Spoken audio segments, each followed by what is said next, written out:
Tantor Audio, a division of Recorded Books, presents Seeing the Dead by Sheila Connolly, narrated by Emily Durante. 1. Abby!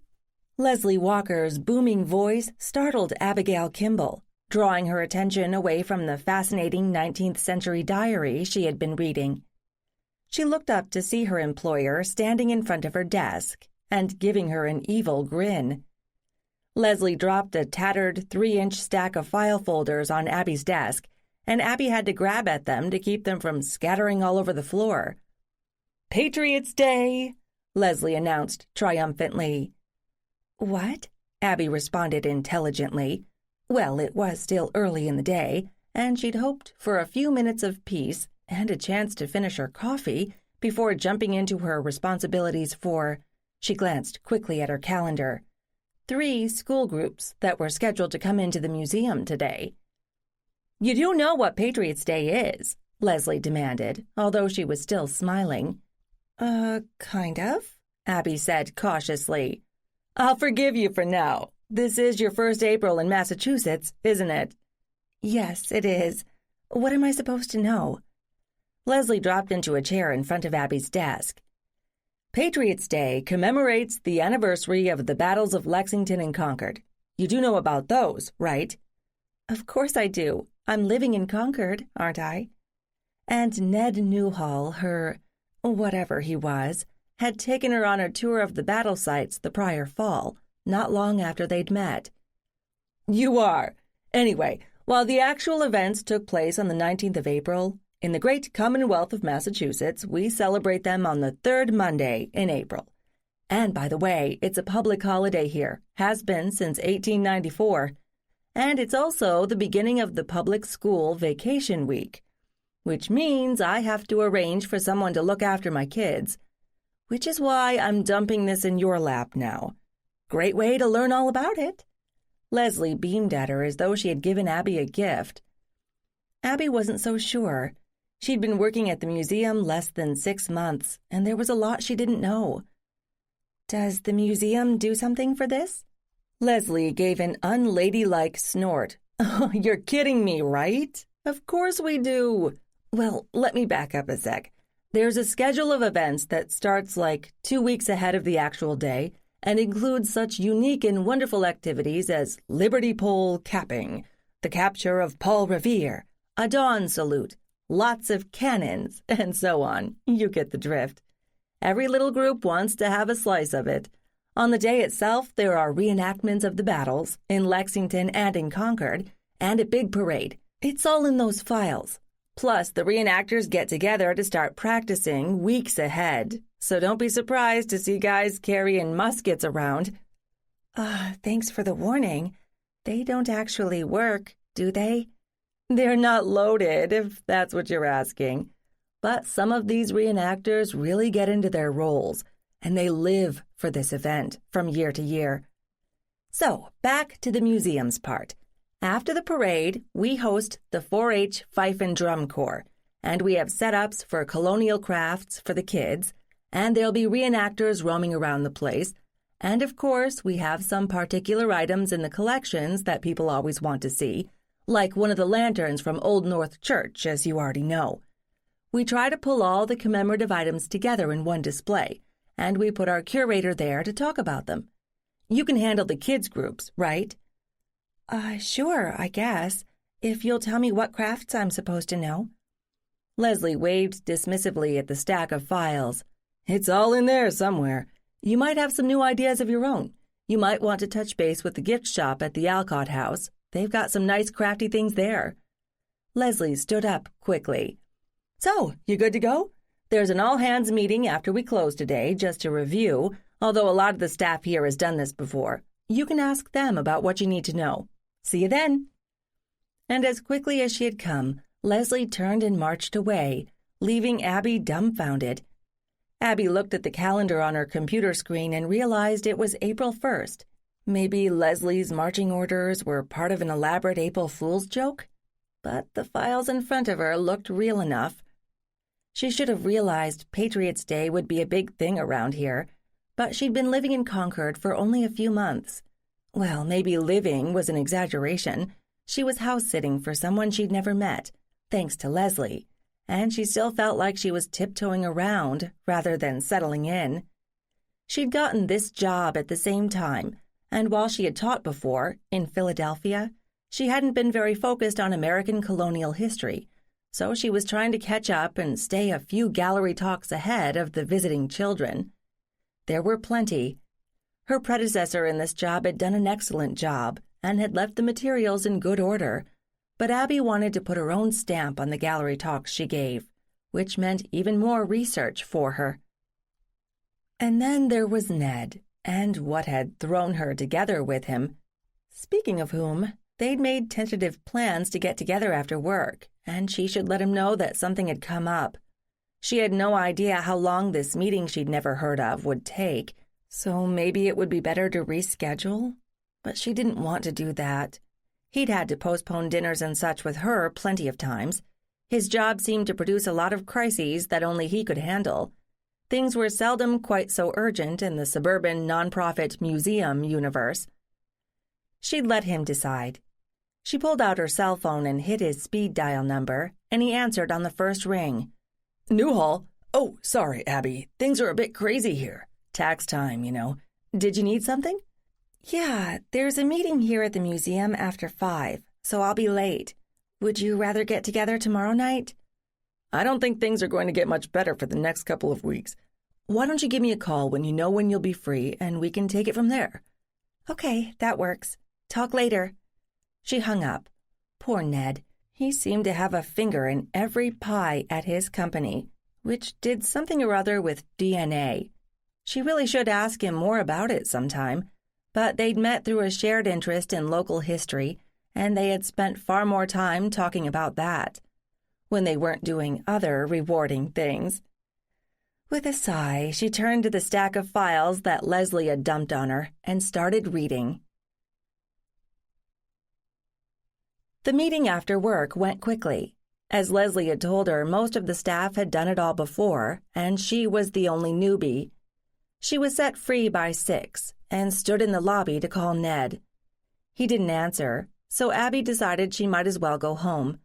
It wasn't far, and she felt extraordinarily lucky to have found the place, or more or less had it handed to her. It was only a few minutes distant from the center of Concord, and while it lay on a main road, it was set well back, surrounded by trees, and overlooked a protected marshland. Her main neighbors were deer and turkeys, and she thought she'd seen a fox at dusk one evening. The interior was every bit as nice as the setting, with high-end appliances in the kitchen and even an indoor grill, which fascinated her. She knew she was only a short-term caretaker, but she'd avoided thinking about where she wanted to go next, although she should be looking already, since the owners would be coming back in 2 months. She couldn't expect a place like this to fall into her lap more than once, but she knew Concord rents were high, more than she could pay easily.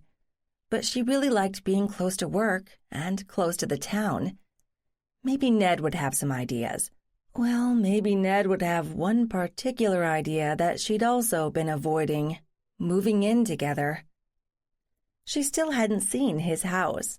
He described it as a Victorian fixer-upper in Lexington, unfit for habitation at the moment because he never had time to complete any of the essential construction projects it needed. He didn't mind camping out, surrounded by bare laths and dangling wires, but he claimed he didn't want to inflict it on her. Of course, her place was nice, and he hadn't been reluctant to spend a good number of nights there. But the looming return of the rightful owners was going to force her, them, to make some kind of decision, and she still wasn't sure what she wanted to do. When she pulled into her driveway, she recognized Ned's car parked next to the garage. Ned was sitting on the front steps. He stood up when he saw her arrive and waited until she had parked and climbed out of the car. "I saw your number on my phone," he called out when she came near enough to hear, "and I figured you were on your way home. You mind my dropping by?" "Of course not," Abby replied as she walked straight into his arms. Luckily, they were both wearing jackets, so they made no skin-to-skin contact, That was something that had proved to be an interesting problem for the two of them. "I think there's food inside. Shall we go look?" Without waiting for an answer, she unlocked the door and quickly disarmed the alarm system, then waited for Ned to follow. She made a beeline for the refrigerator and decided that she had enough ingredients to improvise a stir-fry, as long as neither of them was too picky about Asian authenticity. "Wine? Beer? Something else?" she said over her shoulder as she gathered vegetables and chicken breasts. "Wine sounds good. How'd your meeting go?" "It was all about Patriot's Day. I assume you know a lot more about that than I do." Ned laughed. "Since I grew up in a house on the Battle Road, I had no choice. I should have warned you. Both Lexington and Concord are kind of shanghaied for that weekend. What are you supposed to do?" "Supervise children making colonial craft projects. Or that's what the list says. I'm not sure I know any, but I've got a couple of weeks to practice." "There are great craftspeople at Old Sturbridge Village if you want to see them in action. Also at Plymouth Plantation, although on a smaller scale. Of course, that's earlier, so there was less of that going on since the Pilgrims were more worried about surviving." "Sturbridge sounds nice. Maybe one weekend?" "Sure." Ned watched as Abby laid out her vegetables and started chopping. "When are your landlords coming back?" Abby's knife slipped, luckily away from her fingers. Had he been reading her mind? "The end of May, I think." "What are your plans after that?" Ned said carefully. Abby set down the knife and turned to face him. "Non-existent at the moment. Why?" They stared at each other for a few counts. Whatever weird physical connection they had, something they were still exploring, it didn't seem to extend to mental telepathy. She couldn't read his mind, and she wasn't sure why he was asking, although it was a fair question. "We've been together for months now. I wondered if you'd like to take this to the next level?" "You mean, like, move in together?" "Okay, it was out in the open." "Yes, that's what I mean. Is that a problem?" The poor man looked perplexed. Had he expected a different answer? Abby tried to decide what she wanted to say, but it wasn't easy. "No, it's not a problem. You're not the problem. We're not the problem. It's me, I guess. You know, Brad and I were together for like 2 years, and it took me that long to realize that things weren't working between us. Then I landed here, and I found that I kind of like living alone. Not forever, but for now. Do you know I went straight from my parents' house to a college dorm, to a crummy Philadelphia apartment with 2 roommates, to Brad's place? I'd never lived with just me. I'm still exploring that." Ned nodded once, his expression serious. "I can see that, but you'll need to decide something soon." "I know. If you're worried, it's not about this, ability that we kind of share. I mean, maybe that's part of it, but it's not personal." Abby poured herself a glass of wine, more to give herself time to think than because she needed the drink. "I'm still trying to understand what it is and how I live with it. You've had longer to deal with all that." "Abby, there was never anything in my life like what happened when we came together. I'm as confused as you are. Does it scare you?" She smiled. "Only because it's so intense. I mean, it's great, just kind of overwhelming, you know?" He smiled back. "Yes, I do know. All right, let's table this for now. I'm hungry. What's happening with dinner?" "I'm working on it. As long as you stay all the way over there, I might actually get it cooked." 2. Dinner was ready within half an hour, and Abby and Ned sat on opposite sides of the round table in the kitchen to eat. "What do you need to know about Patriot's Day?" Ned asked between bites. "Everything. I gather there aren't too many states that actually celebrate it." "Right, but we take it kind of personally around here." "I can see that. By the way, thanks for that tour you gave me last fall. Without that, I would have looked like a total idiot. I wish I had more free time so I could actually explore all the towns and historic sites around here and work on my genealogy. Having a job kind of gets in the way. Not that I don't like it. I just wish I had 36-hour days with more daylight. Nothing new on the ancestor front? Ned asked. I haven't had time to look. Why? Is there something I need to be looking for? There's always something more to be found. Those of us with local ancestors are lucky around here because we can access the local historical societies. They have a lot of information, including stuff that hasn't made it online yet and maybe never will. And half of those places are open to researchers only on Wednesday afternoons and every 5th Saturday, Abby retorted. I can understand why, since I work for a nonprofit too, but it's frustrating if you want to get anything done. It is, Ned agreed amiably. You have to be patient and persistent. Remember, you've been working on this for less than 6 months. All those dead ancestors of yours aren't going anywhere. They'll wait for you to catch up. You know, Abby said slowly, I've already got reeds here in Concord, but I haven't gone up that line any farther. I don't know if they came from here or somewhere else. I mean, just because they're buried here, it doesn't guarantee they lived here, right? True, but it's worth exploring. Now that she'd eaten, Abby was beginning to warm to the idea. I might be able to work that into my curriculum at the museum. I mean, if I find out more about any local ancestors I have, I can show the kids how to find out about their own families, even if they came from other countries. We were all immigrants at some point, weren't we? Anyway, I can help them figure out where to look and tell them to start by talking with their parents and grandparents. Good point, and good subject. I'm pretty sure Leslie would support something like that, as long as you don't start working on it until after Patriot's Day. Not a problem. As you so astutely pointed out, those ancestors aren't going anywhere. Abby stood up and started collecting plates from the table, but Ned reached out to grab her hand. There it was again, that electric shock, that mental current that was almost physical. If she'd been holding a plate, she would surely have dropped it. Ned was watching her face, and she smiled. Yes, dessert could wait.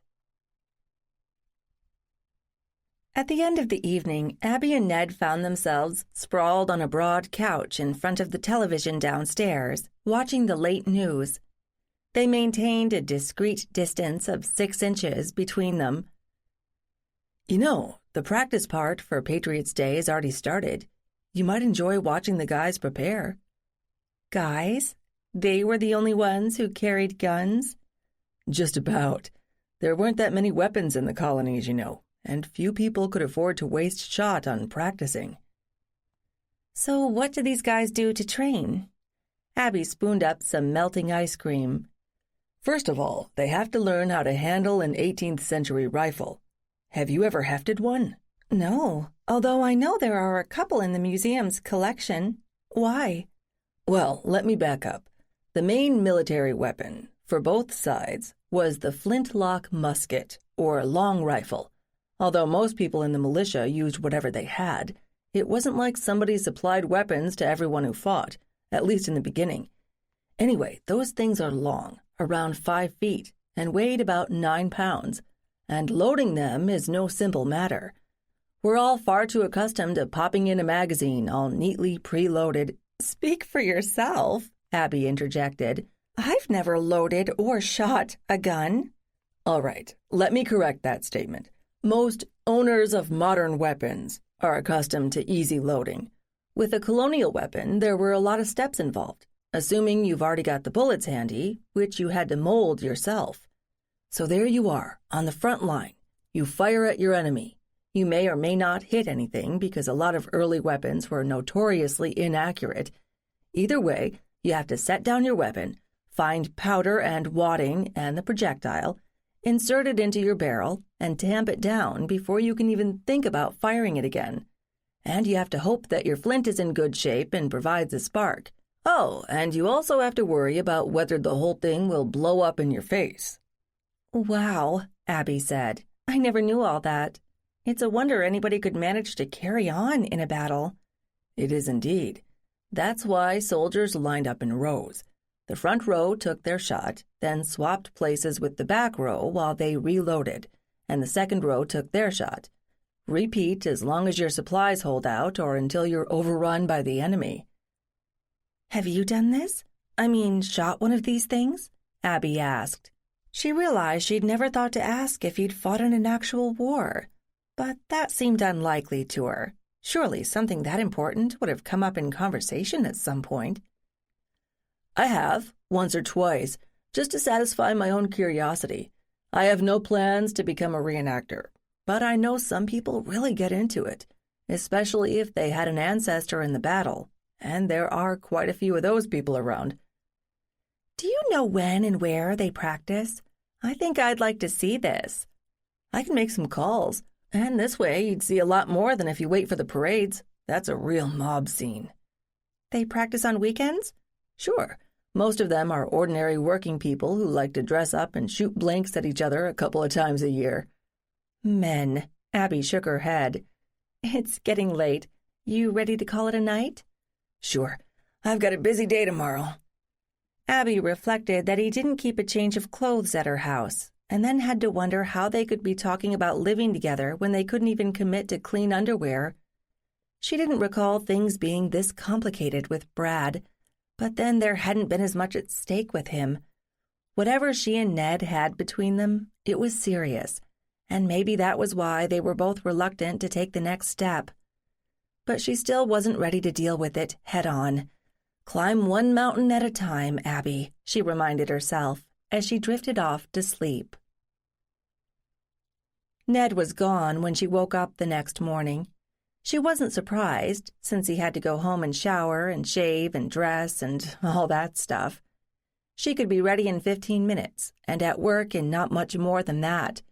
She stayed in bed a bit longer, sorting out what she wanted to look for. She had stumbled on the reeds in Sleepy Hollow Cemetery by accident, literally. She had reached out to steady herself on a tombstone, and a whole lot of unexpected things had happened after that. And then she had started following the Reed family line backward. If it was a family tree she was looking at, she supposed that would mean downward, toward the trunk or whatever. In any case, she, with Ned's help, had figured out that the Reeds buried there had included her 3 times great-grandmother, and she'd ended up following that line through various towns back several generations. She'd even met several of them, if not in the flesh, which was obviously long gone, but through the places they had lived and their tombstones. She had some genealogical link to the Reeds going way back, and so did Ned, which went a little way to explaining the extraordinary physical or mental connection they had discovered they had between them. But what about the other branch of the family? William Reed had married Mary Ann Corey, who had been the first of the family to be buried at Sleepy Hollow, followed by William and several of their children. She'd been Mary Ann C. Reed there, but Abby had figured out her maiden name and stopped looking. The working theory that she and Ned had arrived at after a series of strange experiences was that the gene or aptitude or whatever they shared had passed down to them through the Reed line. Was that the only one? Should she be looking for other Reed descendants so they could all compare notes? Heck, maybe there was already a Reed association or club that she could tap into.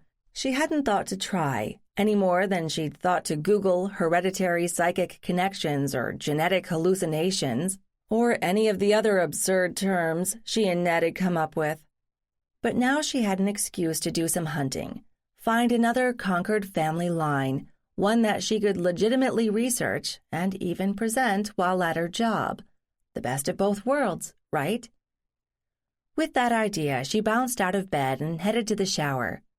She arrived at work early, only to find the place a beehive of activity, since the artifact collection was being moved to its temporary home in a different room to handle the crowds who wanted to see the Patriots' Day memorabilia, while allowing other patrons, assuming there were any, to view the other items in the collections in a more sedate manner. Of course, she got sucked into helping, and the next time she checked, most of the day was gone, and she still had to review the lesson plans and make copies of the handouts for the classes scheduled for the next day. She would have to shelve the Corey hunt until later, but there was still online research she could do at home, at night. Once home, she bolted down a quick dinner and booted up the computer and logged into her expensive genealogy program. She already knew that the Reeds had started out in a different town, farther east, but she knew that William had come to Concord to make his mark, starting out as a laborer and rising quickly to carpenter and ultimately to developer. But there were few records of him in Concord, only that he'd posted the banns for his marriage to Mary Ann Corey in a Concord church. But the marriage hadn't taken place there, or at least it hadn't been recorded, although another vital record that she found, from Newton, said that they'd been married in Concord. But errors and omissions and garbled transcriptions were rife in genealogical records, so that didn't discourage her. In fact, now she knew that William had come from Newton. But what of Mary Ann? Was she local? A search on her surname produced several pages of names in multiple towns, some of which she recognized as near to Concord, others of which she was unfamiliar with. She was ashamed that she hadn't spent much time driving around the area acquainting herself with her surroundings, but first there had been getting used to a new job, and then it was winter, which had dragged on, and she really didn't like to drive in ice and snow, particularly with no other purpose than sightseeing. And, Abby, stop making excuses.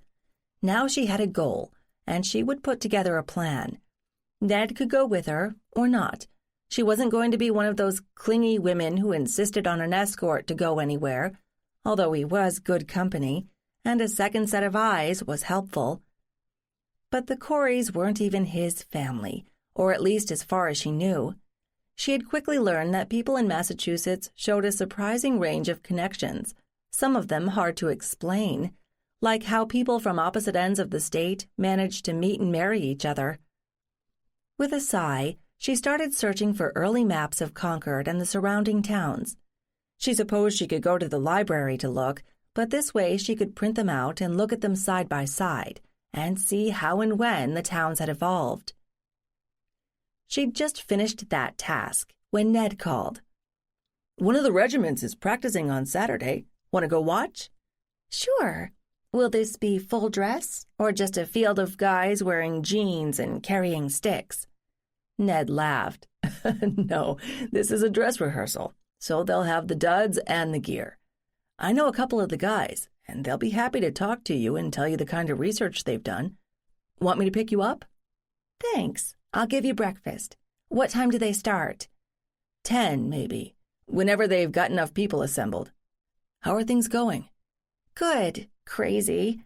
I hadn't realized what a big deal this Patriots Day thing was. Are there any other ones that I should know about?" "No, this is Concord's big moment each year. I think you'll enjoy it, as long as you don't mind the crowds." "I hope so. See you Saturday." Saturday morning, Abby was up early to make pancakes and bacon and was setting the table when Ned knocked at the front door. She hurried to let him in, then backed away quickly when he came through the door. As soon as he'd entered, she shut the door behind him. He cocked his head at her.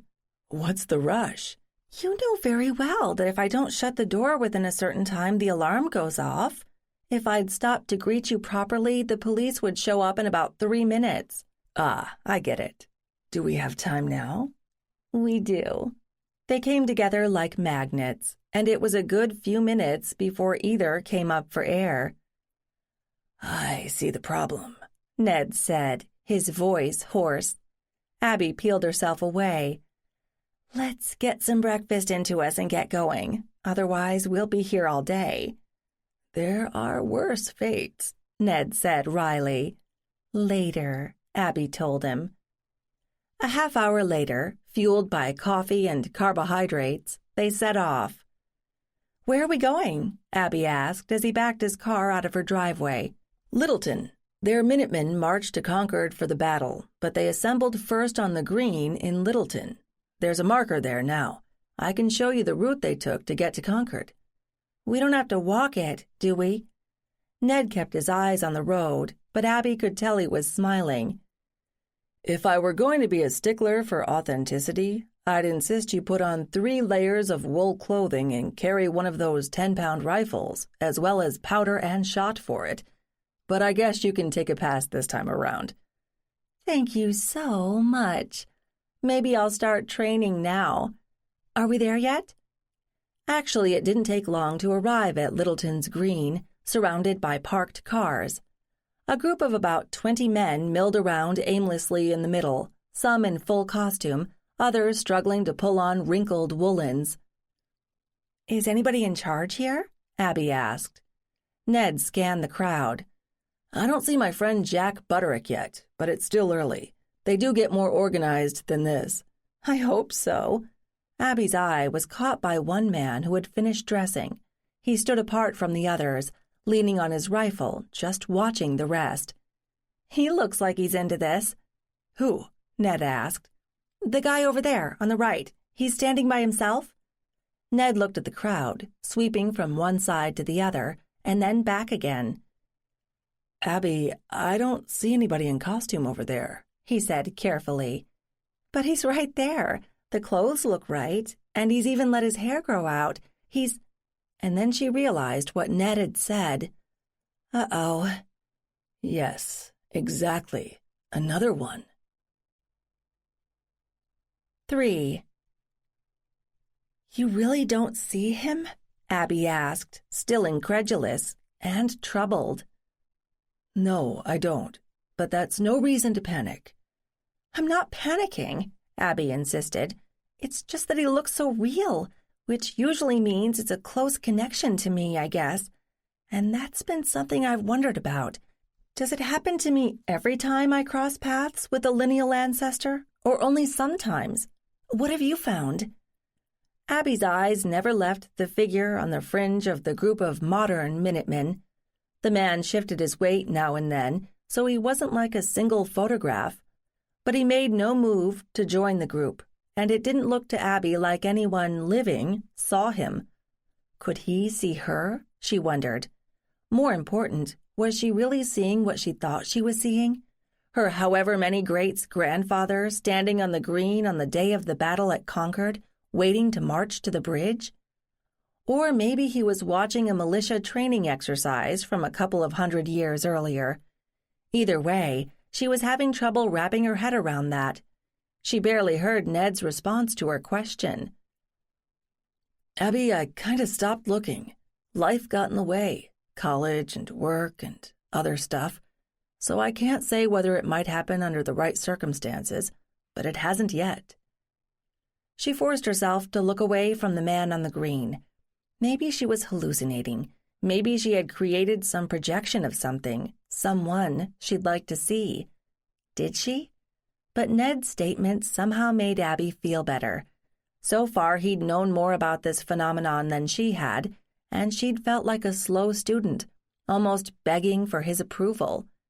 She didn't like the way that skewed the balance of their relationship, if he was always the teacher and she was the ignorant student. But if what she suspected was true, then she had something he didn't. "Abby, this is not a competition," she reminded herself. "You're not looking to see which of you can collect the most ancestors, like trading cards." "Abby?" Ned's voice interrupted her thoughts. "What do you want to do now? Do you still see the man?" Abby looked around quickly. More men had arrived, but her man wasn't visible. "No, not now. Can we talk to the guys, see who they're representing?" "Sure. We'd better do it now, before they get involved in the battle part." She followed Ned dutifully toward the group of men, several of whom raised a hand or greeted him personally. She tried to pretend she wasn't rattled by seeing someone who wasn't there. Well, that wasn't the problem, because she'd kind of gotten used to that. It was seeing someone that Ned did not see. But now was not the time to explore that. She put on a social face and went to greet the Minutemen. Up close, they turned out to be a mixed crew. a combination of older men, most wearing wire-rimmed glasses, plus a few 20-somethings who were very pumped up by holding such big weapons. Abby guessed that they had never served in the military, or they might not be so excited. "Hey, Jack," Ned greeted a man about his own age. "Looks like a good turnout." "Yeah, good thing the weather's cooperating. We need the practice. When you only do this once a year, you kind of forget." "This is Abby Kimball," Ned introduced her. "She's working at the museum in Concord now, and she has plenty of local ancestors, but she's kind of new to the area, and she's never seen a Patriots' Day celebration." "Well, that's easily fixed," Jack declared. "Nice place, your museum." "I think so," Abby replied. "So, tell me what your group does. Who's in it, to begin with? Does each of these people represent a real Minuteman, or are they here just to make up the numbers?" "Some of each. Anyway, what you're seeing is Lieutenant Akila Jewett's militia company, which at the time included 4 officers and over 40 men, with a few volunteers thrown in, who marched to Concord and then probably followed the enemy to Cambridge. Record-keeping got a little murky in there. Here, let me show you the monument." Jack led Abby over to a stone marker in the middle of the small green. Abby hadn't even noticed it when the men had been milling around it. "These are all the guys who made the march to Concord on April 19th, Jack told Abby. She scanned the names on the stone. No sign of any Corys or any other names she recognized from her family tree. So who had she seen? "How'd they get the news to show up for the battle?" she asked, interested in spite of herself. Jack clearly enjoyed his subject. "For a start, the sound of gunfire travels a good way, so they might have known something was happening. But there was a system of riders set up for just that kind of thing, so somebody would have hopped on a horse and ridden fast. In this case, Edward Weatherby of Acton carried the news to Simon Tuttle's house on the road to Littleton, and that's when the militia gathered." "You really know your local history, Jack," Abby said with admiration. "Were there casualties at Concord?" "At the bridge itself, 3 British, 2 Minutemen. It was worse at Lexington before. Lost 8 Minutemen there. The Brits didn't expect to find any opposition, so when the guns came out, they kind of hightailed it back to Boston, which is about 20 miles from here. They were seriously outnumbered. For the overall battle, there were 273 British dead or wounded, and only 95 on the Patriot side. We counted that as a victory. Our little band of farmers routed the famous British Army." The more Abby heard, the more questions popped up. She was ashamed at how much she hadn't learned in school or had never given any thought to. Here she was supposed to be making history come alive to local school children, and all she had was a dry list of facts to give them. Well, she was going to do something about that. "Do your, Minutemen have to do their own research on their families?" "It's not a requirement, although some of the guys like to do that kind of thing." "Who makes the clothing?" Abby asked. Jack grinned. "You want me to say the wives do it? Well, that's true some of the time, but these guys do know how to sew. Listen, I'd love to talk some more, but a lot of us have a whole list of things to do today, and this is our only practice time. If you want to talk more, give me a call. Ned knows where to find me." "Thanks, I'll do that." Jack turned back to Ned. "Good to see you again, man. One of these days I'll talk you into joining us." Ned shook his head. "I'm not good with muskets. I'd rather stay behind the scenes and work on supplying ordnance to the troops and hiding the rest of it from the redcoats." "Yeah, right. And miss all the fun?" Ned just smiled. Jack walked away, shaking his head. He gave a backward wave, and then he was swallowed up by the Minutemen. "Now what?" he asked Abby. "I guess I get a picture of all the names on that stone, and then we get out of the way and let the men with their big guns do whatever they do." Abby hesitated a moment. "Do you have a problem with firearms?" Ned shrugged. "Only in principle. The war that started here in Massachusetts, I'd have to say it was a just war, although it's not clear that anybody wanted it to be a shooting war. At Lexington and Concord, people are still arguing about who fired the first shot. And in schools, on television, in movies, we've romanticized the whole thing. The evil British military machine in their pretty red coats, rolling roughshod over the poorly armed, untrained, but scrappy colonists, and the colonists won. It makes a great story, but the reality is not as tidy. His gaze was still fixed on the men on the green, who had achieved some semblance of order. Abby had to admit that she'd bought into the popular mythology, but was it really wrong? Practically speaking, the Patriots should not have won, but as she remembered it, the English were far away, and it became too difficult and expensive for them to manage a war on a distant continent, so they just kind of folded. Or maybe that was oversimplified too. She clearly had some reading to do. Maybe Ned could recommend some good sources. "You hungry?" Ned asked. "Not really. We had a big breakfast." "How about we drive around a bit, starting with the route these Minutemen followed to get to the bridge at Concord, or anywhere else that strikes your fancy?" "I'd like that." She linked her arm through his, and they strolled back to his car. Ned started driving, and after a couple of minutes, Abby realized he was headed back toward Concord. "Is this the road the Littleton men would have followed?" she asked. "More or less, allowing for modern improvements. I thought you'd like to see how far it is." "I still have trouble imagining doing it on foot, but I guess people were used to that. And I can't picture fighting a battle when you couldn't communicate with your soldiers. Whoever was running it all couldn't even be sure who would show up." "All true. The British were better armed and better organized, no question. Have you seen the bridge site?" "Well, I do drive by it every day on my way to and from work, but I haven't actually stopped. What's to see?" "A bridge," Ned said, smiling. "No, not the original one, but a pretty close copy. You'd better see it now, because as we get closer to Patriots' Day, more and more people want to stop, and school groups." "Then let's stop and enjoy the solitude," Abby said. Ned pulled into a parking lot near the street and stopped. They both climbed out of the car and began walking toward the bridge and its statue of a patriot standing guard. "Daniel," Ned began. "Chester French," Abby completed his sentence. "That much I do know. He had a studio in Concord for a while. Besides, it's kind of famous." "So the British approached from this side, and the Minutemen gathered on the other side?" "That's about it, in simple terms." "I guess we could go over to the other side, then." Abby started walking across the bridge, but when she arrived, she stopped suddenly. Damn, she should have thought about this. This was the battle site, and her ancestors, however many there were, had gathered here and watched their enemy approach. She could feel them around her, plural.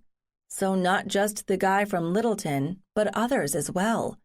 She felt their fear, their uncertainty. The men were so not ready for what Abby knew was to come, yet here they'd made their stand. She shut her eyes, concentrating on sounds. On one level, modern cars whizzed by on the modern paved road only a couple of 100 feet away. On another level, she could hear the clink of metal on metal, the whinny of a horse some distance away, the low rumble of male voices. Was she experiencing what her forebears had seen and heard? How else could she explain it? An overactive imagination? Any time in the past century, if she'd told what she was seeing and hearing, well-meaning doctors would have dosed her with something to shut off the voices in her head. Now she knew better than to tell anyone. Well, except Ned. She opened her eyes again, and he was standing in front of her, looking worried. "Abby? What's going on?" "You don't see them? Hear them? Feel them?" she whispered. "You do?" he countered. She could only nod. "Let's sit down, unless you'd rather get away from here." "Let's sit, please. I've told you, they don't frighten me. They don't even know I exist, which I guess in their world I don't. Didn't. You know what I mean. I feel some of what they feel, but it doesn't work the other way. What's scary is that it's happening at all. I should have guessed that somebody up my line or lines would have showed up here, but I wasn't ready for it. They'd reached a sturdy bench and sat down, facing the bridge. A few people came and went, strolling around, admiring the view, snapping pictures, and ignoring Abby and Ned, except to smile politely if they passed too near. "You don't have anyone here?" Ned shook his head. "You know our family house. It's on the other side of Concord. I'd have better luck picking up some memories over there. I think my ancestors were probably harassing the retreating troops." "But when you were growing up, you never sensed anyone there?" "Not that I recall. But I didn't want to acknowledge that anything weird was going on. I wanted to be an ordinary kid. Well, as ordinary as a brainiac can be in school." "You're saying it's a good thing I didn't find out about this, ability until I was an adult?" "In a way. And then you found me to walk you through it." "What am I supposed to do with this?" Abby said softly, almost to herself. But Ned heard her. "That's up to you. You can choose to ignore it. You can move to Arizona or some state where you're sure you've never had a family member, so it won't happen again. You can drink too much or take drugs and hope that makes it go away." He stopped. Abby turned to face him. "Is that what you want me to do? Make it go away?" Ned shrugged. "Up to you." "No," Abby snapped. "Maybe that's what you chose to do, but you didn't know what was happening and didn't want to know. I can't just ignore this. Maybe it's a brain tumor and it's going to get worse. Maybe I'm going to open a psychic shop in Concord and spout mumbo-jumbo to tourists, but I can't pretend it's not happening." She studied him for a moment. "Why have you been so afraid of it?" He thought for a moment before answering, although Abby had to believe he'd considered this all before. "Because I don't understand it? Or I can't control it? I'm a scientist, after all." "And scientists explore these things. They don't shut their eyes to them. Don't you want to know why this is happening to us? To you?" Abby was working up a good head of steam. No way was she going to let him sit on the sidelines when he knew better than anyone what she was going through. He looked down at his feet. "Abby, until now, I thought I was the only one. I thought I was crazy." "What about your mother?" Abby shot back. "She's got some of it, too. I felt that when I met her at Thanksgiving." "Our culture is more accepting of women who profess this kind of ability. Maybe that's a put-down. Oh, she's just being a silly woman. Or maybe it's an acknowledgement that women are more sensitive to this kind of thing. But I've never met another man who would admit to anything like this." "So what do we do now?" He looked at her then. "Abby, I don't know." 4. "I'm sorry. I know that doesn't help you much," Ned said. "Maybe we should go get something to eat. Maybe food will help."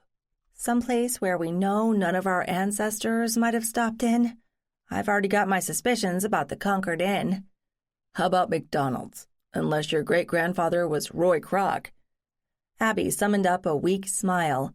"I think that would be safe enough." They walked back to the car in silence.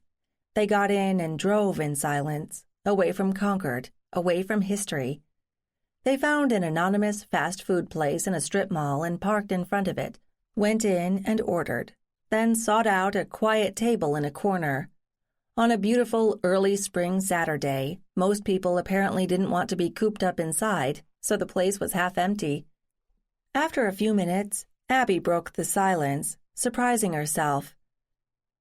"Ned, do we have a problem?" "You mean us? Between us?" "Yes, that's what I mean. Do you want to take a break? Stop seeing me?" Ned looked up from his pile of French fries, startled. "Why would I want that? You're the closest thing to a soulmate I've ever found. Maybe that's not the right term, but you know what I mean. I want to spend more time with you, not less." Abby nodded. After all, he had invited her to move in with him, sort of, but she still had questions. "But for the right reasons?" What do you mean?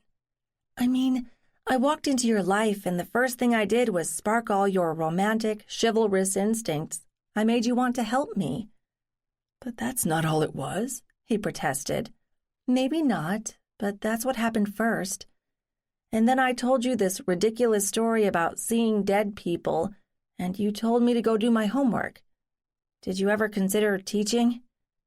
What? Ned said, confused by Abby's abrupt change of subject. You're good at telling me what to look for and how to interpret it when I find it.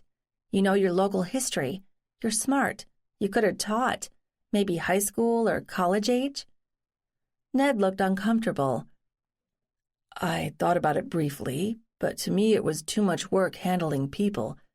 You know, all the stuff not related to the teaching, maintaining control in a classroom, grading papers, dealing with the administration. You must know that. How the heck did you manage to control a classroom full of kids, particularly in a city?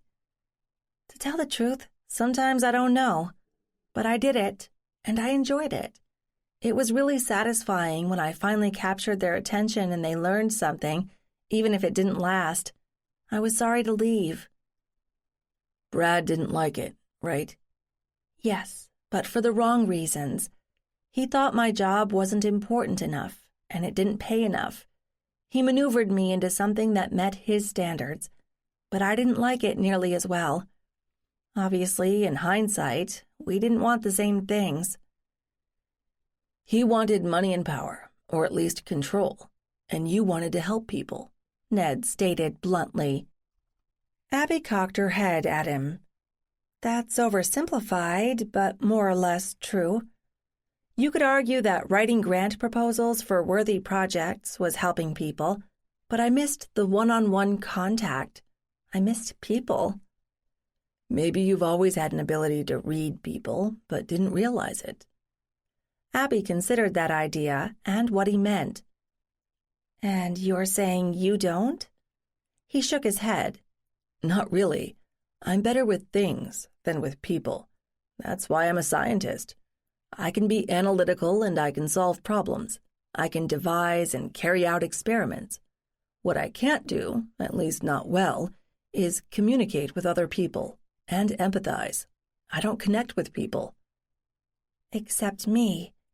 Well, yes, but what we've got I don't begin to understand, and I can't explain. And that's a problem for you. Or maybe I mean a puzzle. Yes, it is. Abby sat back in her seat and looked out the window, at the busy parking lot, at the people going about their ordinary business, being normal. Somehow she'd slipped out of the normal slot, but now she didn't know where she fit. She and Ned had come together because she had started seeing things. She'd had this kind of vision, and then he'd appeared. He'd been curious, and she could understand that. Maybe he'd thought or felt that if he could help her find a way to understand what was happening to her, he would understand himself better. How convenient for him when a test subject dropped in his lap. And then they'd discovered this other thing, the intense connection that was triggered by physical touch, yet which she thought had a mental, even psychic component, and that he shared it. Had she been wrong? Had she been so hungry for simple affection and physical contact after dealing with the strains of her relationship with Brad that she'd blown it all out of proportion? And had Ned been no more than a horny geek who'd fed off her hunger? Was any of this real? She was tired of being led around by the nose, of catering to someone else's needs and wants, of playing someone else's game.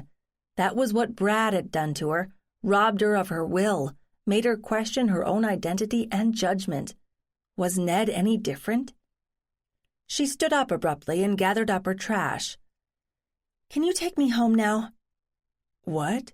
Ned appeared startled. Well, if that's what you want, I thought we could... I'm sorry, but I need some time to think. When we're together, things get too distracting. She stood there, unsmiling, waiting. He finally stood as well. All right, he said quietly. I'll take you home. The trip back to Abby's house was silent. the silence so thick she could almost see it. More than once she started to say something, but then stopped herself. She was not going to be the one to smooth things over. Not again. She was not going to make nice just to keep the peace. She didn't want to hurt Ned, who had done nothing wrong, but she needed time to work things out for herself, and she knew she couldn't do that if they were together. He pulled into her driveway and stopped, then turned to her. Abby, can't we talk about this? The look on his face nearly broke her heart. Ned, I'm sorry, but this is something I have to work out for myself. Maybe we let things go too far, too fast. I met you at a rocky time in my life. I mean, really, I start seeing ghosts, I get a new job, I dump my boyfriend, I have to move. All of those are major stressors. And don't psychiatrists say not to take on too much at once? Well, I didn't see a choice, and I'm happy about the job and getting Brad out of my life. And where do I come into this? Ned said, in a tone that was ridiculously reasonable. I don't know. That's what I need to think about. I know you're important to me, but I don't know where you fit. Can you understand that? Ned sat back in his seat and stared out the windshield. I think so. I'll try, anyway. But I'm not going to believe that this is over, any part of it. I'll give you all the space you want, but I'm not going away. You know where to reach me. Thank you, Abby said hoarsely, then scrambled out of the car before she started to cry. She stood in the driveway, watching as he pulled away, and wondering what she had just done. Once inside, she wandered aimlessly from room to room. They were nice rooms, but they weren't hers. She'd have to make some sort of decision in the next month or two, but now she resented having a deadline imposed on her. As if there wasn't enough chaos in her life, she'd have to pack up and move again. If she had met Ned without all the other baggage she was dragging along, would they have clicked?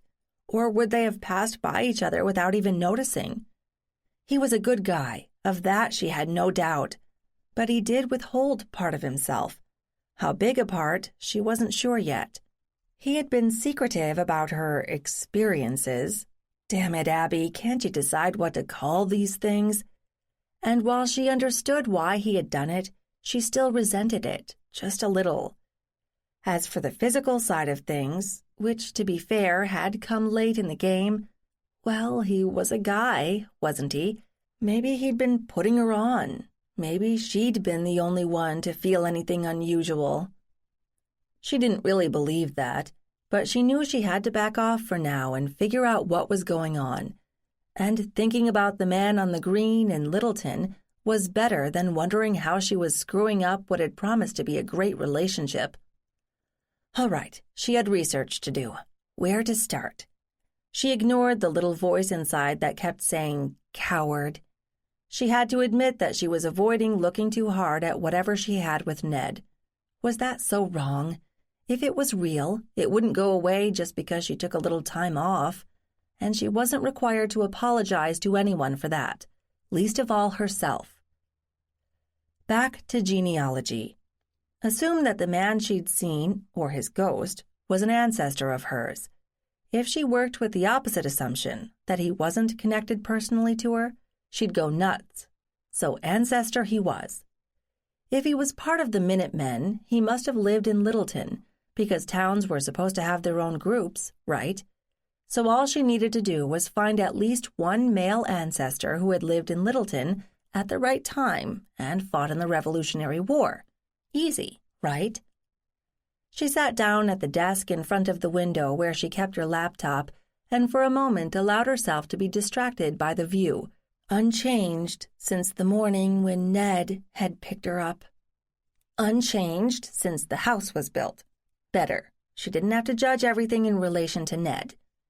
She booted up the laptop and looked for a historical society in Littleton. There was one, but the hours it was open were ridiculously limited, as she had feared. She could make an appointment to talk to someone there, but she had better do as much as she could online and get all her ducks lined up before wasting someone else's time. She should ask the Historical Society for records only they had, not stuff she could get somewhere else. Online, she could do evenings. The Littleton Library claimed to have a limited family history collection, but she knew that the Concord Library had a good genealogy section, one that she had used before, and it was closer. She checked their website and found they were open from 9 to 5 on Saturdays and from noon to 5 on Sundays, except in the summer. Well, this was April, not summer, and she hoped to find some answers fast. She checked the time. Too late to head over there now. She'd do better to fill in the blanks first and go tomorrow. So she had a hot date with Ancestry.com. Now, where to start? How about a history of Littleton? Her online search turned up a conveniently short piece on the town, although it was apparently excerpted from a larger book on the county. She spent a fruitful few hours wading through 19th century local history books and downloading the free ones to refer to later. By the end, her eyes were sore from trying to decipher the small print, and the sun was setting. But at least now she had a battle plan of her own. Tomorrow morning she would read the relevant portions of those texts and review the list of people who had shown up at the Littleton Green, and then go to the Concord Library and see what they had that would add something to her search. You could just go to Littleton and drive around. That thought came to her unbidden, and she pushed it away. Even though she had a general understanding of the phenomenon, she wasn't sure she was ready to go looking for it, at least not without Ned's backup. No, she couldn't think like that. She couldn't rely on Ned to protect her from whatever was going on, or interpret it for her. And he wasn't connected to these Littleton people, or so it seemed. This was her own search, and she needed to deal with it alone, to understand it on her own terms. And if it proved too much for her to handle, she could move somewhere else, somewhere she thought no ancestors of hers had ever wandered, like Texas or Wisconsin. After all, she had no ties, and she had marketable skills and experience. She could get a job anywhere, right? Weren't teachers always employable? She could go wherever she chose, whether it was back to Pennsylvania or on to someplace entirely new. Chicken, that little voice in her head said. With a sigh, she logged off her computer, sat up, stretched, and headed for the kitchen to make herself some dinner.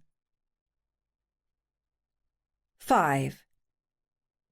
Abby had grazed her way through dinner and then settled in for an evening of action films where things blew up and banged-up heroes managed to save the day in the last 5 minutes. She had steered clear of anything even hinting at romance, and even the hunky guy covered with blood and sweat, often clutching a small child or someone's pet as he emerged from the flames/rubble/flood, drifted perilously close to that category. But the pint of gelato she had consumed helped to distract her from that. She had gone to bed at midnight and slept well, no doubt exhausted from her emotional roller coaster. She woke with the birds and lay cocooned with the blankets and quilts. When was it going to warm up in Massachusetts? Thinking. She felt like she'd been mean to Ned, putting some space between them. He hadn't been too pushy so far. They hadn't gotten into an everyday and all-weekend thing, so he had in fact given her plenty of space. They were both busy with their jobs. Ned had family nearby, although Abby wasn't sure how often he saw them. So why had she asked, or more like demanded, time apart? She had always thought she was an ordinary person.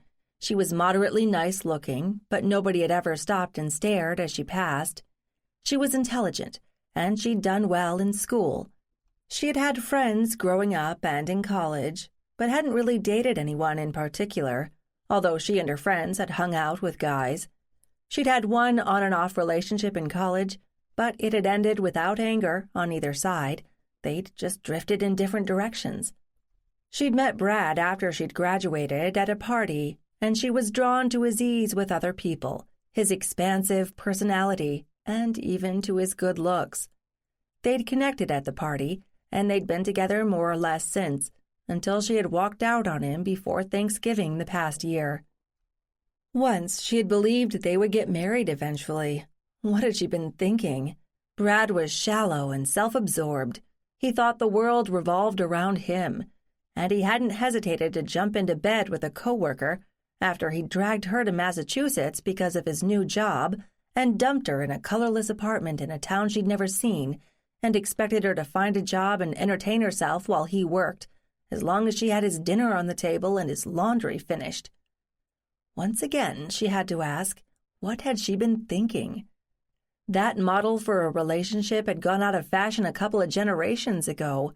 Even her own mother had rejected it. She had left Brad because she needed to do it, not because she had met Ned, no matter what Brad had thought. Ned had been careful not to come between them and hadn't made any moves until she'd dumped Brad. She couldn't criticize his behavior. So what was the problem now? This whole seeing the dead thing, the wild card, the thing that completely overturned her own vision of who she was. Ordinary, boring Miss Abigail Kimball was now seeing dead people. She'd tried to explain what was happening to her to Brad, and he had refused to listen or to try to understand. At least Ned had believed her. But at the end of the day, it was her problem, not anyone else's. That's why she had to work this out for herself, alone. Now she believed that she had stumbled onto a branch of her family tree that was not connected to any of Ned's lines. This was new. This was ground he hadn't already tramped over. So unless he had memorized every family in the state and every cemetery, she was going to have to start from scratch to figure it out. He'd taught her enough, and she'd learned enough on her own to know where to start and how to follow the leads she found. She had all the resources in her backyard, plus the internet. How could she complain? But she did have to laugh at herself, just for a moment. She sounded like a cranky 2-year-old saying, "Me do it." She didn't want help. She wanted to prove something to herself. Could she? What if she ran into a pack of ancestors all at once and was overwhelmed? Was there such a thing as a medic alert bracelet for people suffering from multiple and simultaneous hallucinations? Or maybe she should hope for an episode like that. Either she would burn those dead people out of her sight, or some doctor would tell her what was wrong with her. Something convenient, like a small brain tumor, one that could be removed. Listen to yourself, Abby. Now she'd progressed to asking herself which would be better, a brain tumor or mental illness. Today she was going to collect facts, details about who was who, where they'd been born and to which parents, where they'd married, produced children, lived and died. A lot of that was available online, she knew, but there was more to be had at the library, and she had all too little free time to take advantage of that, so today she'd go to the library. It was too bad that this current ancestor had popped up just when things were getting extraordinarily busy both in Concord and at her museum, but then if it hadn't been for the Patriots' Day celebrations, she might not have seen this ancestor at all. She could have drifted along in happy ignorance, even though she seemed to be surrounded by long-forgotten relatives. The Concord Library didn't open until noon, so she spent a couple of hours cleaning up the house. Not that it needed much, since it was only her to make any messes, running laundry, and then sorting through the notes she had for this latest spectral appearance. She wished she could start with the Littleton Library, but that wasn't open on Sundays, although it did offer evening hours a couple of days a week. She could visit there later in the week, but right now she was impatient to get started. Unfortunately, she didn't have much to work with. She shut her eyes, trying to visualize the man she had seen. The battle had taken place in April 1775, and the man had looked to be in his 40s. No, older.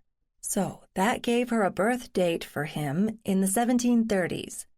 He'd been white, obviously, brown hair.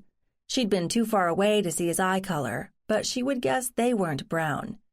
He had all his limbs and no obvious scars or disabilities. There was nothing to distinguish him physically, not that that would help much with historical research. His clothing hadn't been noteworthy, not that she knew much about colonial clothing, beyond the fact that most people didn't have a lot of items of apparel. The best she could say is that he didn't look tattered or threadbare.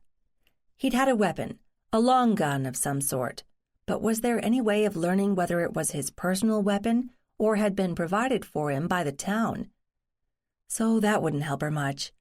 She knew he'd been married, or at least he had produced at least one child, otherwise she wouldn't be seeing him now. Whatever triggered her seeings didn't seem to be gender-based. She'd seen through the eyes of both men and women. So it had to be something in the genes that was passed down, that persisted even now. Were there others like her? Did other people see their dead relatives? Nobody seemed to talk about it, and Abby was wary of joining any online groups that investigated this kind of phenomenon. Her general impression was that they were all too often made up of cranks and weirdos. Focus, Abby. You're going to do some basic genealogy. First up, find one male ancestor who had belonged to the Littleton militia and had marched to Concord on April 19, 1775. Surely there were military records that would include that? After all, someone had put together the list that appeared on that monument on the green, and it clearly did not date back to the Revolution. She called up her internet program and scanned the categories. Yes, there was one for military service, but the only way to find who had signed up for Littleton was to put in a real person, not just the name of the town. Fine, she had pictures of the monument that listed all the names, and plugging in any one of them should give her access. It was a tedious and time-consuming process. She had to look up each man on the list and find out whether he had had offspring. That eliminated only a few of the names.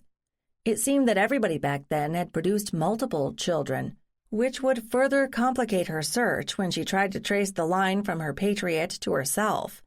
And she'd have to work through the records for each and every one. And the online records went only up to 1850 in most cases. But she had Mary Ann Corey, who had been born in 1821, and the line that came after her. Unless, of course, this was an entirely different line and had nothing to do with the man on the green. It was certainly possible, but she didn't want to contemplate all the complications that would mean. Abby sighed and dug back into the data, and the next time she looked at the clock, it was approaching noon and time to head for the library. On another fine spring day, the library wasn't crowded. She made her way downstairs to the local history section and was greeted by the librarian she'd met before. "Hi there, you've been here before, haven't you?" "Yes, I have," Abby told her, "but not for a while. I'm amazed that you remember." The other woman laughed. "We don't get that many people who are seriously looking for information down there. More this time of year, of course, but most of them just go straight for the obvious stuff, about the battle, and then they're done. By the way, I'm Louisa Emerson, no relation." Abby smiled. "To Ralph, you mean? What about the Louisa?" "That I'll cop to. My mother loved Little Women. So, what are you looking for today?" "I hate to do the obvious, but I wanted to learn more about the people who were part of the Littleton militia and took part in the battle. I would have gone to the library there, but the hours aren't as good as yours." "I understand. You know you can do a lot of this online these days." "What?" Abby replied in mock dismay. "And you, a librarian, sending me to the electronic monster?" Louisa raised her hands. "Mea culpa. I will be delighted to show you what precious, fragile, paper-based documents we have here. I don't have to give you the lecture on proper handling." "No, of course not. I work at the museum now." "Oh, of course. You replaced Stephanie Thomas, right? But that's been a while, hasn't it?" "Just over 6 months now." "And you haven't visited us since?" "I've been kind of busy, what with a new job, and a lot of catching up to do, on local history. I'm not from around here." "Well, you've come to the right place. Why don't you start with the 19th century histories? The guys who wrote them, and yes, they were almost exclusively men, were a lot closer to the facts back then, and very methodical about including everything they know or learned. And I do mean everything, which is why the books are 3 inches thick in tiny print." "I know," Abby said, "but the details are so charming, like Farmer Brown's pig farm obscured any evidence of the Indian burial ground on his property. But at least you know there was an Indian burial ground, right? Right. So, lead me to your histories. Abby followed Louisa to a tier of shelves in the middle of one wall. Wow, I've got my work lined up for me. Well, yes and no, Louisa said. Each one should have a section on military history from the town or county, but reading all the rest of the details is up to you. You don't have to wrap this up in one day, do you? Abby shook her head. No, that's not going to happen. This is just the start. In the quiet basement room, Abby once again lost track of time. Reading the old histories was as close as she could come to traveling back in time. As Louisa had told her, there was a wealth of detail, of varying relevance, but it all contributed to the picture of a lost time and place. The world had been so much smaller 150 years ago, especially in small towns, where everyone seemed to know everyone else, plus their history. But there was nothing mean-spirited, nothing that smacked of gossip. The others, usually local residents themselves, had apparently believed that everything was important, large or small. What she didn't find was a lot of information on the military units. She'd already noticed that participation by any one individual could be patchy. He might sign up for something but serve for only 3 days or a couple of weeks. And of course the military divisions themselves kept changing rapidly during the very unsettled period she was interested in. She would guess that people from one town kind of stuck together and were led by people from that same town. But then she realized she needed to know the evolution of the towns around the area. Again, she had learned that boundaries kept shifting, so records for one family might show up in more than one town. And this was in Massachusetts, which had kept relatively good records. Abby shuddered to think how any researcher managed to accomplish anything in states that had been less meticulous in recording everything. They had probably never thought that later generations would be combing through them, or they'd been too busy moving westward to bother. After a few hours, Abby decided she'd done enough. Her eyes were glazing over, and worse, skipping lines on the page. She'd collected a lot of information, but now she needed to organize it and figure out how it all fit together. It was a respectable start, and if there was something else she wanted to follow up on immediately, she could come over in the evening during the week, or look online. As she stretched her tired muscles before standing up, it occurred to her that maybe she should be worried about attending the parade and the associated events. Not that she disliked crowds particularly, but what if more of her family members decided to show up, just as the Littleton one had? After all, a lot of militias had come together for the battle, and more had joined them as the British retreated toward Boston. Was she prepared to process that, or would it be too much to handle? But heck, on the plus side, maybe she'd see Paul Revere. She couldn't prove she wasn't related to him, could she? The thought made her smile and gave her the energy to stand up. On her way out the door, she stopped at the desk to say goodbye to Louisa. "It's okay if I leave the books on the table there?" "Please," Louisa said. "I'd rather reshelve them myself than have you misplace them. No offense intended. Did you find what you wanted?" "Yes and no. I found more things than I wanted, so you'll probably be seeing more of me, but I can't say when. This reenactment stuff sounds crazy." "It is, but it's as close as we'll come to seeing history, at least in a pre-video era." "I'm looking forward to it, I think. Thanks for your help." Abby drove home in a pensive mood. She had found a lot, but she knew she needed more. She wasn't any closer to identifying the man on the green, and tomorrow was a work day and promised to be busy. This hunt might take her a long time. 6. Once she arrived back at the house, Abby started to feel depressed. Had she set herself a hopeless task? Sure, she had seen the man on the green, and it had been more than a glimpse from the corner of her eye. She had looked at him, studied him long enough to take in a lot of details. He'd moved, so he wasn't a still image or a single one. He was as real as a long-dead person could be, unless she was truly hallucinating. When all this business had started happening, she'd looked up various psychological disorders that might explain what was happening, but nothing had fit. She had been intrigued by one promising category, folie à deux. The definition read, delusion develops in an individual in the context of a close relationship with another person who has an already established delusion. That almost worked, except that her delusion, if that's what it was, came before the relationship with Ned.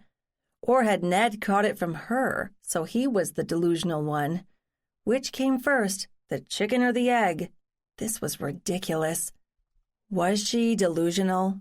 She didn't think so. But did any crazy people believe they were crazy? What about Ned? She hadn't known him long enough or seen enough of him to make a final judgment. He seemed sane enough, but he was also clearly smart.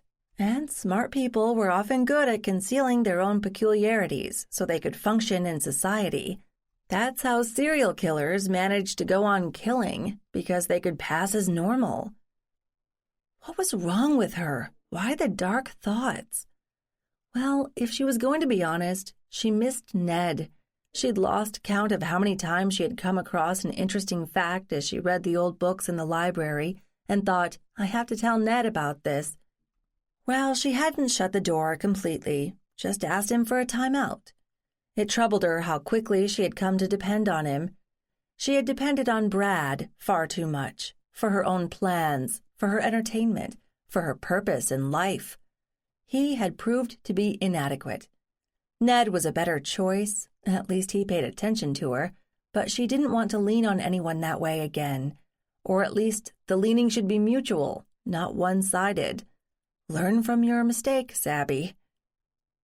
After a quiet evening with a book that had nothing to do with history or spirits or romance, Abby went to bed. Monday promised to be challenging, as did every day between now and April 19th. She needed a rest. While she arrived at the museum at her usual time the next morning, she felt like she was dragging. She hoped focusing on her work would help. While school groups could be taxing, she usually felt revived by eager kids, including the ones who didn't see the point of learning about history, even in their own backyard. For Abby, it was always a challenge to figure out something that would spark their imaginations and make them see long-past events in a different light. She spent the morning polishing her presentations and swapping out some visual materials for different ones. Leslie stuck her head in Abby's door just before noon. Lunch? Do you really have time to leave the building? Abby said, only half joking. No, but if I don't get out of here and get some fresh air, I'll lose it. Come on, you look like you could use a break too. All right, you're the boss. Abby gathered up her jacket and bag and followed Leslie out of the building. They walked to the nearest restaurant, since their time was short, and were lucky to find a table.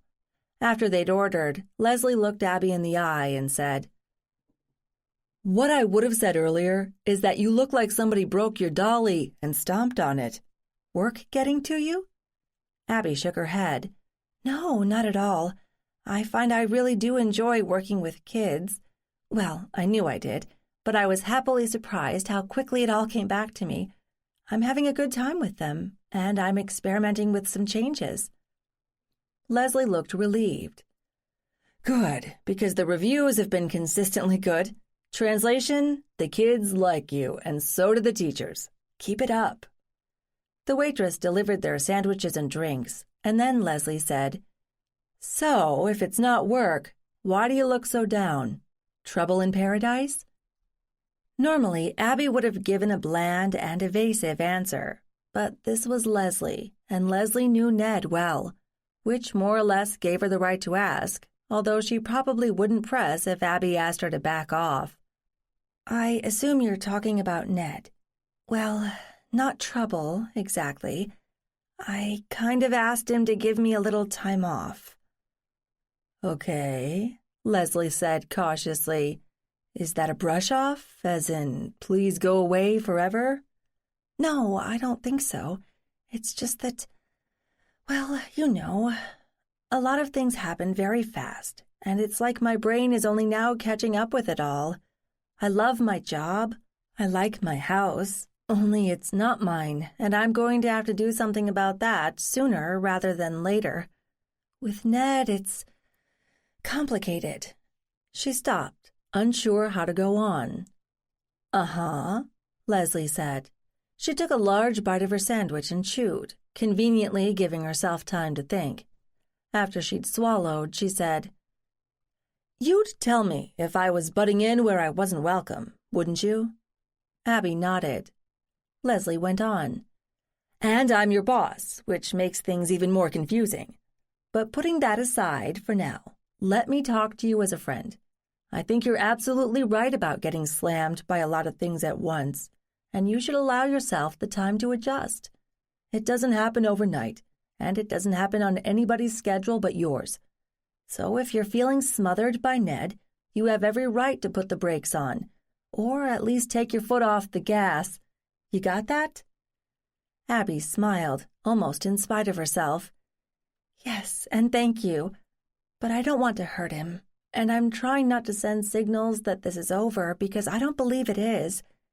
It's just that I've got a lot of things to work through. Look, you know about Brad. I thought I knew him. Heck, I even thought I loved him, somewhere in there. And look how that turned out. The thing is, I don't trust my judgment right now. Ned is a great guy, and he really gets me. He isn't all about himself. But that kind of works two ways. There are a lot of things about him that I don't know, probably because I haven't asked. I'm not sure what he does for work, other than that it involves DNA testing of some sort.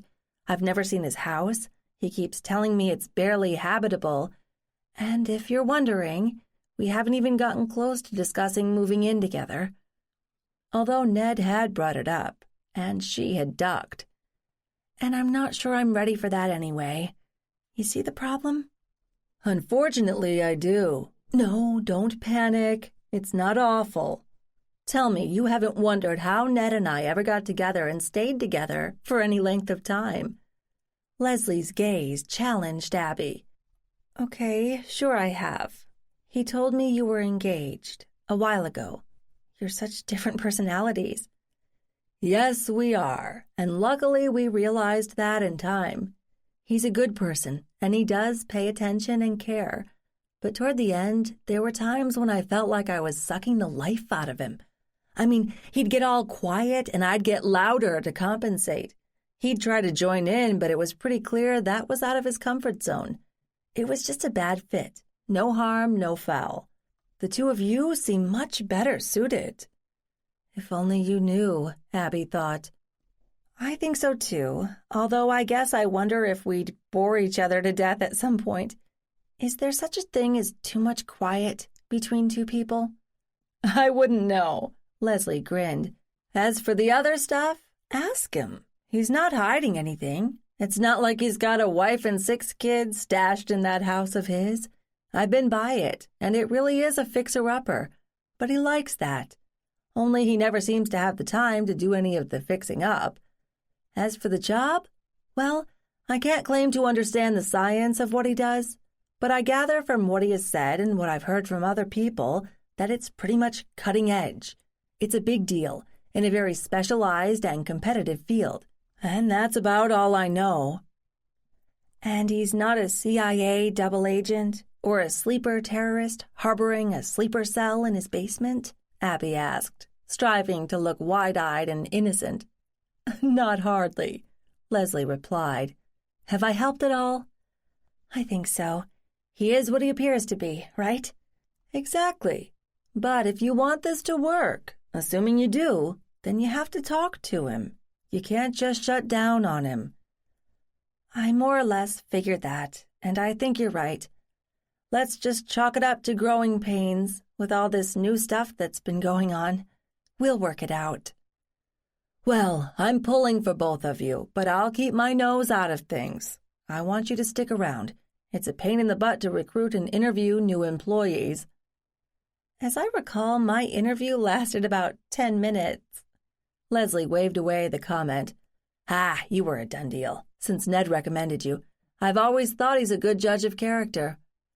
Abby suppressed a sigh. It was nice that Ned had helped her get this job, but a stubborn part of her wished she had gotten it solely on her own merits. "Well, I'm glad it all worked out. Should we get back?" "Yes, we should. We've got another meeting this afternoon, if the memo hasn't gone out, which, because I never got around to sending it, probably didn't, unless we've got elves in the building who step up and take care of things like that." As they both stood up and tossed some bills on the table, Abby asked, "But haven't you all been doing this for years? It should be almost automatic by now." "You'd think so, wouldn't you?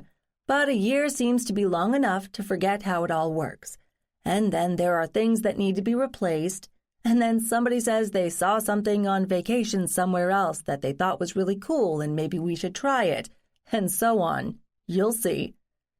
"I hear it's a madhouse on the day." "It is, but it's nice to see people who care about their own history, even if it is only once a year. And who says you can't combine fun and learning something?" When she returned to the museum, Abby had to rush to collect her materials for the school group presentation, and as soon as that was over and she'd chatted with some of the kids and the teachers and told them what else they really ought to see and asked if they'd seen the Alcott House and Ralph Waldo Emerson's home in Walden Pond, it was time for the staff meeting, which went much the way Leslie had predicted. And when that ended, it was time to go home. Somehow, Abby had neglected to buy any groceries on Saturday or Sunday, so she detoured to the market on the way home and stocked up. Back at the house, she ate and tidied up, but instead of going to bed when all that was done, she felt the siren call of the laptop. Logging on, she filled in the bits and pieces of information she'd gleaned at the library, but the results weren't impressive. Her family tree didn't have many leaves on it, much less fruit. She knew that some people spent years, even decades, filling such things in, and she also knew that the process never seemed to end, but she was in a hurry. Why, Abby? Because she was afraid to meet more of her long-dead ancestors at the reenactment? Because she wanted to understand how it came to be that she was on the same wavelength as people who had been dead for more than a century? Or because she wanted to reach some resolution with it, so she could get back together with Ned and work through whatever problems they had? Or to end it for good, because this weird ability was just too much to deal with? Yes, to all of the above. It was approaching midnight when she finally shut down the computer and dragged herself to bed. She fell asleep quickly, but several hours later she sat bolt upright. "I got it wrong." She said it out loud, to the darkness, not that it mattered. Apparently her subconscious had been chewing away on the genealogy questions even as she slept. Without turning on the light, she punched up her pillows and leaned against them, thinking hard. The man on the green, she'd seen him clearly. But the question was, through whose eyes? All the other experiences she'd had, at the house in Waltham, at the cemetery there, at the Reed House in Weston, she'd been seeing through the eyes of a particular individual. She hadn't always been able to identify that person right away, but when she finally had, it had always been a lineal ancestor. At first, touch had played an important part in it, touching something that the other people had touched or held, but more recently she'd gotten better at picking up the signals without a physical trigger. But at the Littleton Green, she had seen a Revolutionary War soldier, clear as day. Ned had not seen him, which she took to mean that the soldier wasn't a modern reenactor, but someone from the past. Okay, she was getting used to that now. But if she was inside the head of someone else who was seeing that man, who was it? And why did he, or she, see only that one other person and not a whole crowd? The only conclusion she could draw, at least for the moment, was that they were both ancestors of hers. The seer and the CE. Damn, she really needed better terms. But the bottom line was there were two people at that muster in 1775 who were somehow related to her. Siblings, or two different and unrelated lines. Ned hadn't mentioned seeing anyone there from the past, so neither of them was connected to him. She considered her hypothesis but could find nothing wrong with it. But it was the middle of the night, and she'd been jerked out of a sound sleep, so she would reserve judgment until daylight. In part, her conclusion frightened her. As she had feared, she was running into more ancestors, now that she was more attuned to her peculiar ability. But there might be good news, too. If they were siblings, or father and son, who fought at Concord, it might be easier to find them. Or what if it had been a wife or daughter or sister who was watching the men? She shouldn't discount that, and she might be able to find out if a crowd had gathered to send the men off to battle on that day. She lay back down and nestled into the warm bed covers. Her last conscious thought was, I wish I could tell Ned. 7. As Patriot's Day approached, Abby's days became increasingly busy. She knew there would be a lull in her regular responsibilities when school break week arrived, the week following the big event. Ordinarily, she wouldn't have minded being so busy because she liked feeling useful, but now she wanted to pursue her research into her family lines, and there simply weren't enough hours in the day. She could see why genealogy became an obsession for some people. She didn't count herself among the obsessed ones because she had a real and immediate cause to investigate her family tree. They kept popping up in her day-to-day life. Of course, she had to concede that a lot of other people might, what word did she want? Enjoy? Suffer? The same phenomenon, only they never talked about it. Not that she talked about it either, except with Ned, who, following her orders, had not contacted her. He was the only other person she knew personally who shared this particular ability. Surely there must be others. But Abby had no plans to go hunting for them, not until she figured out a few things for herself. Then she could think about forming a secret society for spook seers. No, that wasn't right. The people she saw, or through whom she saw, were hurting, or at least significantly stressed, and that's what carried forward and made it possible for her to sense them. They were sad or suffering or angry. She could not treat them as a joke, not if their pain had persisted for centuries and was still strong enough to reach her now. She tried to remember if she had seen any happy events, but the best she could do was one instance where a child had died, and the earlier happiness had somehow become muddled with the pain of an infant's death. One day, she stopped in at Leslie's office to deliver some documents and found Leslie alone and not on the phone, a rare occurrence. "Can I ask you something?" Abby said.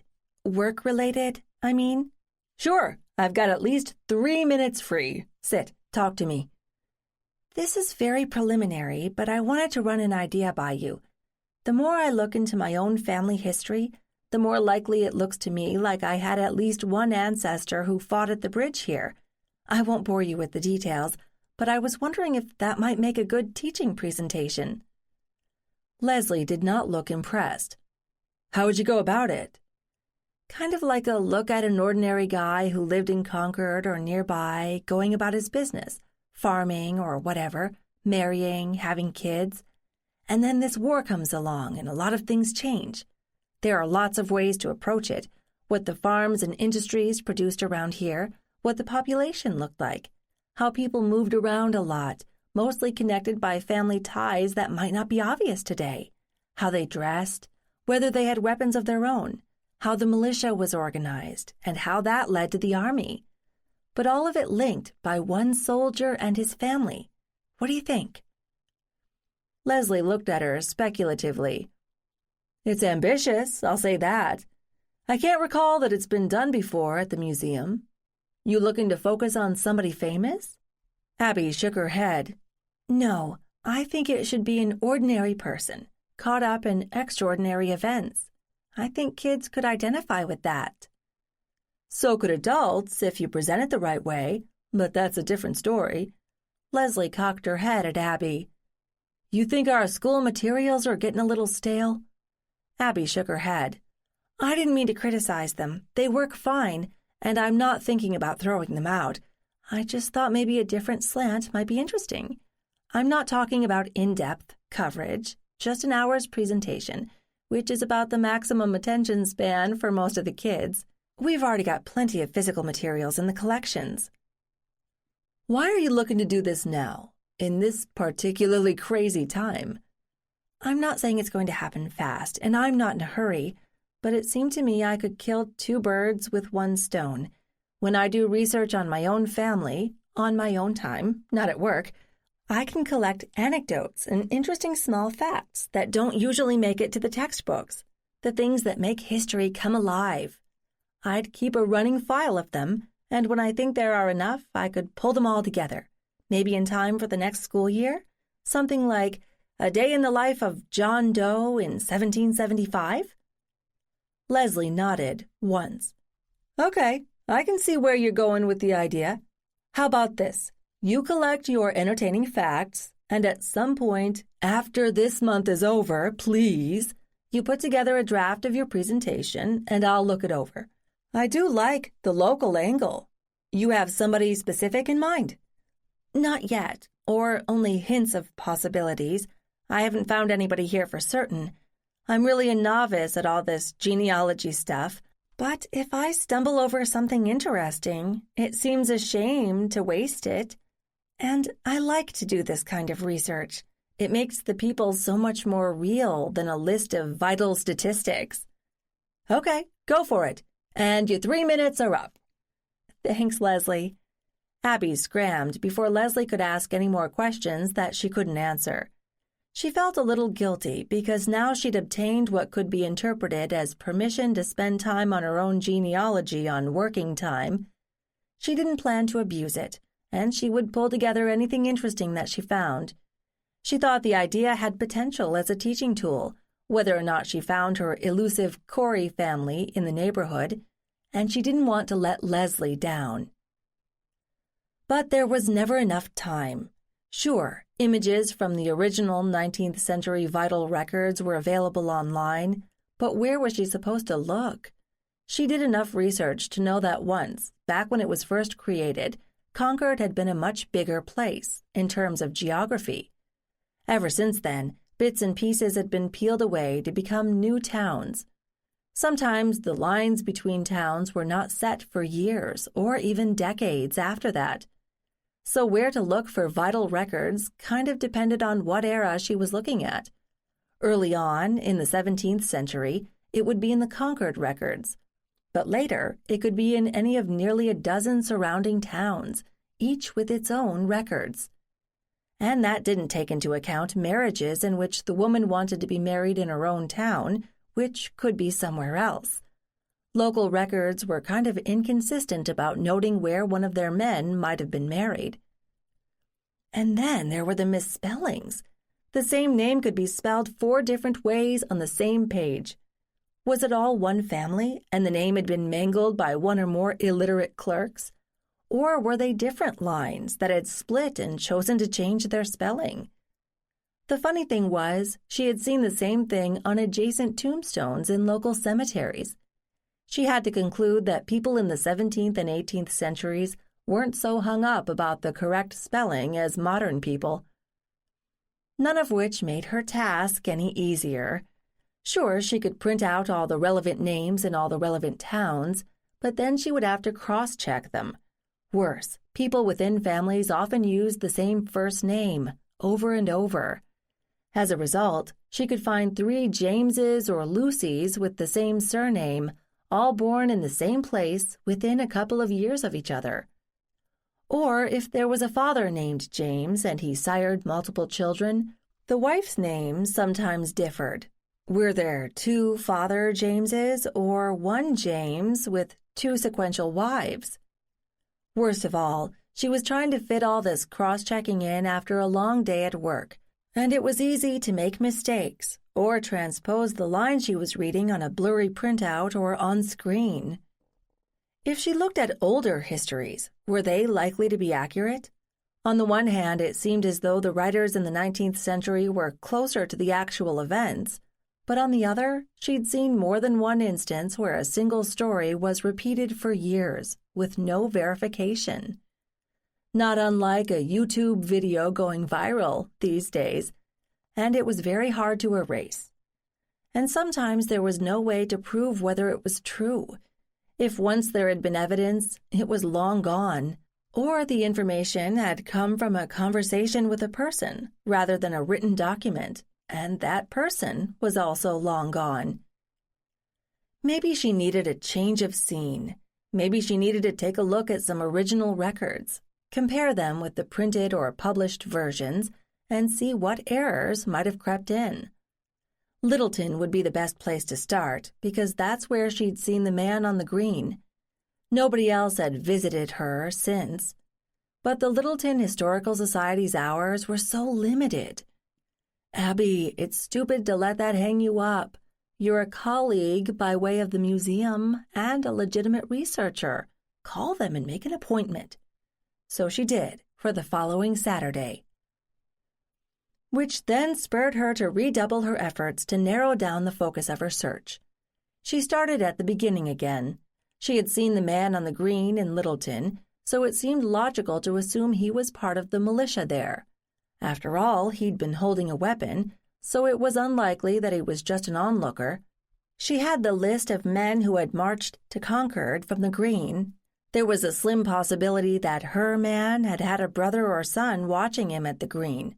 Would he have been a Minuteman too? And how the heck was she supposed to link any of this to the one name she had, Mary Ann Corey, who had married into the Reed family? There were no Coreys on the Littleton monument, although there were Coreys in the town, as well as adjacent towns. Finally, she gave up. She'd have to ask the person at the Historical Society what his or her recommendation was. Abby presented herself at the Historical Society promptly at 10 on Saturday. There was no doorbell that she could see, but the 19th century door sported a large brass knocker, so she tried that. A woman's voice called out from inside, "It's open." So Abby pushed the door open to reveal a woman who looked to be about 100 years old, and whose weight matched. Abby swallowed her first response. Maybe this woman had actually known the Minutemen. "Hi, I'm Abigail Kimball. I have an appointment to meet someone to help me with my family history." "I'm Esther Jewett. Come in before we lose all the heat in here. It's expensive. Wish spring would hurry up." Esther waited for Abby to enter and close the heavy door behind her. "What is it you're looking for?" she demanded. "I'm trying to find an ancestor who I believe was a Littleton Minuteman." "What have you got so far? Oh, we might as well sit down. This might take a while." She led the way to a massive oak library table. Abby took a moment to admire the handsome building, 19th century with high ceilings and lots of woodwork. "Sit," Esther said in a no-nonsense tone, gesturing toward a chair. She took one on the opposite side of the table. Abby sat as ordered. "I work at the Concord Museum, but I've lived in the state for only a few months. I discovered some relatives I never knew about, buried in Waltham, and they led me to Western and Concord. I've been looking in the communities surrounding Concord to see if I can identify anyone else from my family." "Who's buried in Concord?" Esther snapped. She was certainly direct, and not one for social graces. Maybe at her age, she'd decided it was a waste of time. "My 3 times great-grandmother, Mary Ann Corey," Abby told her. "She married William Reed. It's the Reeds in the flags I found in Waltham." "No Coreys among the Minutemen," Esther said with a sniff. "I know, I checked." "When was your Mary Ann born?" 1821, Abby told her from memory. "Huh. Too late to be a daughter of a Minuteman. Maybe granddaughter. What's your source?" "That's what the cemetery records said. Mary Ann was the first one buried at the family plot at Sleepy Hollow. I would have looked further back, but then I got this new job and moved, and I got busy. But now I want to see if I have a link to the battle at the bridge in Concord, and I understand the men from Littleton took part." "Patriot's Day stuff," Esther said dismissively. "Yes, exactly. but I'm having trouble finding my Marianne Corey going back. You check the vital records? Of course. I didn't find anyone who fit. I'm not surprised. Sometimes those transcribers back in the day were idiots, or maybe illiterate. Plenty of mistakes. But I think you're in luck. We just wrapped up a project, scanning all the records in the town clerk's office. You been there? Abby shook her head. They're only open days. My job keeps me pretty busy, and I haven't been working there long enough to have any vacation time coming. Are those records online? Not yet, but we had a professional hard copy made. Some people like to look at the real thing, not a picture on a screen. Cost a bit, too. Want to see them? Of course I do. Wait there, Esther said, and disappeared into another room. While she was gone, Abby stood and strolled around the room, examining books on the shelves, pulling one out now and then. Even from a quick inspection, she could tell that there was a wealth of information here. There were typed manuscripts on flimsy paper. There were transcriptions of someone else's earlier diaries. There were copies of individual families' Bibles. If it had been food, Abby would have been drooling shamelessly. As it was, her fingers itched to start leafing through the books. She was startled when Esther spoke behind her. "Come on back," she said. "We keep them in the back to protect them. Sometimes people think they can help themselves to whatever they want." Abby followed her into another room where Esther pointed to a pair of folio-size bound volumes laying on a table. That's the entire history of the town? Abby thought there would have been more. That's just births, marriages, deaths, burials, and the like, up to 1850. The town records are in other volumes. Thought you wanted to find specific people. I do, thank you. This is a great place to start. Tell me, do you work here? I'm a volunteer. I've been working on my family's history most of my adult life, and I've spent a lot of time here. Once my husband died, I got bored, and I didn't want to spend the rest of my life polishing the furniture, so I started helping out here. I come cheap. You can pay me by the hour, though. Sure, fine. Abby wasn't about to quibble. She had research to do, and the clock was ticking. Are you staying around, or do you have to be somewhere else? Trying to get rid of me, are you? Esther softened her comment with a flicker of a smile. I let you in, so I've got to keep an eye on you. Make sure you don't stuff our documents down your shirt. People do that? Abby said in dismay. Sure do. I've got to watch them like a hawk. If you want to be alone, I'll go sit in the office. The chair's more comfortable in there. Yell if you need me. Funny woman, Abby thought. She settled herself at the table and pulled the first heavy volume toward her. It took her a few moments to get used to the handwriting, although it was still remarkably legible after a couple of 100 years. They certainly knew how to make ink back then. She wondered if the originals would outlive anything produced now. All right, she knew when Mary Ann had been born and when she died. She also knew that she had married William Reed in Concord in 1845, so that narrowed her search. The bound volumes didn't make it easy, though. When they had been started, they had been neatly divided into categories like birth and death, but some parts had filled up earlier than others, so later dates ended up out of sequence. Details like deaths had been inserted on the same page as births. In addition, the amount of detail given varied from entry to entry.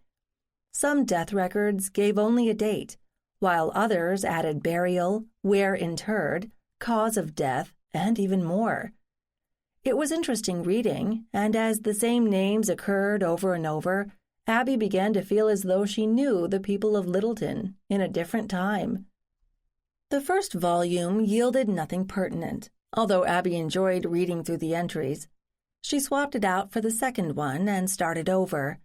This one picked up around 1840, Abby guessed. The writer had changed again, and his handwriting was crabbed, his spelling atrocious. Still, this was the original source, so Abby plowed through the pages, then stopped. There was Mary Ann Corey of Littleton, marrying William Reed of Concord. That part she knew. But what was new to her was the name written in parentheses after the Corey in the same hand, with the same ink, that said Perry. Was this a correction of somebody's earlier mishearing of the surname, or something more? Abby started leafing through the pages in reverse order until she came to pages for 1841 and stopped. Mary Ann Perry, daughter of Reuben Perry and Hannah, his wife, had married Stephen Corey in 1841, making her Mary Ann Corey, who had married William Reed 4 years later. There was a Perry on the Littleton monument, 2, in fact, Henry and Benjamin.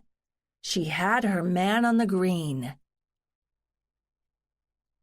8. She was so boggled by her find that she found herself leafing through the books randomly, hunting for other Perry appearances. There were plenty. Who was this Henry Perry? Perrys cropped up regularly in the books in front of her, and she hadn't even touched on any of the surrounding communities. She'd have to start from scratch with them. She was jerked out of her focus by a cough from Esther, now standing behind her. "Hey, you been here 4 hours already. I didn't figure you'd take so long, being your first visit. Kind of like a scouting trip?" Abby wanted to snap at her to go away and leave her alone, but she figured she'd need Esther's help later. "I'm sorry, am I keeping you from something? Actually, I should go. I want to sort through what I found and work out what my next steps are, and I shouldn't waste your time by doing it here. Can we get together again? I mostly have time on weekends. I could manage an appointment at night, if you'd rather." "I like my shows at night, and I don't drive after dark. But weekends are good. How about this? You go home and sort out your notes, then we can figure out a good time to meet again. Don't know that you'll have time the next week or so, what with Patriot's Day and all that fuss. You might want to come watch the real muster here." "I saw the guys practicing the other day. That's what started me thinking." Not exactly the way Esther might have imagined, but true enough. "That sounds like a plan, and thank you for pointing me in the right direction." "You owe me $60. I charge $15 an hour." Abby thought that was extremely reasonable, but maybe she was still giddy with her discovery. "Check? Cash?" "Cash is good if you've got it." Abby rummaged through her purse and came up with 3 $20 bills. Esther said, "Just leave it on the table for now. Good luck." "Should I call you?" Abby asked. "No, just call this place and set up something. I'm always around." "Thanks." Esther walked Abby to the door, then disappeared back inside. Abby stood on the steps for a moment, breathing deeply. She had a name, Henry Perry. He was the right age to have fought in the Revolution. She could check his military records online. Esther was right. No need to waste her time hunting for information she could get somewhere else. Abby's mouth twitched at the thought of Esther.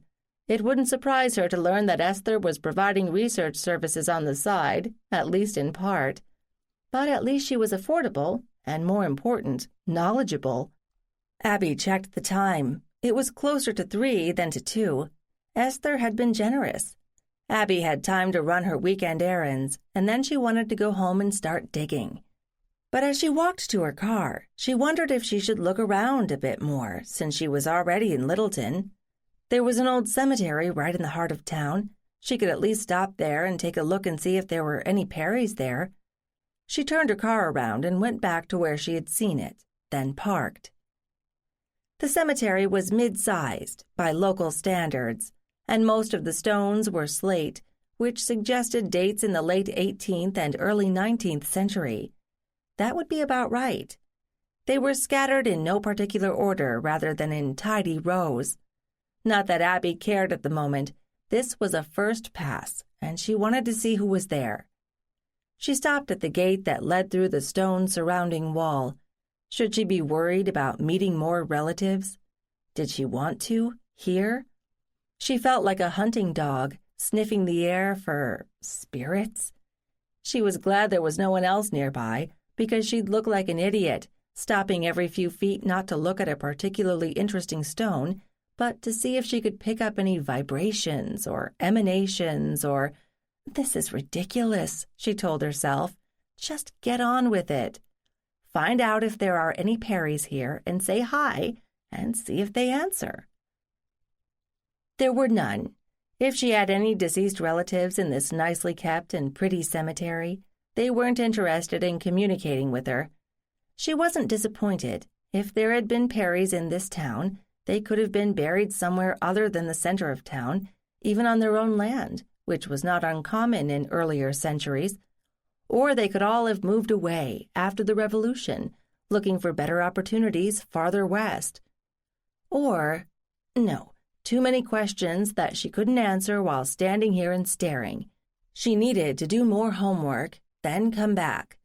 And there must be a newer cemetery, too, but she didn't have time to investigate that yet. It was beginning to get dark, and she still had to stop at the market on her way home. The house was dark and quiet when she arrived. No ghosts. Abby wondered whether if she were staying somewhere long-term, she'd get a pet, a cat or a dog, to welcome her home, even if all they wanted was their dinner.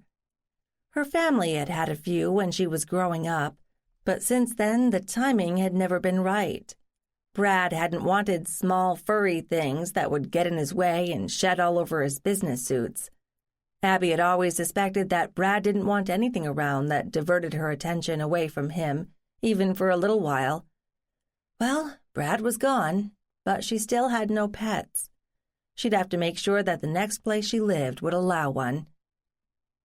After another quick supper, she settled in front of her laptop, but sat there, staring at the screen, her shoulders slumped.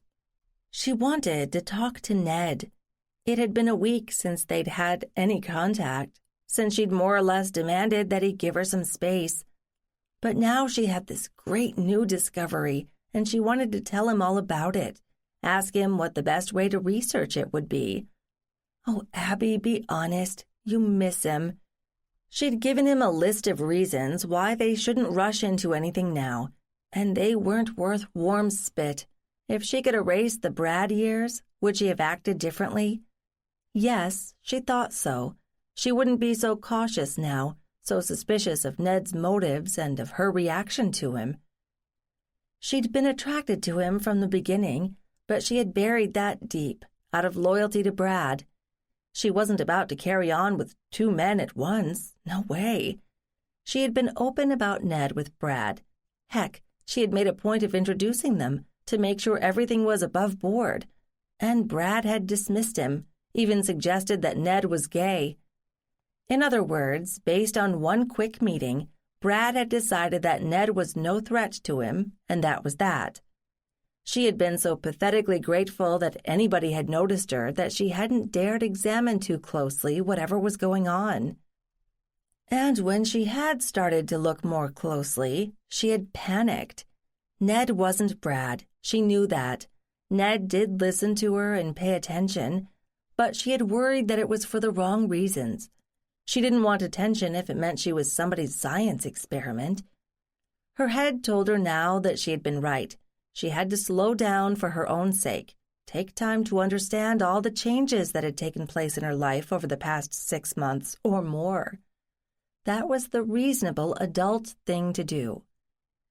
But she missed Ned. Was that so wrong? If they were meant to be together, shouldn't they be working out their problems together? She reached for her cell phone, put it down, then picked it up again, and hit his number. It rang and rang, then went to voicemail. She couldn't think of anything to say in a message, so she just hung up. He would see that she had called. Let him take the next step. She turned back to the computer and booted it up. 2 hours later, she had a sheaf of printouts and the beginnings of a headache. She'd found more than one military record for Henry Perry, but she didn't understand them. Part of that was her ignorance of military language and organization in 1775, she admitted. But the records seemed to contradict themselves. He was enlisted here. No, he had signed up there for 3 years. He had deserted.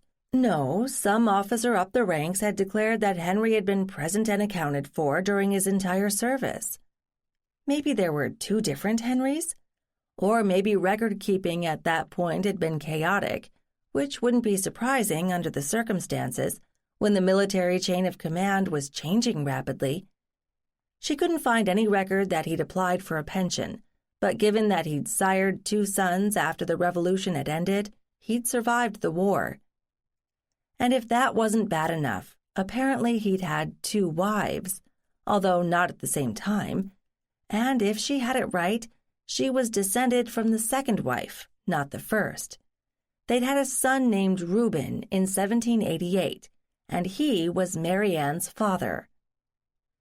Abby sat back and rubbed her eyes. This was ridiculous. It was like hunting black rabbits in the woods at midnight. Every now and then she'd catch a glimpse of something, or hear a rustle as it passed, but then it would disappear, and she couldn't find confirmation of it. Or if she did, it was just a repetition of the same information that she didn't trust in the first place. All right, go back to the beginning. Why had she seen Henry on the Littleton Green? She'd already guessed that she was seeing him through the eyes of one of her own ancestors. From what she'd found, it looked as though his 2 eldest sons had also fought in that war, and one of them appeared on the monument on the green. But son Benjamin was not her lineal ancestor. Why would she be channeling him? Or maybe it was Henry's wife, worried about him? No, that wouldn't work, because he was still married to his first wife, Susanna, Benjamin's mother, who Abby wasn't related to. Abby pulled out the list of names she'd copied from the Littleton records. Wife number 1, Susanna, had been born in 1736, and she and Henry had already had 7 children by 1775. And, Abby noted with a smile, number 8 had been born almost exactly 9 months after the battle at Concord. They must have had a nice celebration of the victory. And there was a 9th child after that, and Susanna had lived another few years beyond his birth. So if it wasn't Benjamin who was reporting to her, Abby thought, and Susanna wasn't her lineal ancestor either, what about the second wife, Jane? Henry had married her less than a year after Susanna's death, but Susanna hadn't died until 1785. Jane would have been past 30 at the time of the battle, but if Abby was going to stick to her original hypothesis that only lineal ancestors appeared to her, or she saw through them, then she'd have to put Jane on the green there too, watching Henry and lusting after him, and agonizing about the impossibility of doing anything about their forbidden love. Henry's very much alive first spouse and a slew of small children did complicate things. That would have been intense enough to leave a mark, right? But Abby had now created a steamy soap opera in 1775 with no proof whatsoever. And with that, she shut down her computer with a laugh. Maybe it could have happened that way, but what were the odds? And there was no way to prove any of it. Unless Mary had conveniently left a detailed diary. She could ask Esther if there was one, but she wasn't going to hold her breath. She showered and crawled into bed with a book. Ned hadn't called by the time she was ready to turn off the light. Maybe his phone was dead. Maybe he was dead. Maybe he was out of the country and couldn't get reception. Or maybe he simply didn't want to speak to her. He'd decided she was too high maintenance, what with all these ghosts floating around her.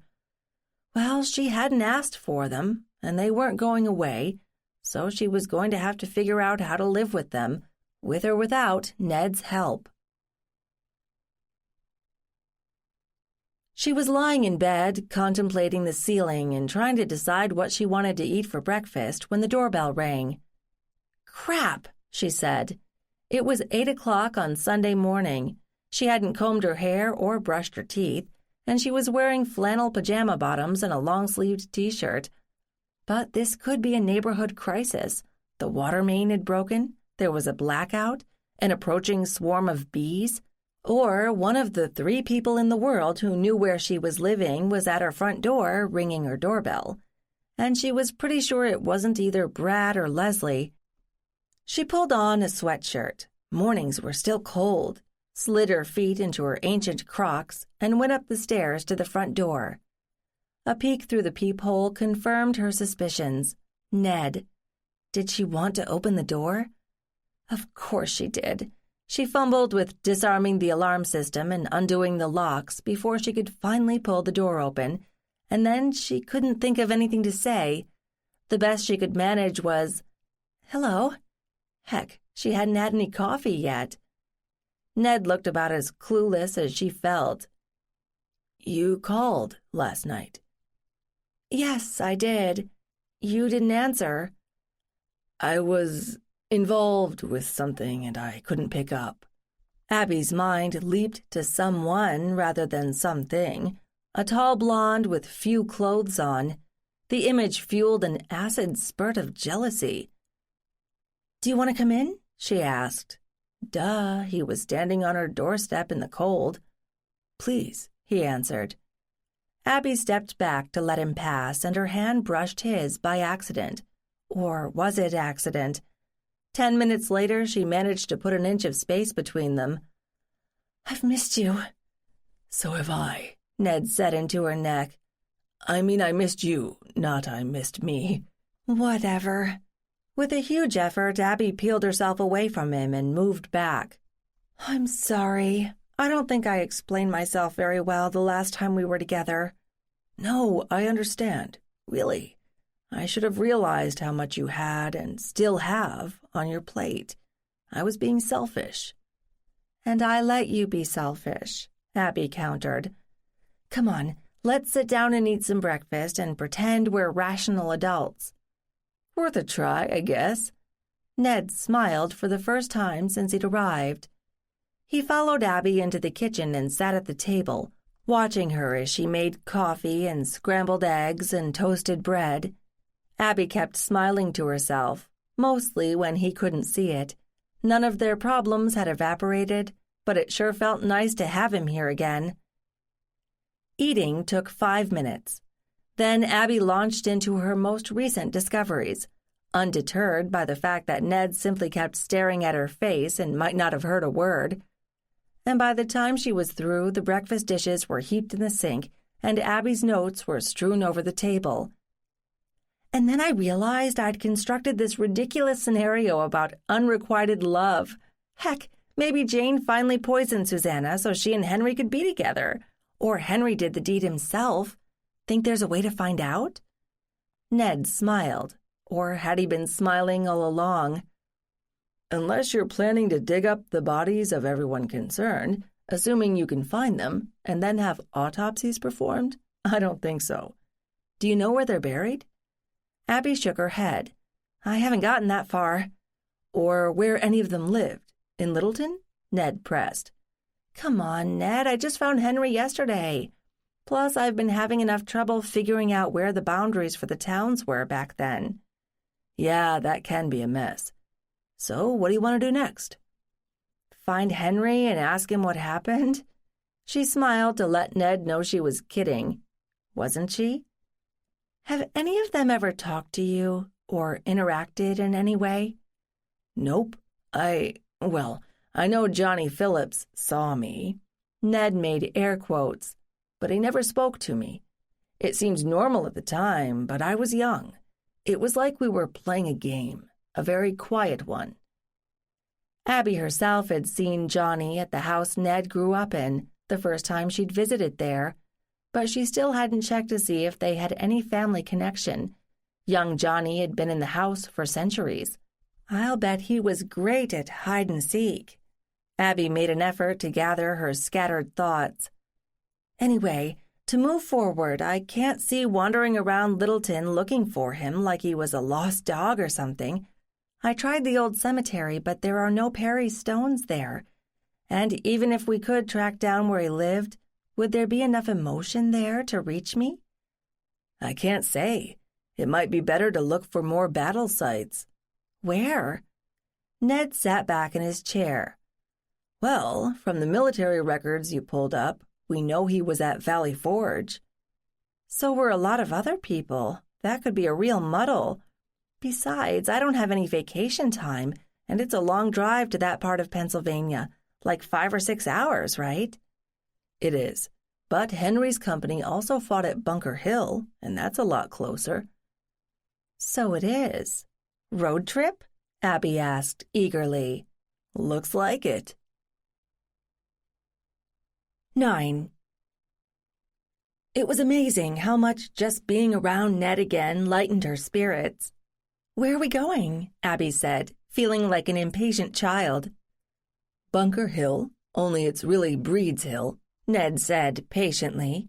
And which PR flack got the name wrong? Does it really matter? It stuck. The point is, it's high, and it gives a great view of Boston, especially if you want to lob cannonballs at it. How do we get there? Have you been to Boston at all? Ned asked, incredulous. Once when I was a lot younger with my parents.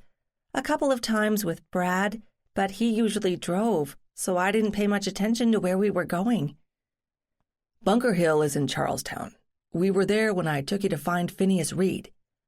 Oh, we could see the monument on the hill from the cemetery, right?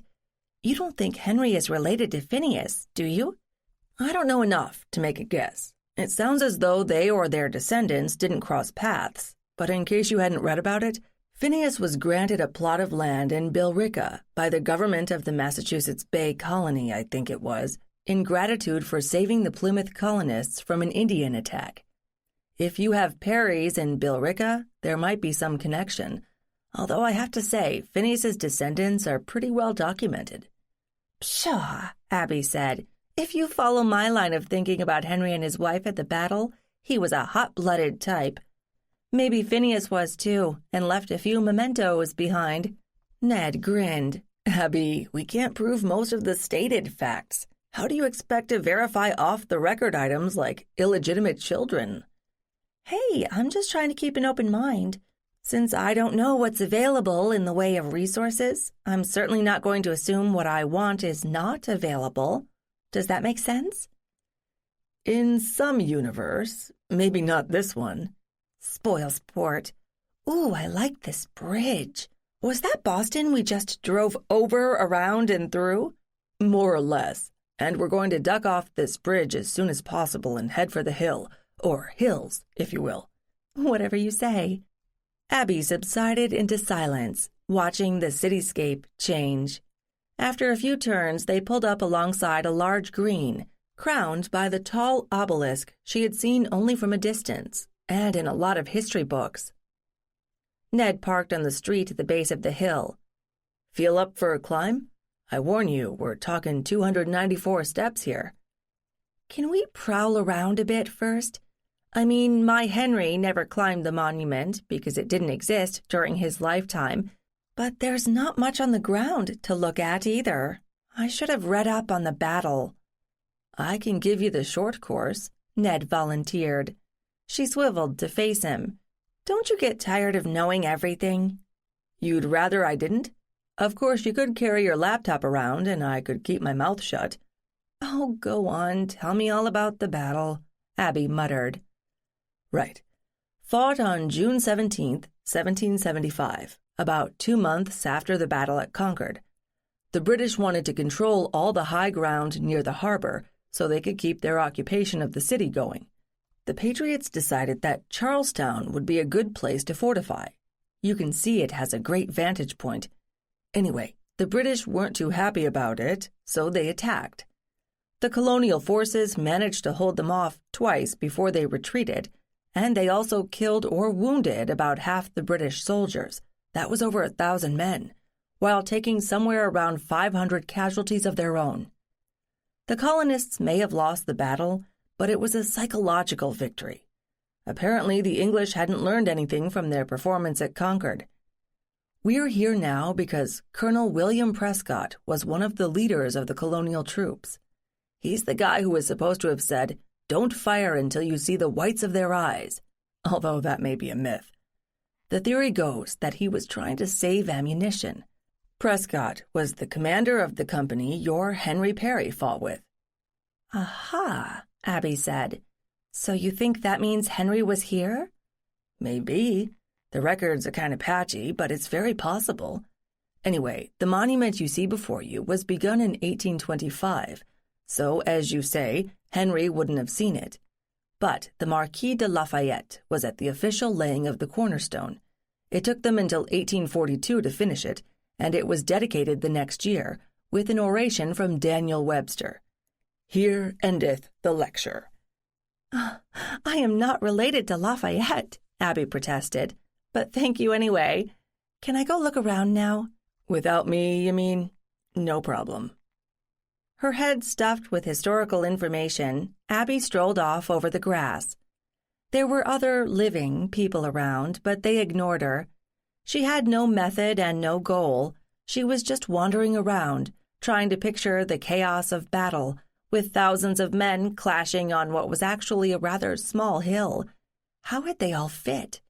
It occurred to her that it might be a good teaching excursion to make school kids walk through a real battle, not with live ammunition, of course, but carrying the equivalent weight of a musket and shot and gunpowder while wearing multiple layers of woolen clothing on a hot June day.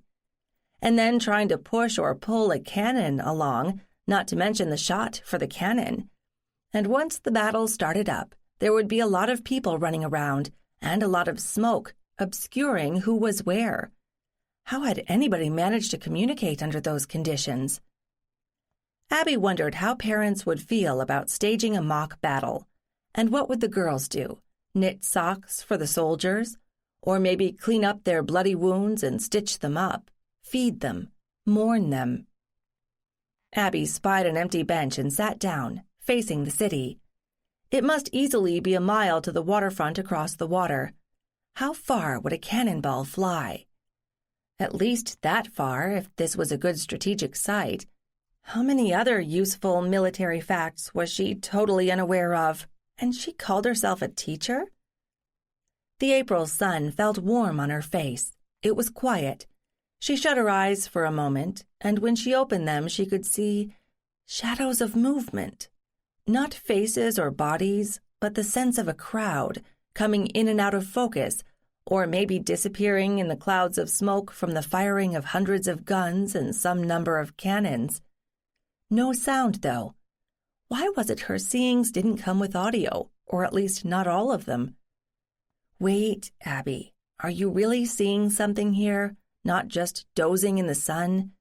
And through who? It could be Henry, she thought, but then again it could be a lot of people, their perceptions blended. Maybe that's why things were so blurry. She was catching fragments from different directions simultaneously. How many ancestors did she have running around here? And how many years would it take her to sort them all out? She watched until the half-seen images faded, and all she saw was the modern, well-mown world. Ned wandered up and stopped next to her bench. He raised an eyebrow, without speaking. She nodded, likewise silent. Then she tilted her head at him, soundlessly asking, "And you?" He nodded too. They smiled in unison, and then Ned sat down next to her. Without thinking, Abby reached out and took his hand, and things exploded. Suddenly the green was filled with figures, running, falling, firing. Plugging into whatever Ned was seeing had ramped up her response by an order of magnitude, and it was frightening. She leapt to her feet, but Ned, startled, didn't let go. In a panic, Abby tried to wrestle her hand from his, but now he was trying to calm her. It wasn't working. Their odd struggle was interrupted by a voice. "Is there a problem here?" Abby shook her head and focused on the speaker, apparently one of the park guards, wearing a tan uniform. He was no reedy bureaucrat. He looked as though he could rip the two of them apart easily. Abby took a breath and tried to smile. No, everything is fine. I just got, flustered. The man looked like he didn't believe her. Was this man bothering you? No, not at all. It's okay, really. But thank you for checking. I know it must have seemed as though I needed help, but we're fine. The guard still looked skeptical, and he studied Ned, who still looked bewildered by the whole episode.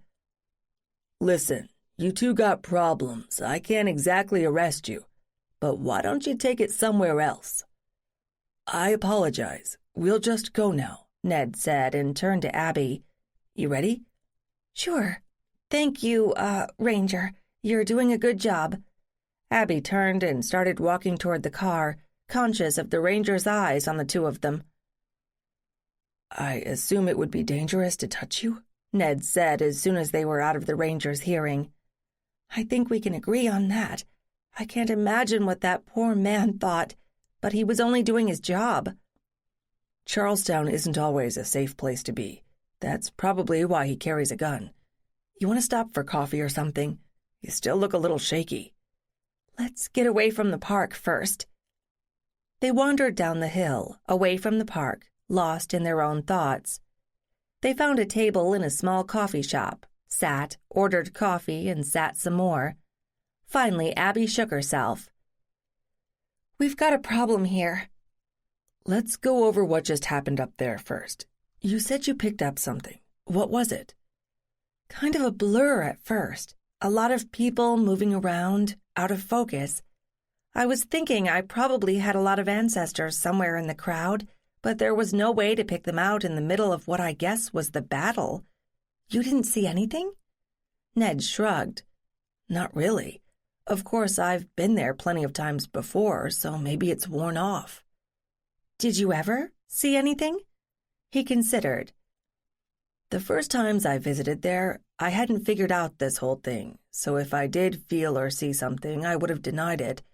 And after that, it was probably too late. He reached out a hand to take hers and then decided against it. So what happened when we touched?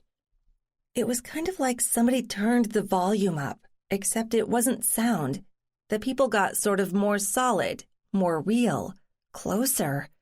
It was scary, maybe because I wasn't expecting it. Ned, what do we do? You mean about this thing we've got between us? Yes, that. It's ridiculous. When I'm with you, I want to touch you like any normal person. I shouldn't have to worry that if I take your hand, my whole world is going to blow up. I mean, it was really embarrassing up there, wasn't it? That poor guard probably thought you were hassling me. Heck, it would have looked like that to me, too.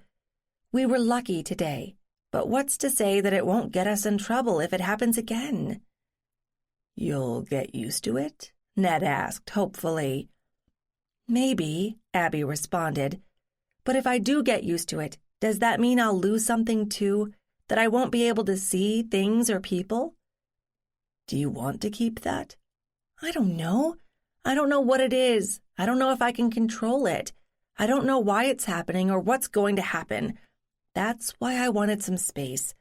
Well, obviously that didn't help. We got together and we nearly got arrested. Abby, I don't have any answers. I want to help, but I'm not sure how to. Abby sipped some cooling coffee, trying to get a grip on herself. Have you ever talked to your mother about this?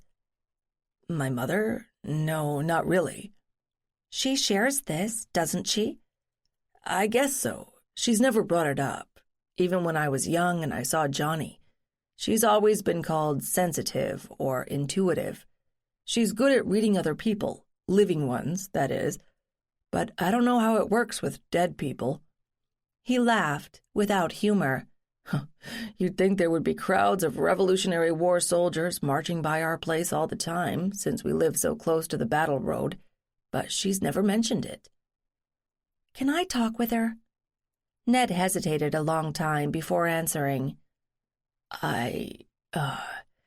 Is this something we should do together? The two of you have never discussed this weird phenomenon? Abby asked. No. Well, I think that conversation has to come first. You're on good terms, aren't you? Of course we are. Well, I don't feel right talking to her unless she knows about you. Half of my problem is because of you.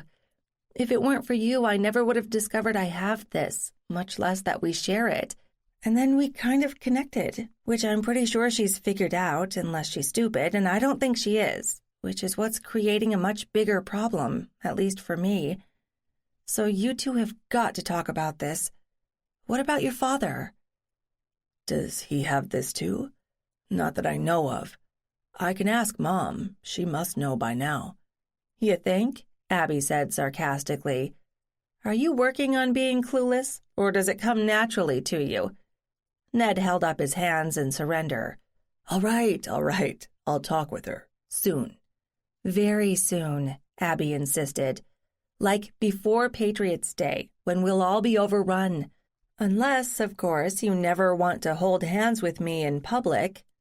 Got it. I will talk to my mother, I promise. Feeling better now? I think so. Then let's go home. 10. On Monday, 1 week before Patriot's Day, everybody on the staff was scurrying around the museum like ants in an anthill, each with their own task. Abby wasn't sure whether there was that much to be done, but everyone appeared to want to be part of the process. It was almost like Christmas, Abby reflected, and it was a good thing that it happened only once a year. Of course, the week following Patriot's Day coincided with the local school's spring break, so the museum, and Abby in particular, had to be ready, not, for once, for the tour groups, but for parents desperate to find something to do with their liberated offspring. Spring madness. Ned called just past noon. I'm having dinner with Mom tonight. Dad's out of town. You sure you don't want to come? He ended plaintively. I told you, I think this is something the two of you have to deal with first. She'll be hurt if she finds out I knew before she did. I'm pretty sure she could guess that. That may be, but putting it into words makes a difference. Call me tonight, after you get home. Abby smiled after she'd hung up. It was still hard for her to believe that these two people had lived in the same house together for 18 years, had seen each other regularly since, and had never discussed the fact that they both appeared to have some sort of psychic ability. But maybe Sarah Newhall had been as bewildered as she had, and had had far less in the way of a support system to help her deal with it. She'd seen Sarah only in the context of a riotous Thanksgiving dinner, but they'd both sensed a connection between them immediately, and it had been brought on by touch in that case, too. Had Ned never noticed? Or maybe he thought that kind of spark was simply the way men and women interacted. Or he had stopped hugging her relatively young. If so, that must have hurt Sarah. But in that case, where had Leslie fit? Leslie was not in the least a sensitive type. Maybe that had been her appeal. She was exactly what she appeared to be. Maybe Ned had found that a relief, if he'd had even an inkling of his own capabilities. There were no hidden currents under the surface, and certainly no surprises. Yet their relationship hadn't worked out, and they'd both recognized that, even if they hadn't sorted out why. Leslie had moved on, married, had a couple of kids. Ned had stalled. Surely there had been other women. He was attractive, gainfully employed, and nice. Why had no woman ever snatched him up? Or had they in their turn sensed something askew under the surface niceness? Enough thinking. Abby threw herself back into the piles of work on her desk and tried not to think about Ned and Sarah and whatever they would have to say to each other. Another couple of hours flew by, and then suddenly Leslie was standing in her doorway, holding the hand of a young girl. Sorry to bother you, Abby, but I got a small crisis. This is Ellie, my daughter. Say hello to Abby, Ellie, please. And she's spending the day with me since school is out. Some sort of teacher-in-service day, although why they had to hold it right before the vacation week I do not know. I thought I had a sitter lined up, but she bailed on me at the last minute. But it turns out that I've got an important conference call this afternoon. So would you mind finding something for her to do while I'm tied up? It won't be for long, I hope. Sure, no problem, Abby said. Hi, Ellie. What kind of things do you like to do? "This place is boring," Ellie said, looking at the floor. "Ellie, be polite," Leslie snapped. "I'm sorry, but she's seen just about everything here before," Leslie told Abby apologetically. She glanced at her watch. "Shoot, I've got to go. You two work it out. Abby, I will be eternally in your debt. Bye, sweetie," she added to Ellie. Left alone, Abby and Ellie stared at each other, sizing each other up. "So, if you're bored with this place, what kind of things do you like to do, Ellie?" Abby said neutrally. "Computer games." "I'm sorry, this is kind of an old computer, and I don't have any on it. This is where I work. Do you know how to read?" "Yeah, I'm not dumb," Ellie said. This was not a promising start, Abby thought. "How old are you?" 7 and 3 months. "Then of course you know how to read. You want to go into town, to the bookstore?" Abby wasn't sure that Leslie's request included leaving the building, but she could sympathize with Ellie's boredom, especially if she'd seen all the exhibits before. Besides, they'd only get in the way downstairs. Ellie shook her head, then looked up. "Can we go to the cemetery, the one up the street?" Abby certainly hadn't expected to hear that. "Sure, it's not far, and it's a nice day to be outside. Have you been there before?" "Only once. Mom thinks cemeteries are creepy." "Does she? I like them. Then let's do that. But I'm going to set some rules." Abby knew next to nothing about the child in front of her, except that she was the daughter of her boss, and had no idea whether she was docile or rebellious. "First of all, you stay where I can see you, all right? No running off, no hiding. Second, you hold my hand crossing the street. Third, when I say it's time to come back, you don't argue." "Sure, fine. Can we go now?" At least Ellie seemed a bit more enthusiastic than she had before. "Okay, are you warm enough?" "Yeah, come on." Ellie led the way downstairs and out the front door, turning right toward the center of town. Yes, she certainly had been there before. It was only a few blocks to the nearest cemetery, not the Sleepy Hollow one that Abby knew well, but another one, built on an awkward hill closer to town. Ellie was happy to scramble up the hill, while Abby followed more slowly, reading the tombstones, mostly old slate ones. "Ellie, don't go too far. Hey, can you read these stones?" "Sure. Come on, there's this really cool one you should see." Abby followed willingly and found Ellie standing in front of a stone dated 1773. Ellie pointed. "Look, see?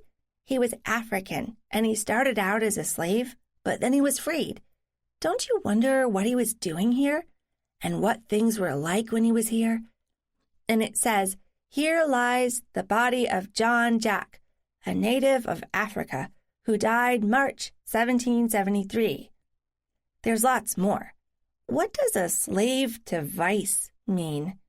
Ellie was far too smart for her years, and Abby wasn't sure how she should answer her, or if she even knew the answer.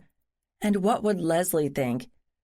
"Maybe you should ask your mother," Abby told her. Ellie didn't appear to hear her because her eyes were fixed on another spot in the cemetery. "Who's that?" "Who?" Abby searched in the direction Ellie was looking, but she didn't see anyone. "Is it a man or a woman?" "It's a man, in funny clothes. You didn't see him?" No, it couldn't be. And if Abby wasn't ready to explain vice to a 7-year-old, she was even less prepared to broach the subject of seeing whatever the man was, who she couldn't see. Not a relative of hers, apparently. But why could Ellie see him? "No, I must have missed him, in more ways than one." "Have you seen him before?" Abby asked cautiously. Ellie shook her head. "He's gone now. Can we go back? I'm thirsty." "Sure, let's do that. Your mother should be finished soon. She's going to wonder where we went."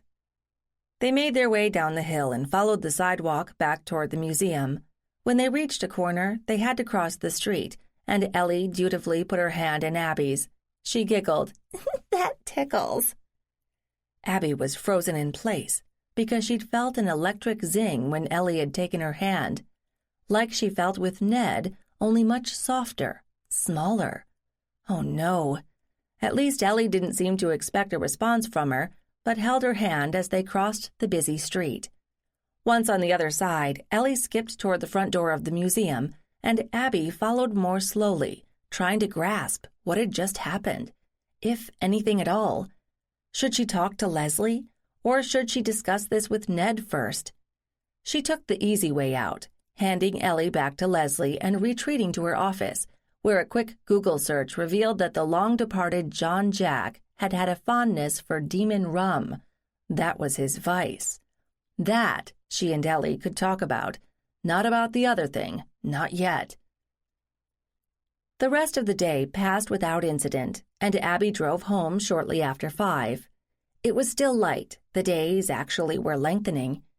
Abby knew that the battle had begun at Lexington at dawn, but she was less sure how long it had lasted. Or maybe she needed to know first when it had ceased to be a battle and had turned into a retreat for the British, although more and more American militia had kept showing up throughout the retreat and had continued to take shots at the redcoats.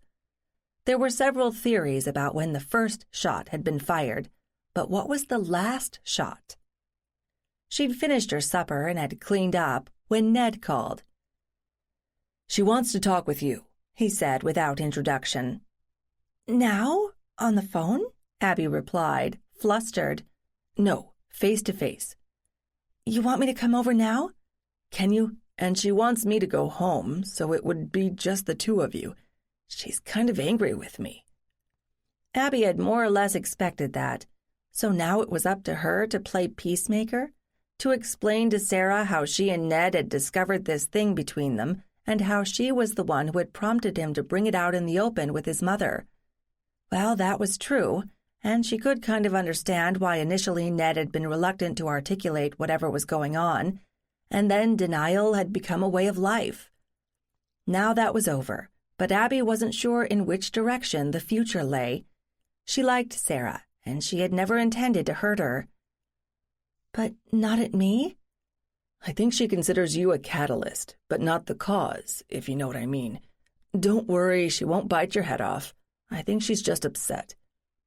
"Ned, so was I when I first found out about this. Your mother had probably found a way to rationalize the whole thing away for years, and now suddenly she's supposed to rethink everything, and with a stranger who comes out of nowhere."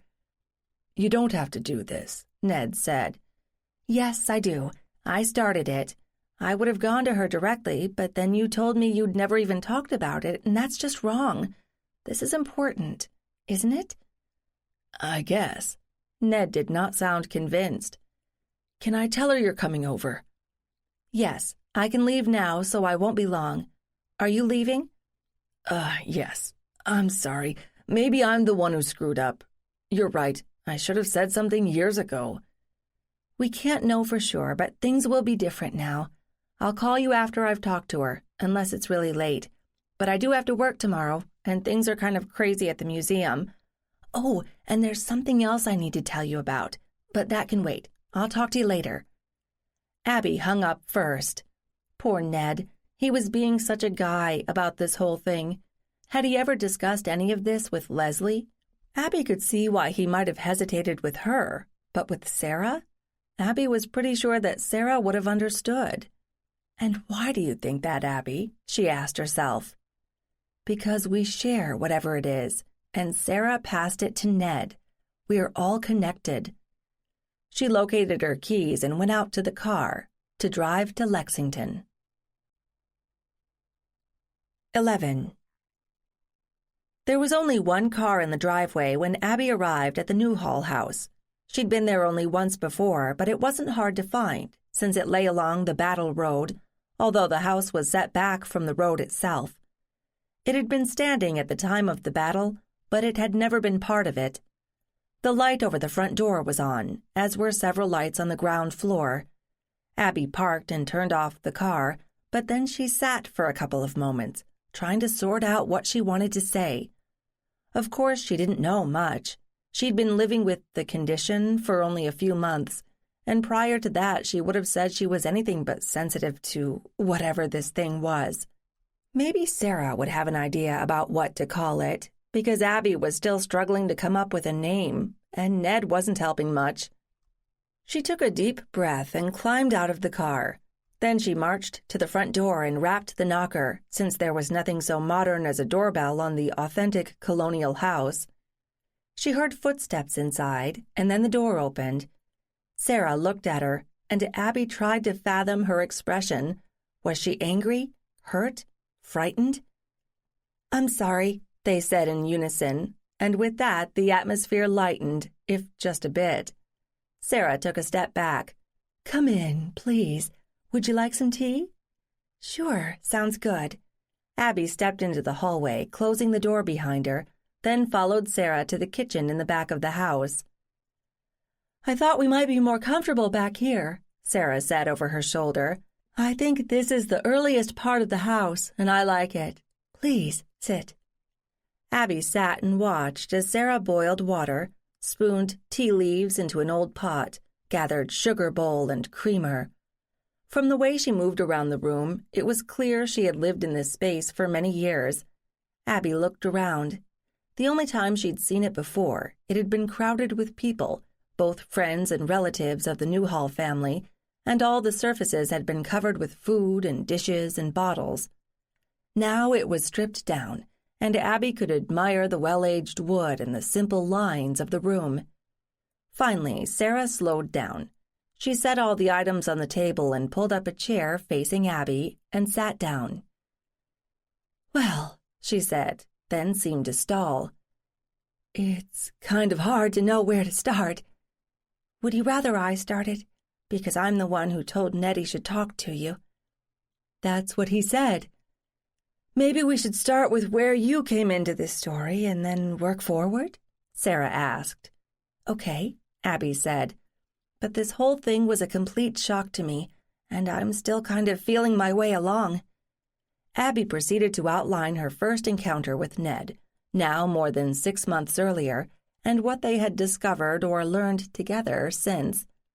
Sarah didn't interrupt, but watched Abby's face as she spoke. Finally, Abby reached the present. "So Ned and I figured out that I was seeing people who were from the same line of ancestors, which are yours, too. I'm not sure how much he saw, because he didn't say much about it, but..." She faltered. "Just recently I saw someone he didn't see. I mean, the fact that he said so, on the spot, started me thinking that maybe he had been seeing the others. Anyway, it kind of shook me up. I mean, I'm used to having him kind of hold my hand through this, and suddenly there's someone he can't share, and I'm not sure what it means or what to make of it. Does anything of this make sense to you? I mean, when you and I first met, I thought we had some kind of link, like the one Ned and I have, but you didn't say anything, and then we all got busy with Thanksgiving, and I'll admit I never tried to contact you after that. I probably should have, but I'd only met you the once, and back then I still wondered if I was imagining things." Sarah thought for a few moments before speaking. "And it never occurred to Ned that we might have something to share." She sighed. "Oh, Abby, I think I'm as confused as you were at the beginning. I was always the sensitive one in my family, seeing things, all right, people, that nobody else saw. Everybody else in my family told me I was just oversensitive, or high-strung, or nervous, you pick a word. Nobody ever believed me, and they told me I would grow out of it. I learned pretty young not to talk about what or who I saw. And when I went to college, I got away from New England, to a place where I didn't have any ties. I hadn't really worked out the ancestor angle, so I thought, or maybe hoped, that it had all gone away." "But here you are," Abby said. Sarah smiled down at her cup. "Yes, I made the mistake of falling in love with a man from Massachusetts, and I thought it would be safe to move back. It had been so long." "Was it? Safe, I mean?" Sarah shook her head. "No." She looked up at Abby. "Ned told me you've seen Johnny Phillips?" I did, that first time I was here. Sarah shook her head. I didn't handle it well when Ned first told me about him. I thought he was making him up. Even then, Ned was kind of a lonely child, and I understood it was pretty common to make up imaginary friends for companions. And then after a while he didn't mention Johnny anymore, and I thought he had outgrown it. Him. But we never had a conversation about it, then or later. That's perfectly understandable. But given what you know now, do you think Johnny's always been in this house? Quite possibly. Ned said he looked him up a few years ago.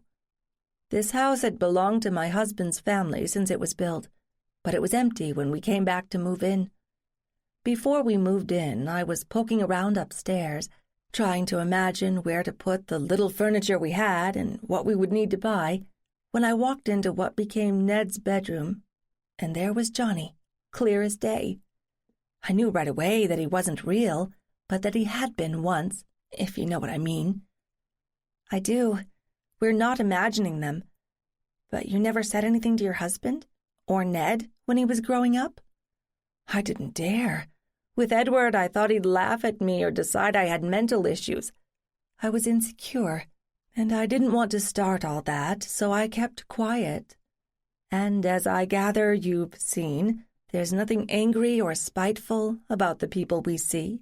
They don't mean us any harm. They can't reach out from the past and touch us or change anything.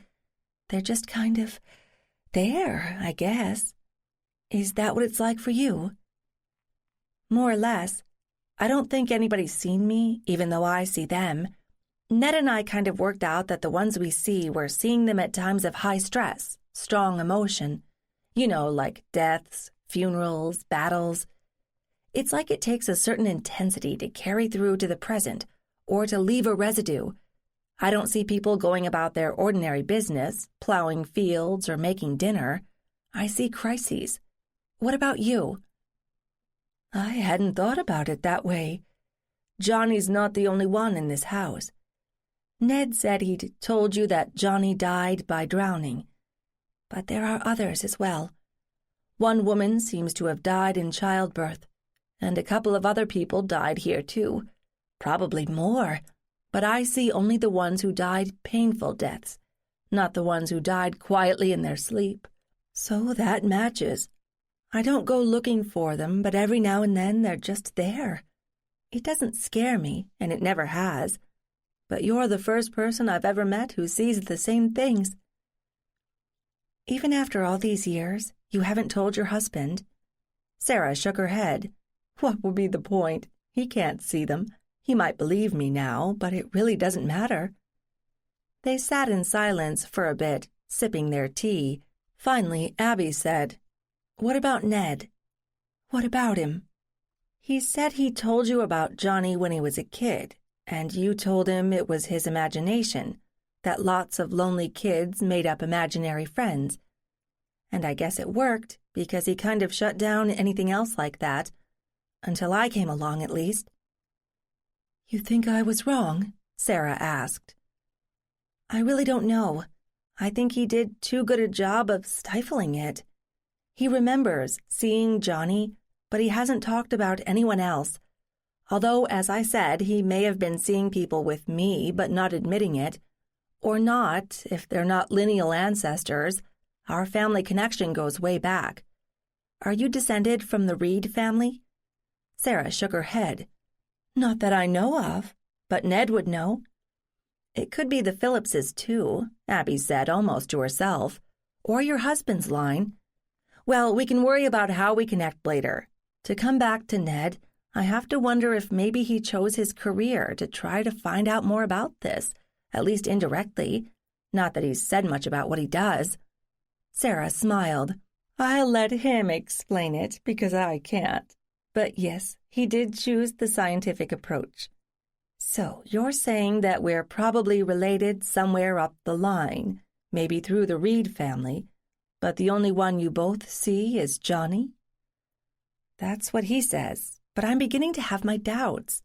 He'd already done the research on old Phineas Reed's descendants, so Ned kind of pointed me in the right direction and sat back and waited to see what I would do. And he or I or we kept scoring hits, which makes me think he had seen or felt something himself before, although it doesn't always take the same form, I gather. Impulsively, Abby held out her hand across the table. "Take my hand."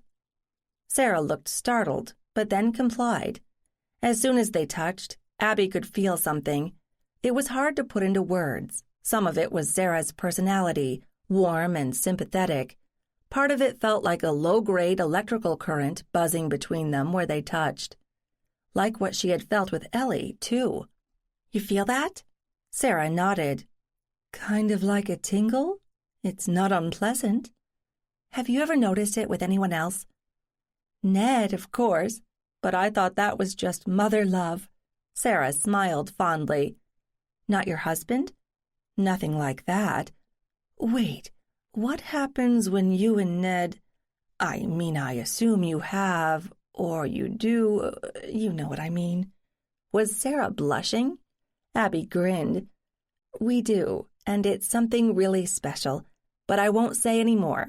It's like the usual, except amplified, and I have to believe that's because we're related, however distantly, and both our lines share this peculiar ability." "You're telling me that if it's one-sided, it's not the same? With your husband, I mean?" "I guess not. It's good, but it's nothing unusual. I can't say I have a lot to compare it to." "Hey, I don't either. What about before Ned was born?" "You mean when he was inside?" "It was my first pregnancy, so I didn't have a clue what normal was like. But there were times when I wondered, like when I'd put my hand on my belly, and he'd choose that moment to kick exactly where my hand was. I could explain it away as coincidence, but it happened more than once." Abby wondered what would happen if she and Ned stayed together and had children, but she really wasn't ready to explore that. She hoped by that future date she'd have a better handle on the whole phenomenon. "Did you ever read Robert Heinlein?" Sarah said suddenly. "When I was a lot younger, I think. Why?" "If I remember correctly, at the end of one of his books there's a couple, and they have a child, and one of them makes a comment, something like, 'He always knows exactly where to scratch my back.' And they realize that the child may have some sort of telepathic ability, kind of like what we're talking about. I'd never considered that anything like that was relevant to, well, me." "I'll have to read it. So, what do we do now?" Sarah shrugged. "That's up to you, I guess. I made my choice a long time ago, and I think this sort of sensitivity kind of atrophies as our brain ages. But you're younger and certainly more open to it. You can shut it down if you want, or you can jump in with both feet." "Where did you leave things with Ned tonight?" "You mean, did I say, 'Never darken my door again, you ungrateful wretch'? Of course not. He's been struggling with this for years, and I can see why he wouldn't want to confide in dear old Mom. I tried to be supportive without being intrusive, and that won't change. He can tell me whatever he wants. At least he told me about you, although I could pretty much guess when I saw you together." Now it was Abby's turn to blush. "He's special. I don't know if this thing we share will bring us closer together or drive us apart. I think he's troubled that he didn't see or sense or feel the man on the green at Littleton. But I've been doing the genealogy, and I haven't found anyone who was at that battle in Concord who was a Reed or descended from one. I think that means that the man is from my family, but not yours." "Is that a bad thing?" "I'm not sure yet. It's a new twist, but I'm still doing the research, mostly genealogy, in what little time I have left while getting ready for Patriot's Day. I didn't realize what a big thing it was around here." "Tell me about it," Sarah replied. "I have a ringside seat." Abby glanced at the old clock ticking over the sink and realized it was nearly 11. "I hate to have to end this, but I've got to be at work in the morning. But we can do this again, right? Of course we can. And we can include Ned or not. I'm sure we all have a lot to learn, and at least it's out in the open now. Abby smiled. I'm wondering if I should start keeping score. You know, Ned and I would pick a convenient place at one or the other battle sites and see who shows up. The departed ones, I mean, not the living ones. Sounds like fun. I'll bet you that the real ones will be the ones in the shabbiest uniforms, because they're not just dressing up and play acting. Good point. Abby stood up. Sarah, thank you. I hope you feel better about this whole thing, because I know I do. At least you know you're not alone, and you're not crazy. Or if you are crazy, you're in good company. Sarah stood up as well. I'm the one who should be thanking you, Abby. And please know that you make Ned very happy. I hope everything works out between you, but I won't butt in. Sarah escorted Abby to the door and gave her a quick hug. Abby had an irrelevant thought. Sarah's hug was cinnamon-flavored, warm and sweet and kind of homey. Abby waved goodbye as Sarah waited in the doorway until she pulled out. 12. Abby felt a moment of shock when she pulled into her driveway close to midnight and spied a man sitting on her front steps. But she quickly recognized Ned, and she wasn't surprised. Families were such odd things. How he and his mother had managed to avoid talking about something that was innate to both of them for so many years mystified her. But she couldn't say she had done much better with her own family. After all, her mother had never shown the slightest interest in her family tree, which had turned up some surprises when Abby had started looking hard at it the year before. Maybe that was because her mother's own mother and grandmother had been so close-mouthed about it. Or maybe her mother simply lacked imagination or curiosity. It was pretty clear that she hadn't the slightest hint of any psychic ability. When Abby got out of the car, Ned leaped to his feet and watched her approach. Poor baby, he looked worried. What on earth could he imagine was so awful about a chat with Sarah? What deep, dark secrets could have emerged? "Hey," Abby said. "Everything okay?" Ned asked anxiously. "You were there quite a while." "Everything's fine. Did you doubt it would be?" "I don't know. I don't know what to think. It was really strange talking to Mom about this. Have you ever had that talk with your parents?" He had hit a sore point. "Not exactly. You know that I don't see them much. It was all too new when they visited in the fall, and I didn't go to visit them at Thanksgiving. And at Christmas there really wasn't a good time to sit down in a quiet corner and ask my mother if she sees people who aren't there. There was just too much going on. I keep forgetting that you haven't met them, although I've told them about you. In a nutshell, my mother lives mainly in the present and has no interest in any history that extends back beyond her own memory. It's not that she's oblivious or even self-centered. She just doesn't care about it." "Kind of the polar opposite from my family, I guess," Ned said. "Well, I just wanted to be sure that everything was all right. I'll head home now." "Don't be ridiculous," Abby protested. "Let me get the door open and the alarm disarmed, and you can come in." Abby fumbled with the locks. She must be more tired than she thought, and punched the keypad for the alarm, then stepped back to let Ned in. He looked uncharacteristically unsure of himself. He looked like someone who needed a hug, so she stepped forward and hugged him. They held each other silently for a time, and it was Abby who broke it off. "I really should shut the door." "Oh, right." He took a step back while Abby locked and armed the appropriate bits. When she was done, she turned back to him. "You want something to drink? Hot, cold, alcoholic?" "No, I don't need anything. I just wanted to be sure that you were all right, and Mom, and the two of you together." "Then let's go downstairs and I'll, debrief you, I guess." When they were settled on a couch in what Abby regarded as her living room, the one with the owner's widescreen TV, she said, "I really like your mother, you know. It's a shame you two didn't talk about all of this years ago, but I think I understand why." "I should have said something. I thought about it, but I kind of learned that guys aren't supposed to share with their mothers, not unless they're gay." "Is that what your father taught you?" Abby asked, surprised. "No, nothing like that. Dad's a nice guy, and he really loves Mom. I know she said she never told him, but I agree with her that he wouldn't have known what to make of that information. He's a simple guy. We get along well, if you're wondering. Anyway, it was hard enough having to deal with seeing people without having to defend my masculinity to a bunch of high school jocks."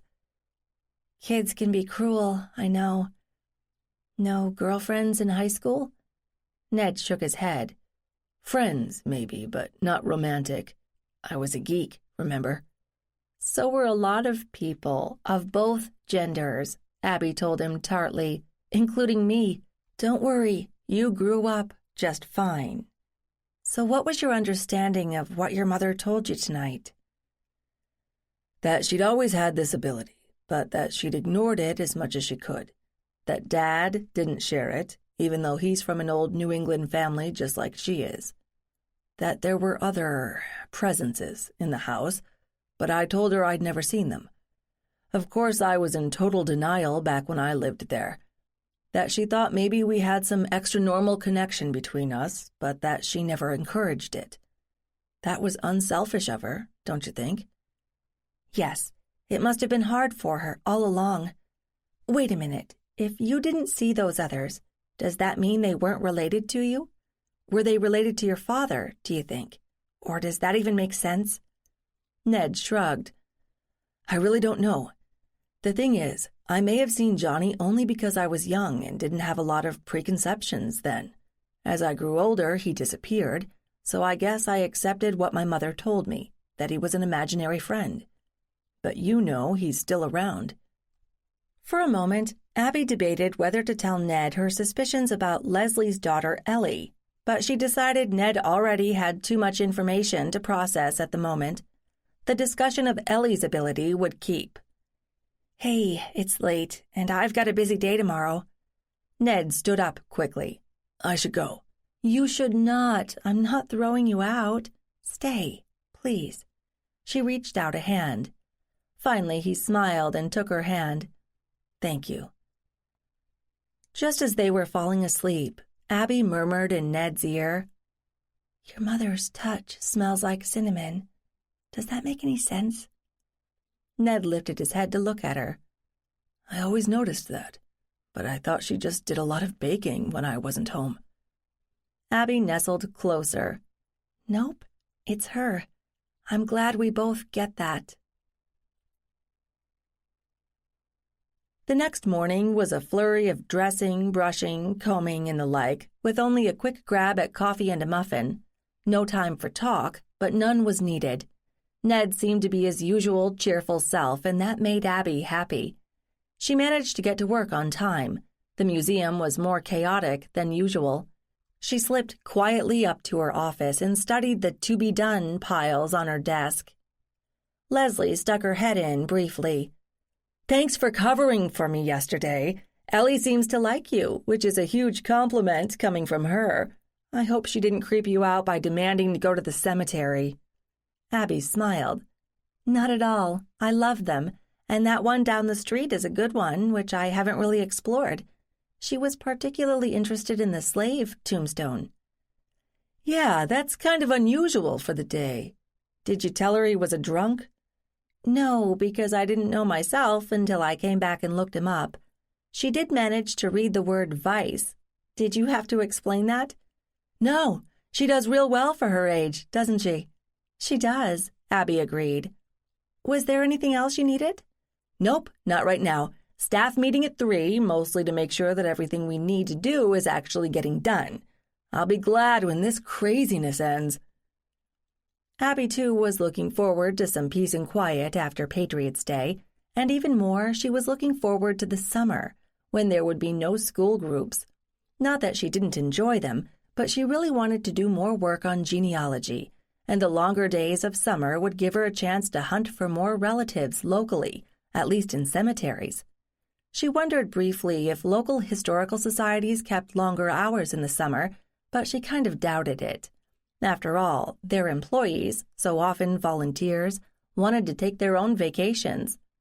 She sighed. There was always too much to do, and there was so little time. Would she find answers faster if she had unlimited time to hunt down all her relatives, or wouldn't it make a difference?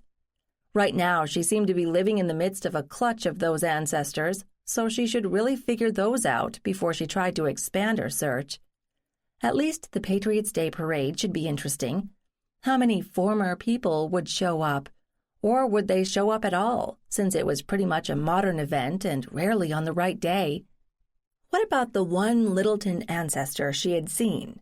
Should she start out there and see if she saw Henry again? Or had the first seeing exhausted his residual energy? She tried to recall how many of her ancestors had appeared more than once. She could count at least a few, and Ned had seen young Johnny regularly for a while. So if Henry and his son or wife or whomever were at the battle, could she physically follow them from Littleton to Concord? She reminded herself to ask Ned if he had seen anyone at past parades or along the battle road, or maybe he had made a point of avoiding them in order to avoid waking up those sleeping dogs of his. As she worked, Abby gave over a corner of her mind to Ellie. What was going on with her? Point 1, Ellie had said she saw a man in funny clothes. Abby had not seen the man, but she had learned not to discount comments like that based on her own experience. Point 2, Ellie had said it tickled when she held Abby's hand. Abby had felt it too. All right, assuming her interpretation of what was happening to her was correct, then Ellie had the same gift, ability, and maybe she was somehow related to Abby. Or not. She'd have to check Leslie's and her husband's backgrounds to find out. So far, so good. She certainly wasn't close enough to Leslie to ask if Leslie had any reason to believe that her daughter had any kind of psychic ability. Besides, Leslie was her boss, and Abby wanted to keep her job, and asking weird questions was a good way to jeopardize it. In addition, Leslie seemed like an extroverted, no-nonsense person, one not likely to entertain fantastic statements coming from her 7-year-old daughter. Abby had to tread lightly. If she chose to say nothing to Leslie about Ellie, what was the risk? That Ellie would lose that particular ability? Would that be a bad thing? She could lead a normal life without worrying about dead people popping up unexpectedly. Wait and see was the best solution Abby could come up with, and talk to Ned about what to do when their shared issues calmed down a bit.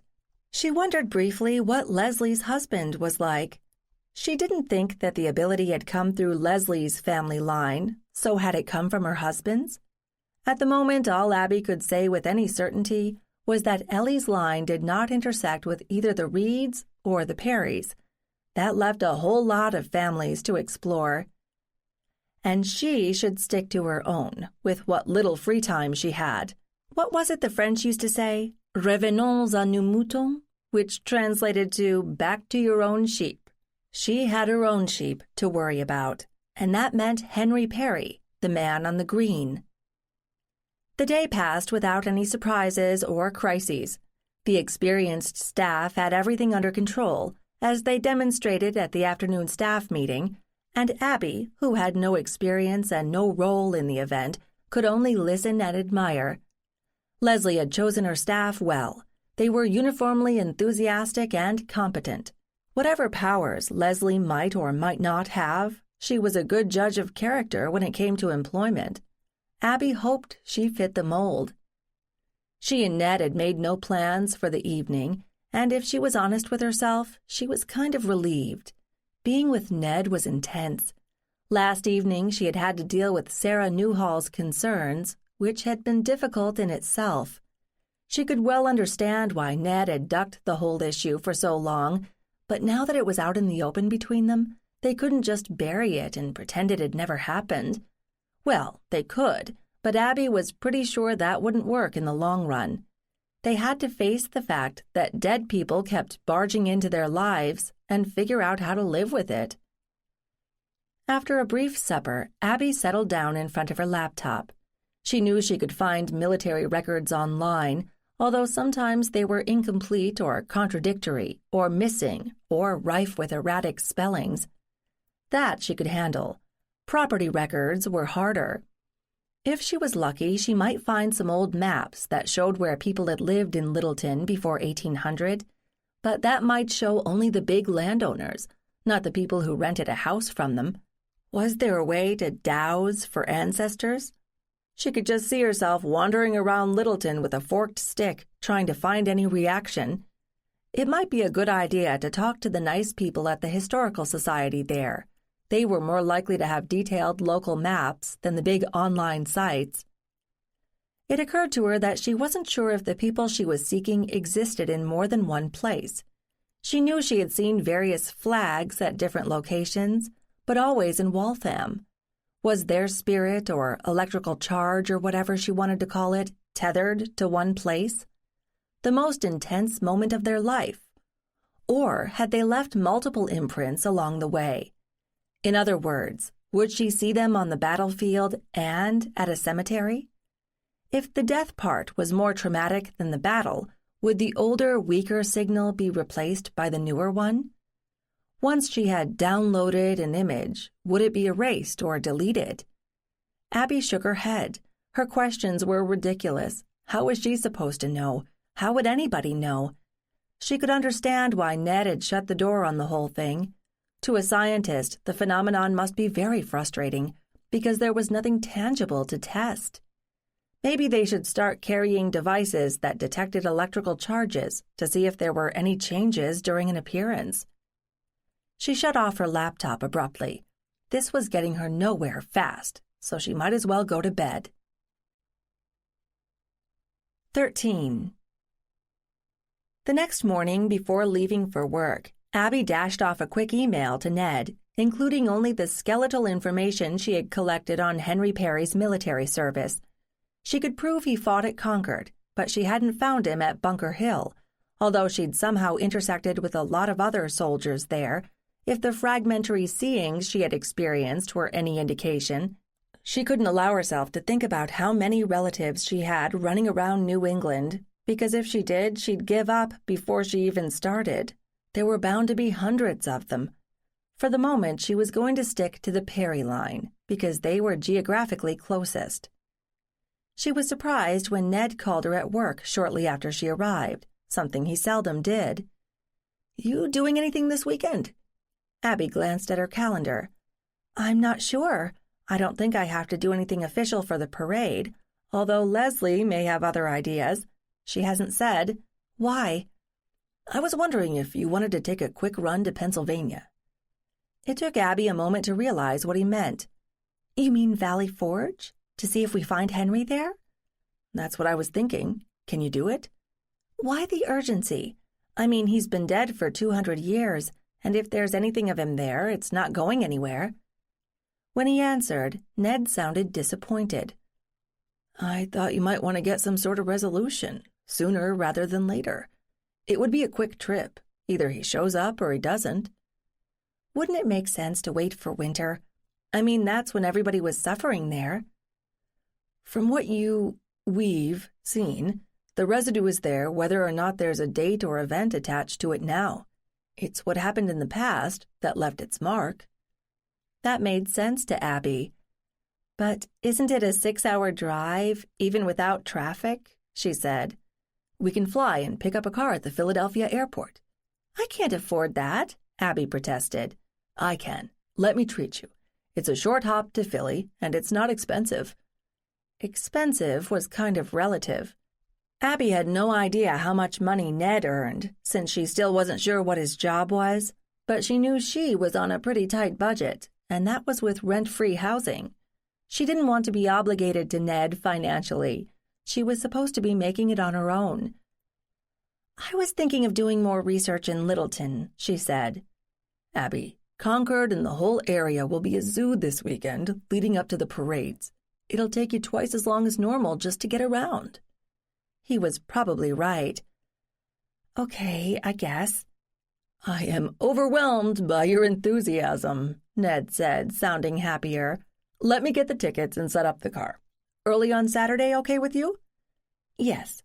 You want to stay over Friday night so we can get an early start together? Oh, and I'll pay you back for the tickets, I promise. If it makes you happy, fine. Friday's good for me, unless we get together before that.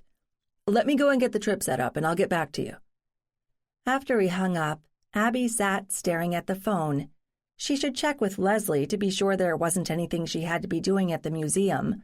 It would probably be busy with all the tourists in town, although if they were here to march around and be seen, they might not be interested in touring a sedate museum. And she should do it sooner rather than later, so she could let Ned know if there was going to be a problem. Abby made her way to Leslie's office, which as usual looked as though a tornado had passed through. She leaned against the door jamb. Leslie, do I have any specific responsibilities this weekend? Well, we can always use an extra pair of hands. Why? There's something I want to do, but it involves being out of town for at least one day. If it's a problem, I can postpone it. She didn't want to mention Ned, and she hoped that Leslie wouldn't ask awkward questions about this mysterious errand. Leslie cocked her head at her, and Abby wondered if she was trying to read her mind. You can take the time off. Heck, it's yours anyway. But I'll make a deal with you. You know next week is school vacation week? Of course. Why? You wouldn't know, but it's hell to find childcare for that particular week because everybody needs it all at once. How about you take Ellie for a day next week? She likes you, and maybe you can take her around looking at other historical stuff. Does she actually like to do that? Abby said dubiously. Well, sometimes. Yeah, I know, she's had it shoved down her throat since birth, and she's seen all the easy stuff. But if it's with you, maybe she won't mind so much. Take the whole day and drive somewhere. Heck, go to an amusement park or the beach, just as long as I don't have to worry about her. What about your son? He's got daycare coverage. At least they don't take vacations, thank goodness. It's just the after-school programs that are a problem because they usually follow the school schedule. So, we're good with you taking Ellie? Sure, she's an interesting kid, and I don't have anything in particular planned for next week, so pick your day. I'll get back to you on that. I'm trying to spread the job. Don't get me wrong, I love the little darling, and she's a sharp cookie, but the smart ones aren't the easiest to handle. You'll be fine, though. If that's all, I got a million things to do. I'm sure we'll be fine, Abby said, and beat a hasty retreat. In an odd way, she was glad that Leslie had given her the opportunity to spend more time with Ellie. Maybe she could find a way to test her and see if what she'd noticed at the cemetery had been a fluke, or maybe just her own imagination. She realized that she still hadn't told Ned about what she suspected about Ellie. Should she? She couldn't think of any easy way to get Ned and Ellie together so he could make his own observations without any preconceptions. Well, she had a week to decide what she wanted to do. Back at her office, she texted Ned to say that she'd cleared her weekend with Leslie, and then she dug back into work on her desk. She and Ned met for dinner at Concord the next evening. After work, and since she felt guilty she had stayed late, on Wednesday, she had fleshed out her profile of Henry Perry a bit more, but the results were pretty sparse. There was pitifully little about the man himself, beyond the bare statistics: birth, both marriages, births of children, deaths. He had a son, Henry, who had lived in nearby Acton, but both seemed to have died about the same time. There wasn't much of a trail apart from the vital records, which was probably par for the course at that time. Henry had been an ordinary person who had fought in a war, or actually 2 wars if she counted the French and Indian War, as had many other people.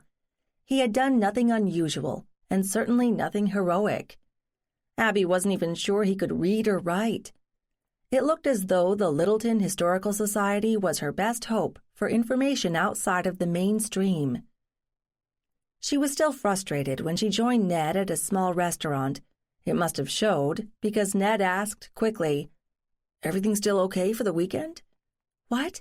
Oh, sure, it's fine. I'm just trying to figure out how to learn more about someone who left very little evidence." "You could ask him," Ned said. Abby glanced at him quickly to be sure he was joking. I told you, none of them has tried to talk to me. I don't think they see me. They're just energy, I guess. It's not the person. It's like an electrical imprint of some sort. Don't you find that? Kind of like that wacky theory that if you took a television into outer space, you could receive shows that had been broadcast in the 1950s? Wacky is right. Oddly enough, I have less experience with this than you do. I really can't say. Johnny saw you, didn't he? He did, I guess. We used to play, but we never used words. He'd show up and kind of nod his head out the door, and I'd follow him out. We'd just kind of ramble, I guess. He'd point to things. You know, the whole thing does sound kind of weird now that I think about it. Maybe I was a peculiar kid, but it never seemed odd that Johnny didn't speak. I always understood what he was suggesting. Maybe you were seeing him through somebody else's eyes, like one of his parents or a sibling, assuming they were your ancestors too? Maybe. I hadn't looked at it that way. That's the great thing about being a kid. You don't have to overthink everything. What is, and you just roll with it. The waitress appeared and they ordered dinner. When she had left, Abby asked, "You never noticed that he never changed clothes?" Ned smiled. Hey, I was a kid. I wouldn't have changed clothes either if my mother hadn't made me. Abby smiled at that image. So he never spoke to you? Did you speak to him? Or more important, did he hear you? Ned's gaze became distant as he looked at his memories. I don't really know. He seemed to understand what I was saying, but we never made plans. He just showed up when he wanted to. Always by day, come to think of it.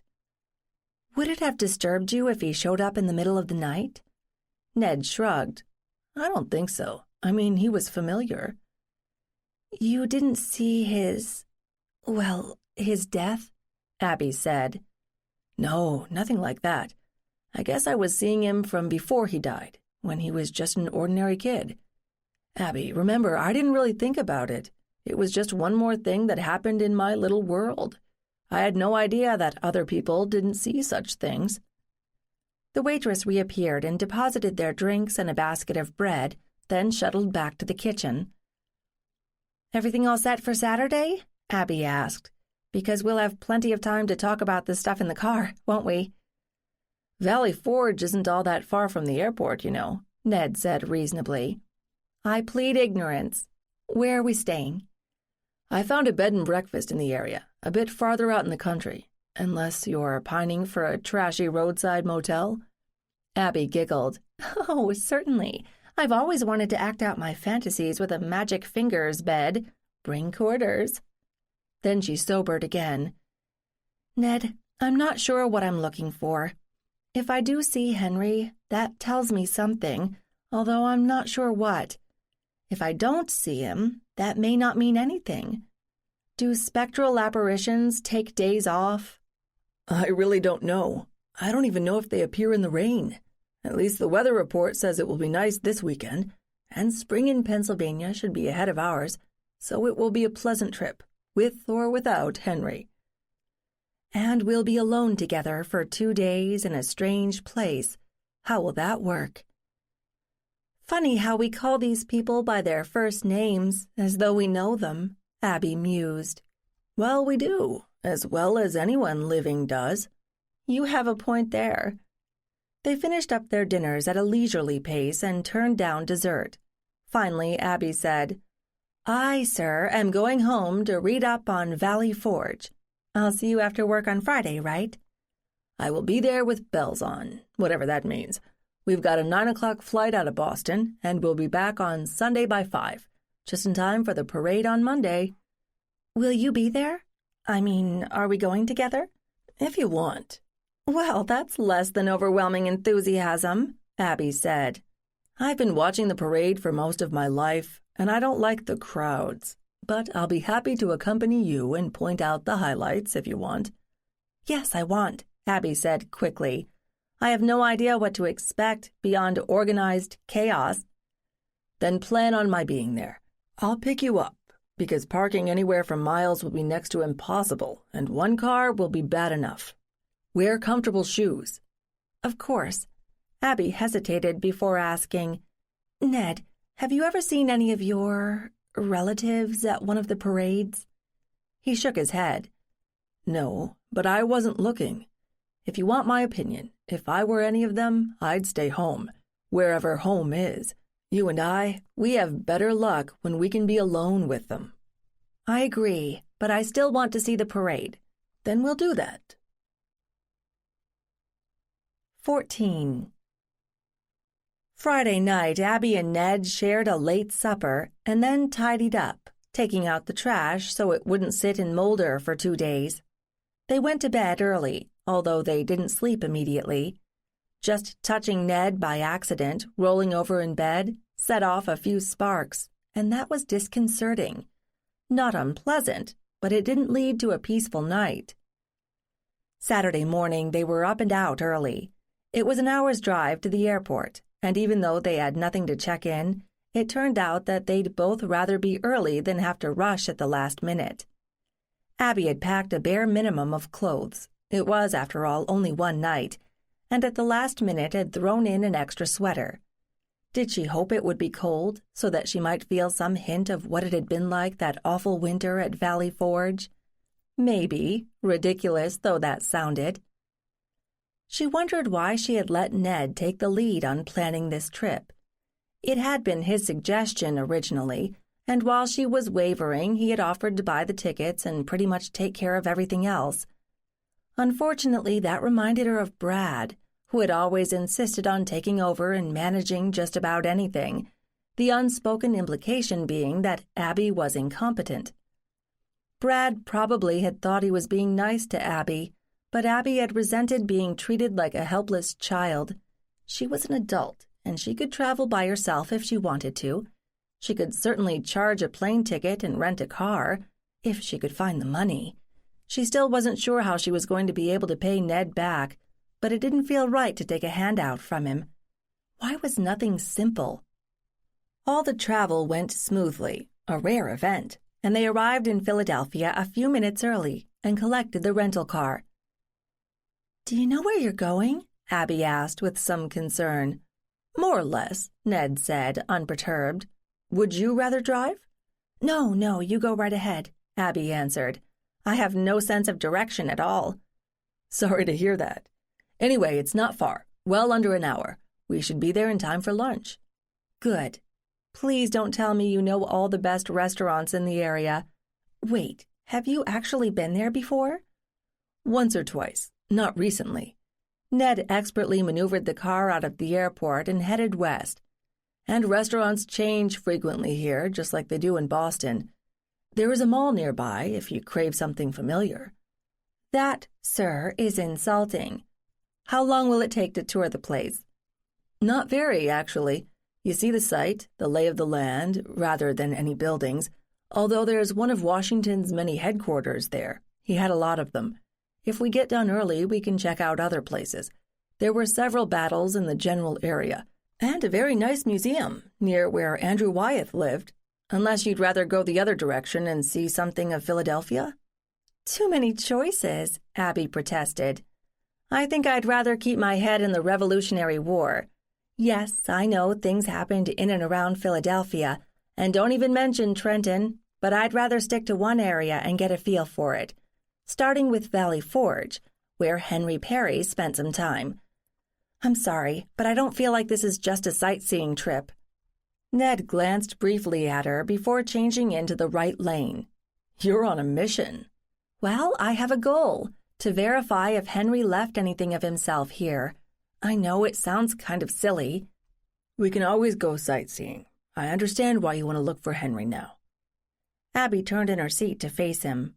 "Do you? Because I'm not sure I do. I mean, think about it. 6 months ago, I was leading what I thought was an ordinary life with a boyfriend. I was going to find a job, and maybe we'd buy a house. Then, out of nowhere, I start tripping over these phantom people who turn out to be related to me somehow. Exit boyfriend. Okay, I find the job and a place to live, and I figure out why I'm seeing these particular people once I leap over a lot of logic. All good."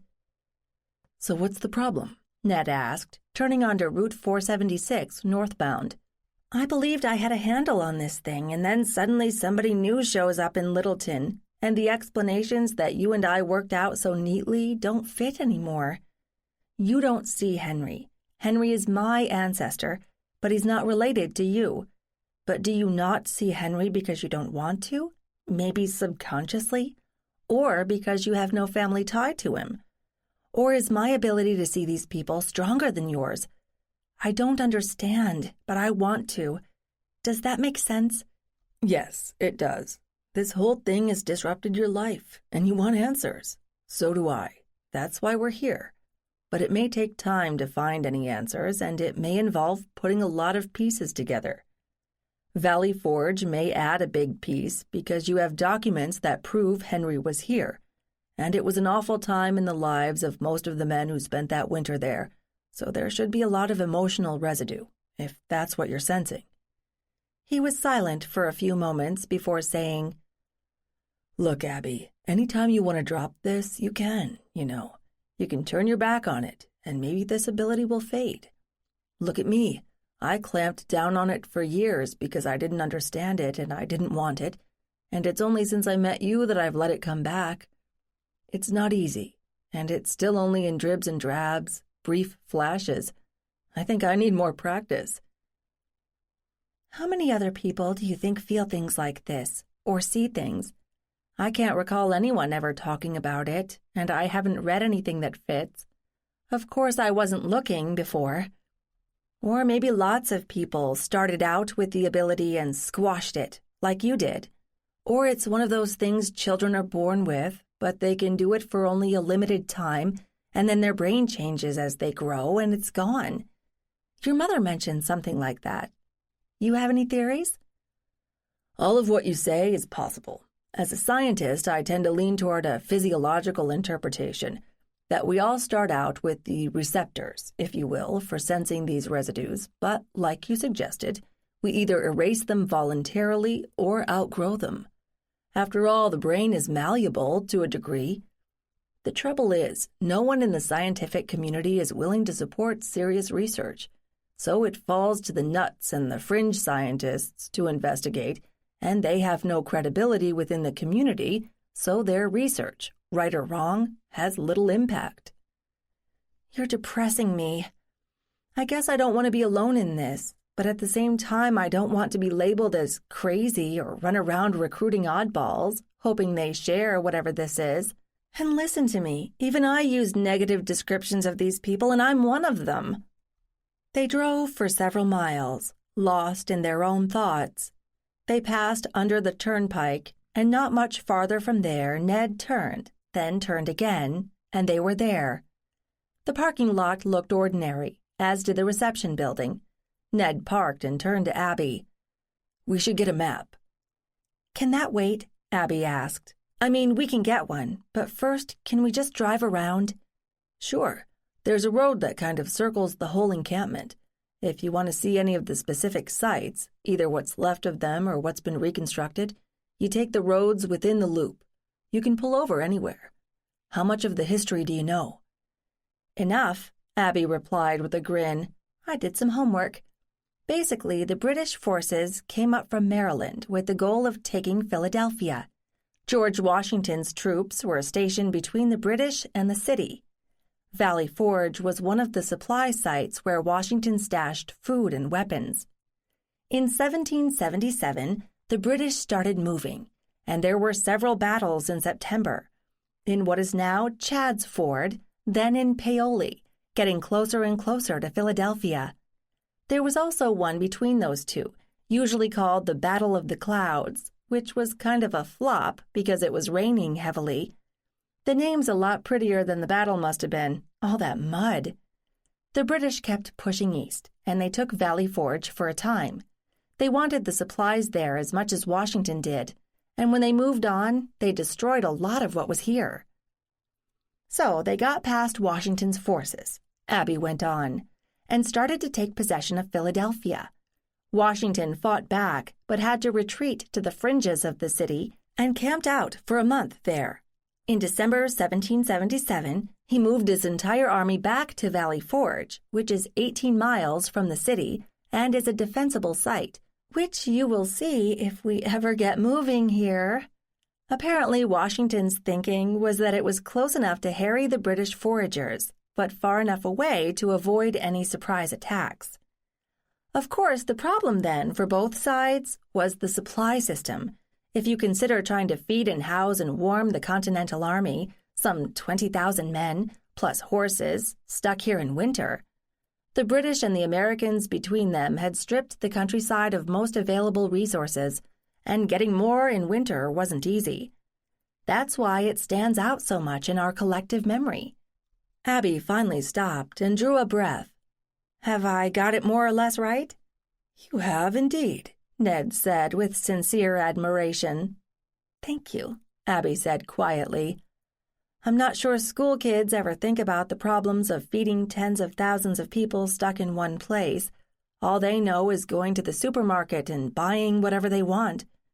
So my poor Henry Perry was stuck here with his regiment until the spring? Things did get better early in 1778. That's when Lafayette got involved. So let's go look for Henry.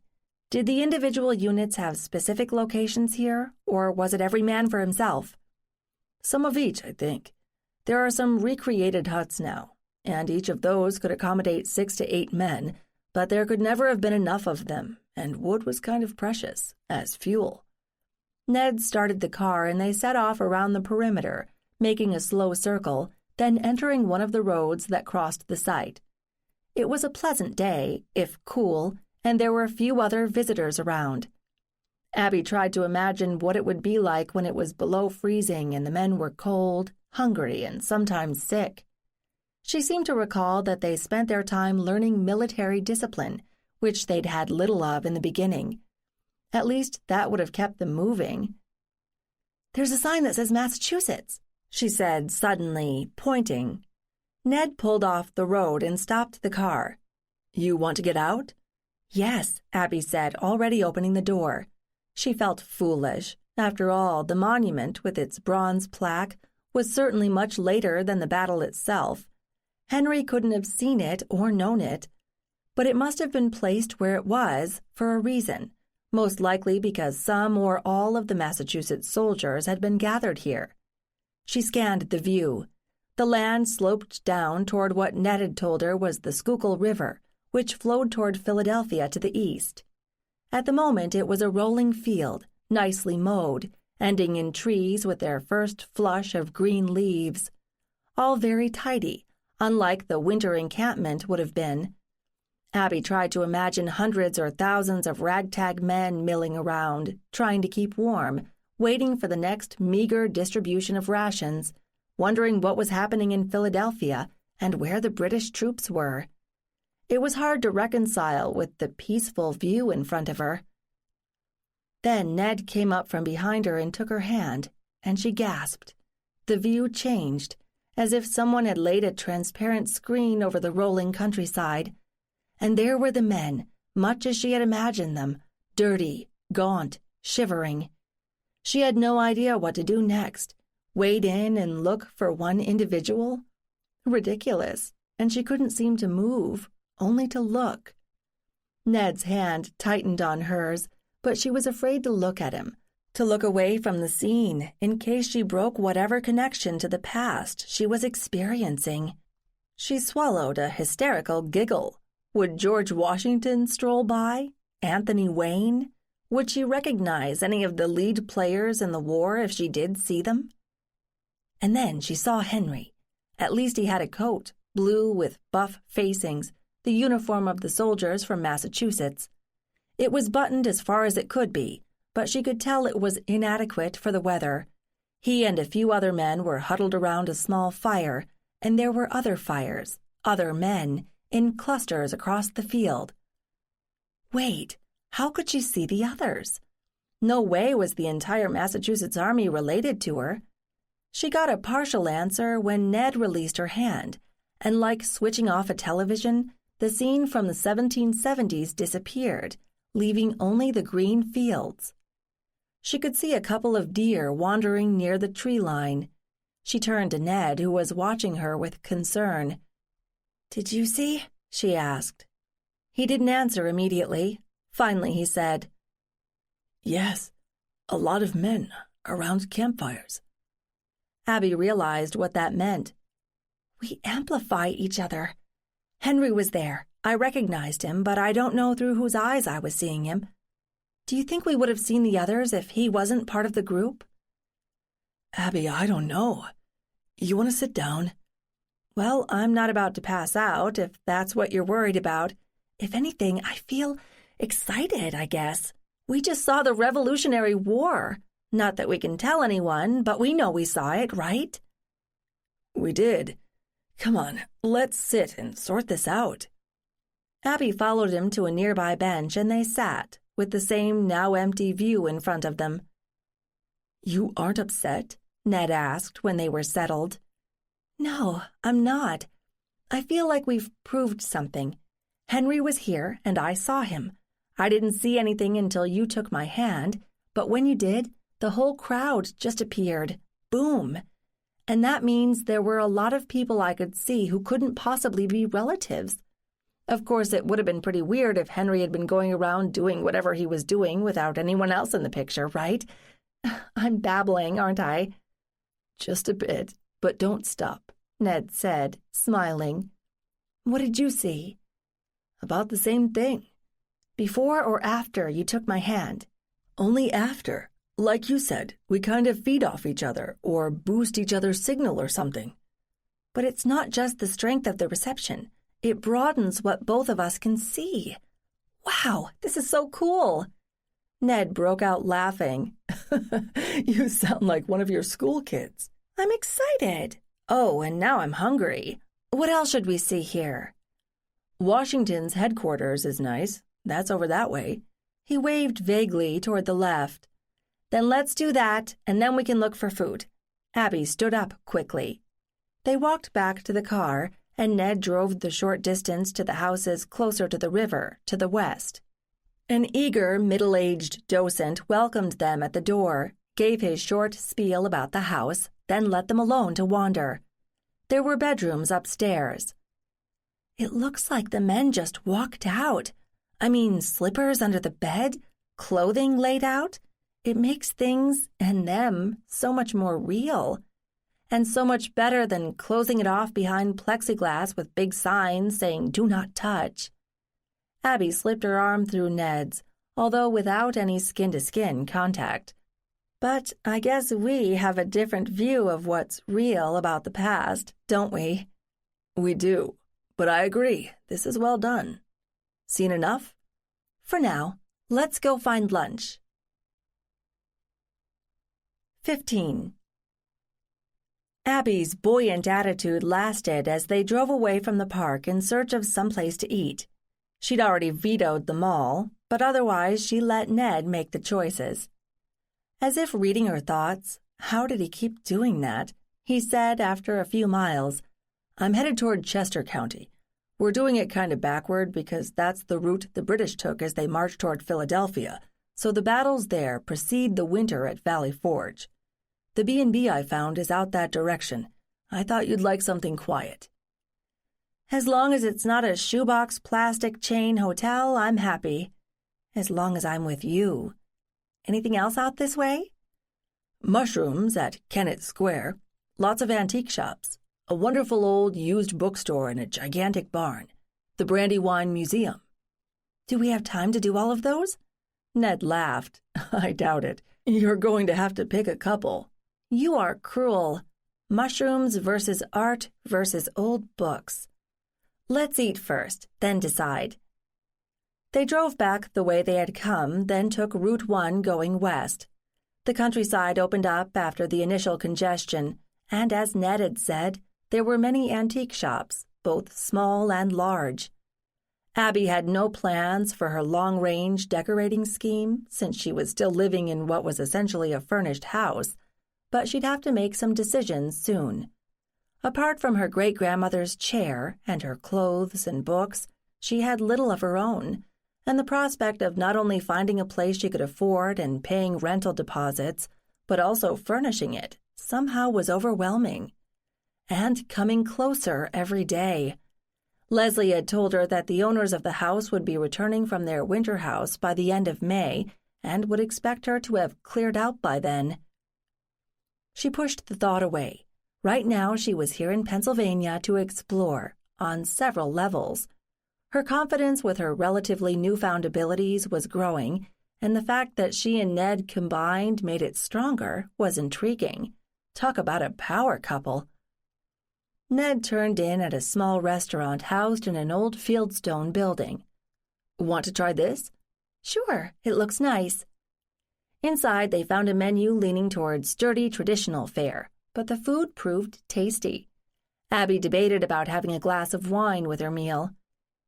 Have you found that alcohol, or any other chemical substance, makes your ability stronger? Like, are you more open to whatever when you're relaxed? I really can't say. As I keep telling you, I've spent more than half of my life repressing the whole thing. Did drinking help shut it down? Maybe. Or maybe not. It may be different with each person. I'll have a glass of wine then. You can monitor the results. You know, we could be the only people in the world who have this thing. Ned chuckled. That sounds like a bad sci-fi movie.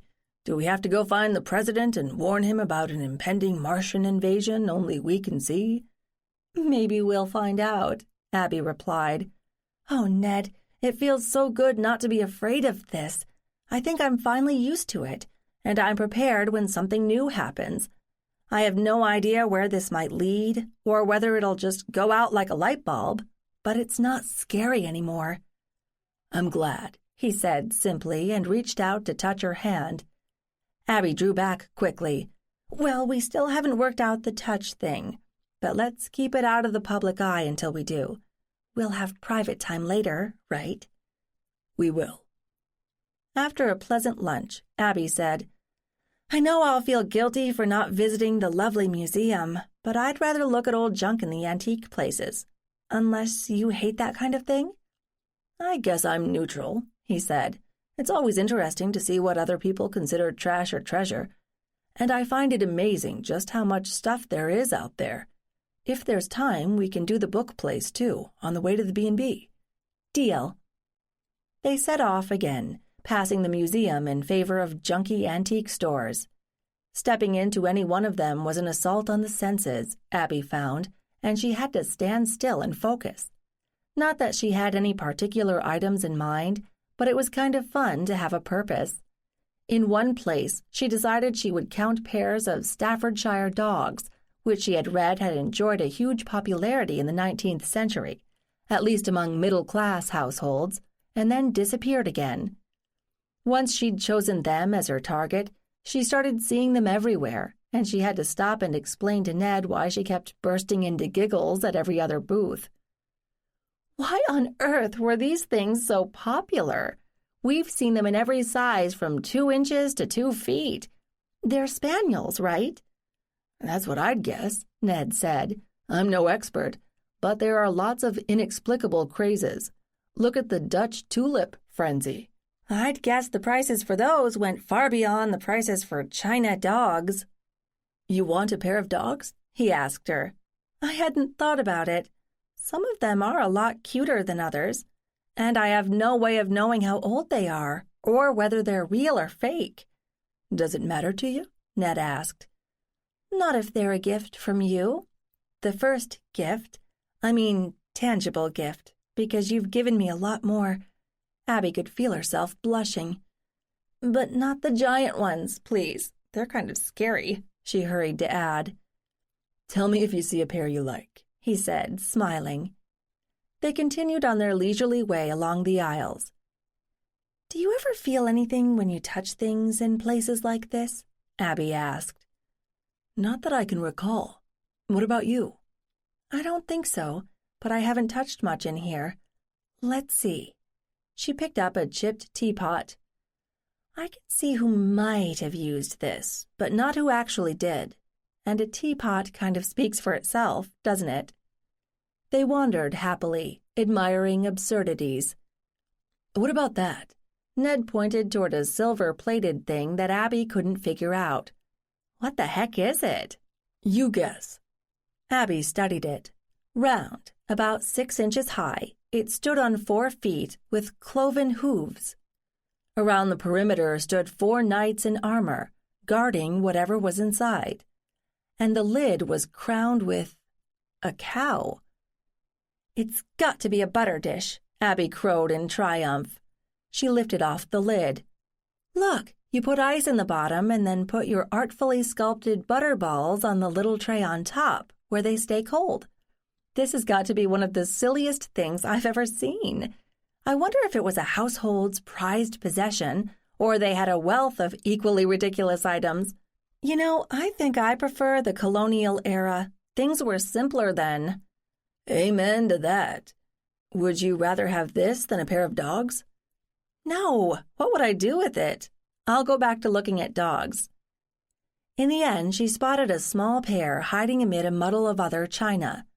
Those, she said, pointing. Nick picked one up and studied it. I think they're poodles, not spaniels. I don't care. They look friendly. You said I could choose. All right, they're yours. Let's go see what ridiculous price the proprietor is going to ask. Do we look rich? I don't think so, but I don't know how to haggle, so you're on your own. The price was reasonable, and within minutes Abby had them tucked deep in her purse, carefully wrapped. Thank you, she said. My pleasure, Ned replied.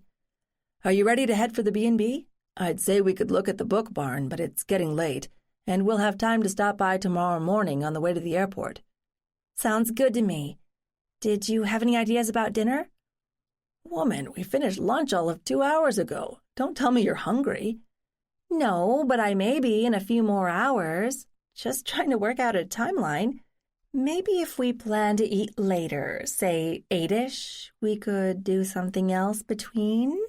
Ned looked at her, one eyebrow cocked, and Abby burst out laughing. Yes, that. Sounds like a plan, he said, and started the car. The bed and breakfast Ned had chosen turned out to be a lovely 18th century farmhouse. Had he been trying for consistency? With a variety of exotic trees, although half were not yet leafed out, and a small pond. Their room seemed huge to Abby, and it had a working fireplace. Is it cold enough to use it tonight, please? Abby begged. I don't see why not. Have you finished peeking and prying? I think so. Why? Come here, Ned said. Abby went. The room was fully dark, lit only by the flickering fire, when they managed to pull themselves away from each other. Almost. Their hands were still intertwined. Abby looked around the room, then focused on a dark corner, then nudged Ned. I think we have an audience. Where? He asked. Abby nodded. Over there. Think she can see us? Ned studied the darkness in the corner. I have no idea. Does she bother you? Abby considered. I don't think so. If she's been here in the house for a while, I'm sure she's seen it all by now, unless we picked her up at the battlefield and brought her with us. Abby raised her hand tentatively toward the shadowy figure, but she turned and disappeared. It seems unlikely that she's related to either of us, don't you think? Maybe together we raised the rate of perception by a whole order of magnitude. You know, if we lose our jobs, we could always set up a business as ghost hunters. Abby, you're crazy, Ned said. Just practical. After all, we have special skills, and we should use them wisely. Remind me to ask the owners at breakfast if anybody else has noticed anything. Discreetly, of course. Now, did you say something about dinner? They ate a pleasant dinner in a nearby town and came back to the B&B shortly after 10. They had no visitors, human or formerly human, that evening, and Abby wasn't sure whether she was relieved or disappointed. Breakfast the next morning was served in the large wood-paneled dining room, and the food was presented on what Abby guessed were mismatched antique store finds, along the lines of the butter dish they had seen the day before. All the food tasted wonderful. The proprietor, a sturdy middle-aged woman, stopped by their table to ask, "Everything all right? Sleep well?" "It's lovely," Abby said and meant it. "You have a moment to sit?" "Sure. You're the only guests at the moment, so I'm all yours. In case you haven't noticed, I'm Mary Hicks, the owner of this place. Well, with my husband. You're from Massachusetts?" "We are, from the Concord area," Abby replied. "We're trying to escape some of the Patriots' Day craziness. I'm glad we found this place on such short notice. Did you inherit the house?" Mary shook her head. "No, we bought it about 20 years ago. When the kids left the nest, it was too big for us, so it was either sell and find a smaller place or do something useful with the space." "Do you know the history of the house and property?" Ned asked. "The owners before us wrote up something. I could find it for you if you like. I'm not that much into history. My spare time goes to gardening." "And it shows," Abby said warmly. "We should come back in summer and see what it looks like then. That's our busiest season, so try to book ahead if you know your plans." Abby shot Ned a look, and he seemed to interpret it correctly. "We'll think about that. I asked about the history of the place because I wondered if anyone had seen any ghosts." "Why?" the woman asked. "Did you? Are you into that kind of woo-woo thing?" "No," Ned lied. "But you read about it, and this building has been around for quite a while. Have you seen or heard or felt anything?" The woman shook her head emphatically, so much so that Abby wondered if she actually had had some experience along those lines. "Not me. A couple of guests have said they heard odd thumps and bumps at night, or a door will swing open, but I tell 'em it's an old house and that kind of thing happens. When the furnace kicks in winter, it sounds like an airplane engine." Mary stood up quickly. "I'd better go make some more coffee. Nice to chat with you. You going home today?" "We are," Abby said. "Big day tomorrow. And if you can find that history of the house, I'd love to see a copy." "I'll see if I can dig it up. Leave me your email in case I don't find it right away. And thanks for staying here. Tell your friends." She bustled back to the kitchen. Abby looked at Ned. "You think?" He nodded. "I'd say so." He emptied his cup. "Well, if you want to look at old books, we'd better get moving." "I'm right behind you." 16.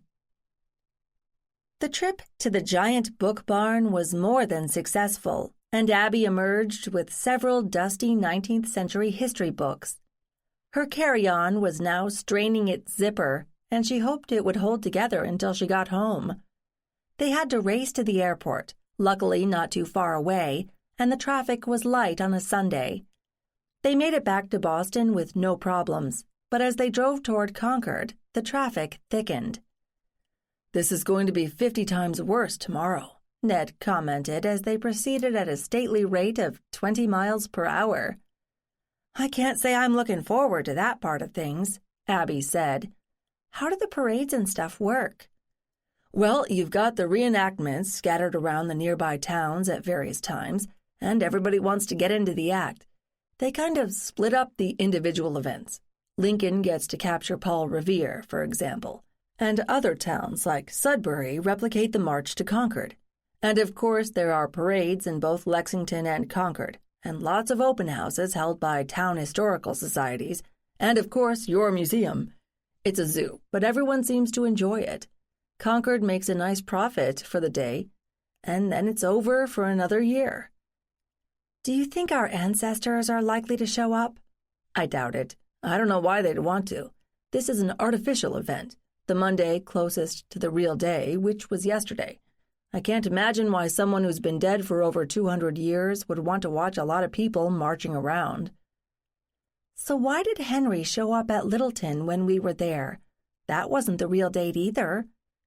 "He wanted to meet you? Seriously, I can't answer that. Maybe he's always there in some way. Maybe it's like an endless loop, and he's forever waiting on the green to march to battle." "He and his son, who is not my ancestor," Abby said absently. "In fact, Henry didn't marry his second wife, Jane, who was my ancestor, until well after the war was over. And I haven't even started looking for details about his sons from that marriage. I wish I had more time." Ned, apparently frustrated by the slow pace of the traffic, chose that moment to cut over on a local road headed north and wound his way through neighborhoods until he came to the northern end of Abby's road, where traffic was lighter. "One of the pluses of having grown up around here. I know the back ways." "Thank goodness. I hadn't realized how bad it would be." They pulled into Abby's driveway 10 minutes later. "You want to stay?" Abby asked. "You've got an early day tomorrow," he said. "Wow, that was an enthusiastic response," Abby teased. "Actually, I have an ulterior motive. If you stay over, you can drop me off at work in the morning, and I won't have to worry about parking. Oh, but you weren't planning to watch the parade, were you?" "I could park at my parents' house and walk back, if you want me there." "I do. Do your parents usually attend?" "Not anymore. I think they worry a bit about the house now. You know, lots of gawkers wandering along the Battle Road. Some of them seem to think that any colonial house along the way is open for tourists, so it's better to have someone keeping an eye on the place." "Makes sense. How strange it is that people compartmentalize their history. You know, the 4th of July, Patriots' Day in a few places, Veterans' Day. Better than nothing, I suppose. At least they remember." "Life goes on, Abby. People now are living their lives in the moment, not the past. They're creating their own history." "And wars," Abby added. "Those who cannot remember the past are condemned to repeat it."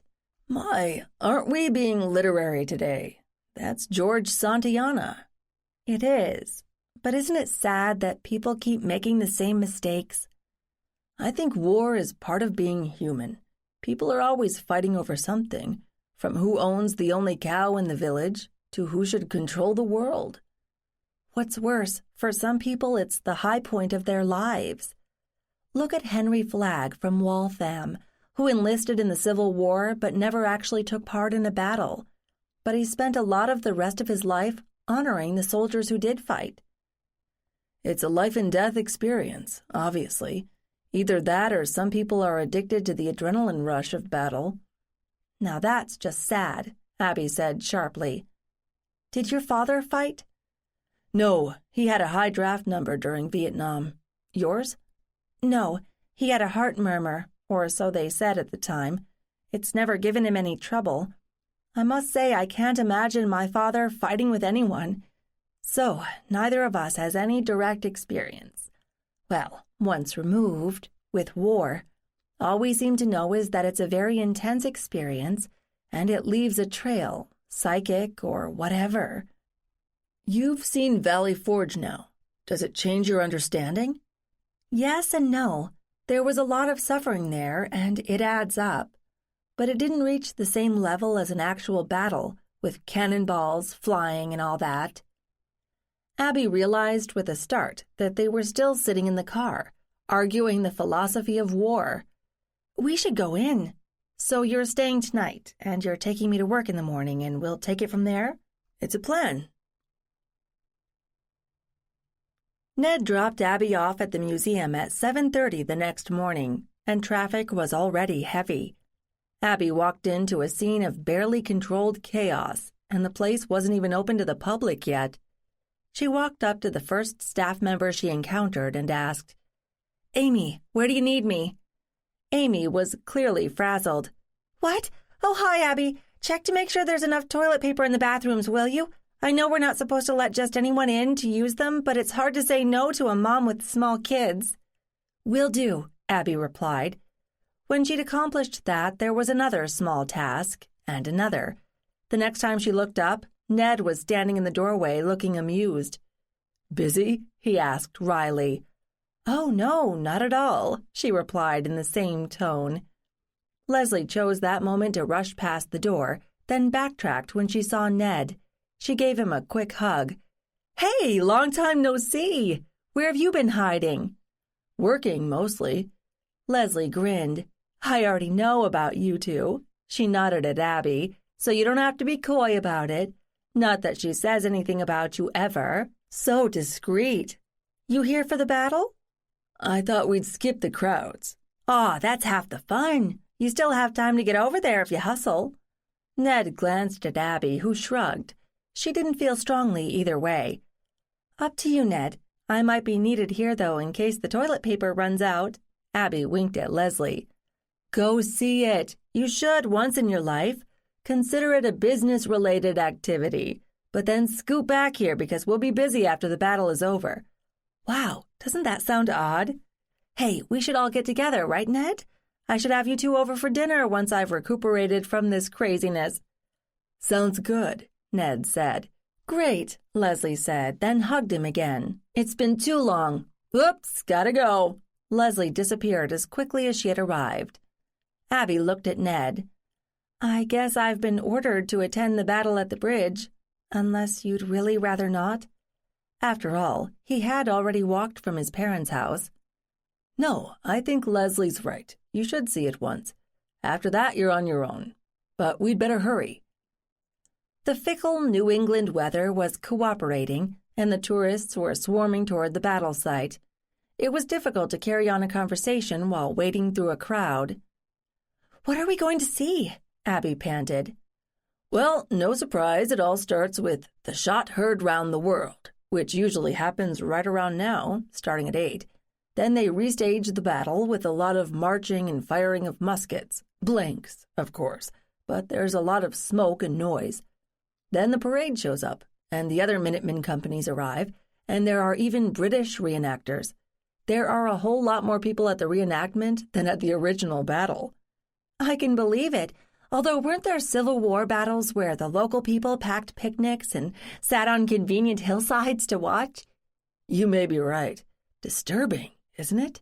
It is. I know we watch that kind of thing on television and in movies all the time, but to go and watch real men die, that's just perverse. Even though it was still early, the crowds were thick near the bridge. There was a circus-like atmosphere to the event, especially since there were a lot of children, who of course were too short to see anything.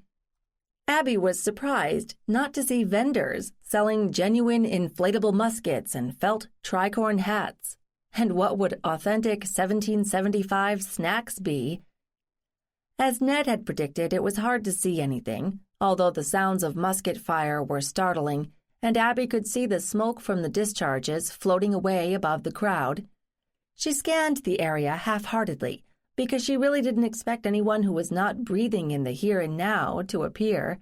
Still, she tried to picture Henry Perry marching with his company of Minutemen, knowing only that a troop of well-trained, well-armed British soldiers lay ahead.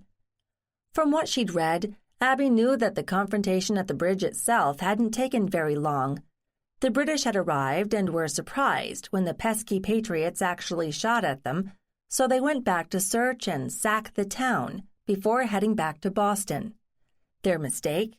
By the time they were ready to leave, the local Minutemen had arrived in force and numbered nearly a couple of thousand, with more arriving all the time. While there had been no face-to-face confrontation, the Americans had harried the British troops all the way back to Boston. Once the brief encounter at the bridge had been performed, the parade from the center of town had arrived, and the party atmosphere increased. Abby could even hear strains of music coming from somewhere. Ned leaned over and spoke into her ear. "Had enough?" Abby nodded. "I think so. Back to town?" "If we can swim against the tide," Ned replied. They turned and started to make their way back toward the museum. They had turned the corner onto Lexington Road when Abby said suddenly, "Mind if we take a short detour? I'm not expected back at any particular time, and this won't take long." "Sure. Where?" "The old cemetery. Not Sleepy Hollow, but the other one."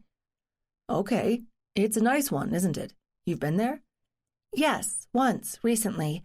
I went to see if there's anyone there." "You mean one of our people?" "Yes." Abby led the way up the hill. There were some tourists around, although most people, even those interested in history, didn't choose to spend a lovely spring day poking around an old cemetery. The ones who were there were respectful and kept their distance.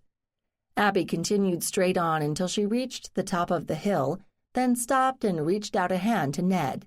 He took it. Abby turned slowly, watching, but she didn't see anybody who wasn't there. Abby, that makes no sense. She rephrased it for herself. She didn't see anyone other than the living, even with Ned's help. After completing a full circle, she looked at him, but he was staring intently at one corner near the edge of the cemetery. She followed his glance, but she couldn't see anything out of the ordinary there. Then she remembered the man that Ellie had seen, who she hadn't been able to see either. Abby kept a firm hold on Ned's hand, but nothing, or no one, materialized. He finally broke off the contact. "Did you see something?" Abby asked. "I'm not sure. You should probably get back to work," he said abruptly. Apparently, he wasn't in the mood to discuss whatever he had or hadn't seen. She'd have to talk to him about it later. He walked her back to the museum, but didn't come in. "I'm going to walk back and collect my car. I've got a lot of stuff to work on at my house, and since this is a holiday, I'd better use it." "You want to get together tonight?" "Let me see how much I can get done during daylight today. Or maybe tomorrow?" "I told Leslie I'd chaperone her daughter Ellie for the day since school's out, so I don't know what my time will be like. Give me a call when you know your schedule." "I will." Ned turned and left without any goodbye kiss. Well, yes, it was a very public space, and there were lots of tourists around, including a bunch trying to push their way into the museum. But still. And was he waffling about getting together again? She needed to talk to him about what Ellie might have seen, and maybe that was somehow connected to his odd actions in the cemetery today. With a sigh, Abby turned and went into the museum, where one of the docents grabbed her as soon as she walked in. "We're swamped, and it's only going to get worse," she said. "Cover the back gallery, please." "No problem," Abby said, and jumped right in. 17. Abby had conveniently forgotten that Ned had given her a ride to work in the morning, so she was stranded at the museum. He apparently hadn't remembered either and didn't call her, but she had no trouble begging a ride from a colleague, an assistant curator named Nat, who she knew lived out beyond her house. "It certainly looks different than it did this morning," Abby commented as they drove past the bridge, where only a few individuals and small groups strolled late in the day. "The town's got a good cleanup crew. Bet you're glad things will calm down now. You still enjoying the job?" "Very much, but I'm happy that Patriot's day is over and things will go back to normal." "Summers are busy too, you know. Concord is one of the main tourist attractions around here, after Boston, between the history and all those authors. And we're much simpler to get around, and more kid-friendly." "This is me." Abby pointed to the driveway ahead. "Hey, nice place," her companion said. "It's not mine. I'm just house-sitting. Leslie set it up with a friend. But if you hear of any affordable places for rent around here, let me know, because I've got to clear out by the end of next month." "Affordable and here are not terms you hear together very often, but I'll think about it. See you tomorrow." "Thanks for the ride, Nat." Abby watched as Nat pulled out of the driveway, then let herself into the house. She was tired. The weekend with Ned had been lovely, but not necessarily restful, and today had been chaotic. Plus, she and Ned had done a lot of walking. She was kind of glad to have some alone time. But at the same time, she wondered if there was something going on with Ned. She had seen nothing out of the ordinary, by their slightly skewed standards, during the weekend, but he'd acted a little odd at the cemetery today. Had he seen something, or rather, someone? He had told her he didn't often see anyone, but maybe his ability was coming back now since he'd been with her. But why that cemetery? She'd have to do a little more research and find out who was buried there. Still, she hadn't sensed anyone related to her there, although maybe Ellie had, she reminded herself. She still hadn't told Ned about Ellie because she was still puzzling about it, or that's what she told herself. She'd be seeing Ellie the next day, spending some real time with her, and maybe she could find out more, carefully, of course. By the end of the evening, there was still no message or call from Ned. If she stopped to think about it, he'd been kind of subdued for a while. Maybe talking with his mother had unsettled him, or maybe they'd entered a new phase of their relationship. After all, they'd been together for 6 months now. But she and Brad had been together 6 months when she moved in with him, and that hadn't turned out so well. She didn't want to make that mistake again. Not that Ned was anything like Brad, and he certainly wasn't telling her what to do and how to live her life. Or was there something more going on? If she stopped to think about it, she realized she didn't know much about Ned's work, other than it was scientific and somehow involved DNA. She still hadn't seen his house, or rather renovation in progress. When they spent the night together, it was always at her place, because he claimed his own bordered on uninhabitable. Should she be asking more questions? If they were together, shouldn't she know these things? Maybe she was being as selfish with Ned as Brad had been with her. It was a sobering thought. She had been depending on him to help her sort out her unexpected visions of long-dead relatives, but now it seemed he was struggling with the whole thing, her abilities, his, and what happened when they were together. He understood what was happening to her, but he didn't seem to know how to handle it in himself. Maybe he'd suppressed it so long that it had atrophied, if that was possible. Was that good or bad? Given a choice, would she rather live with whatever it was or without it?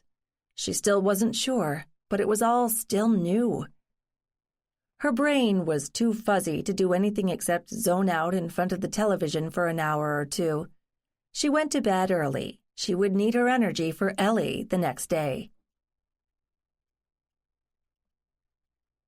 As Abby drove into town the next morning, it felt like the aftermath of a storm.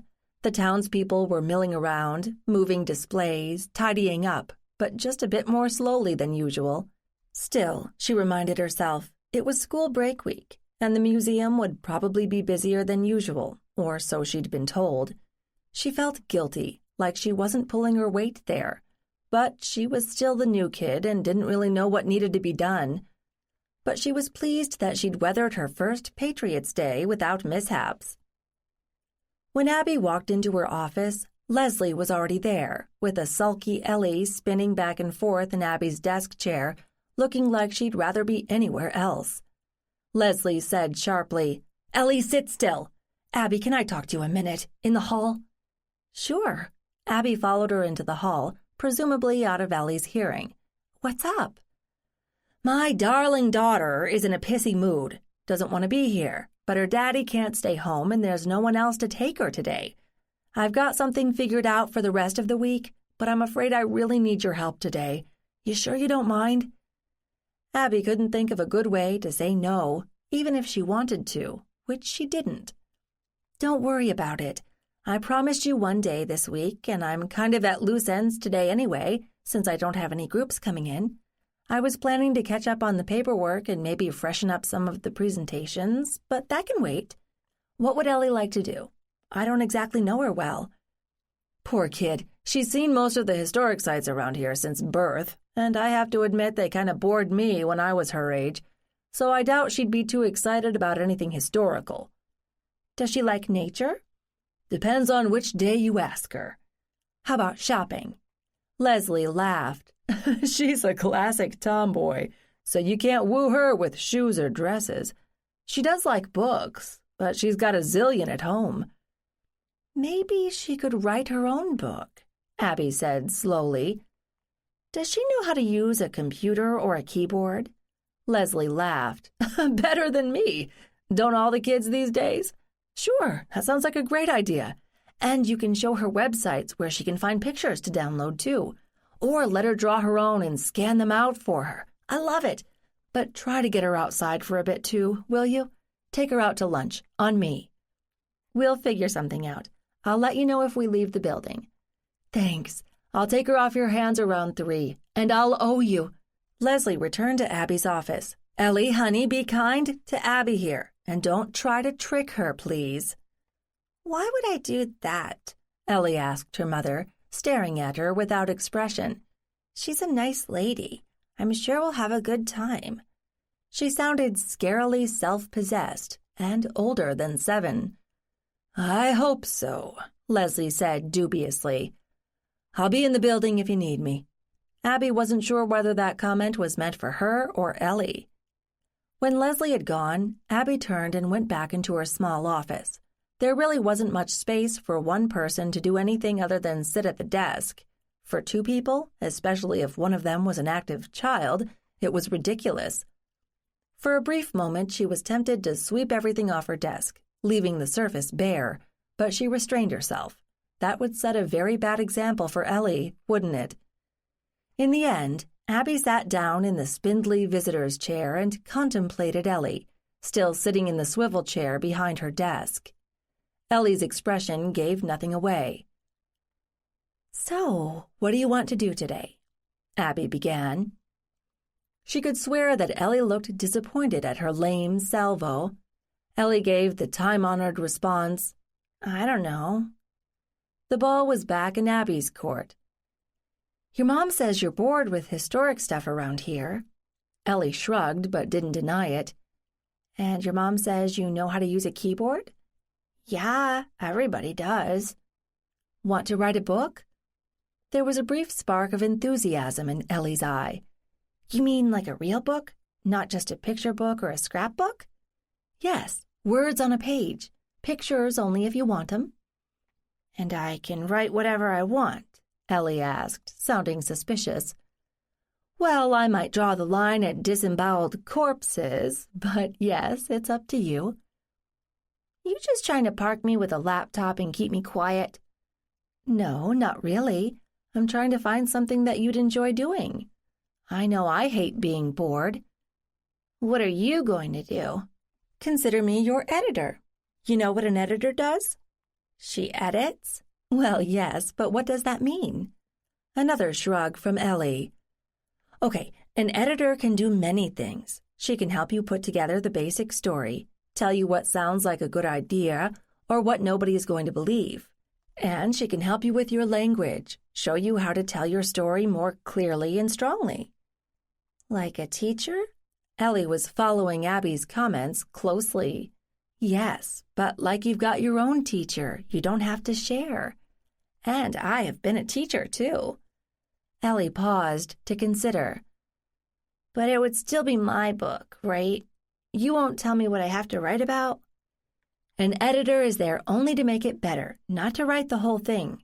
If she wrote it, then she'd be the writer, and she'd need an editor." That finally brought a smile from Ellie. "Cool. Do I have to tell you what I'm writing about, or do you wait until I've finished it?"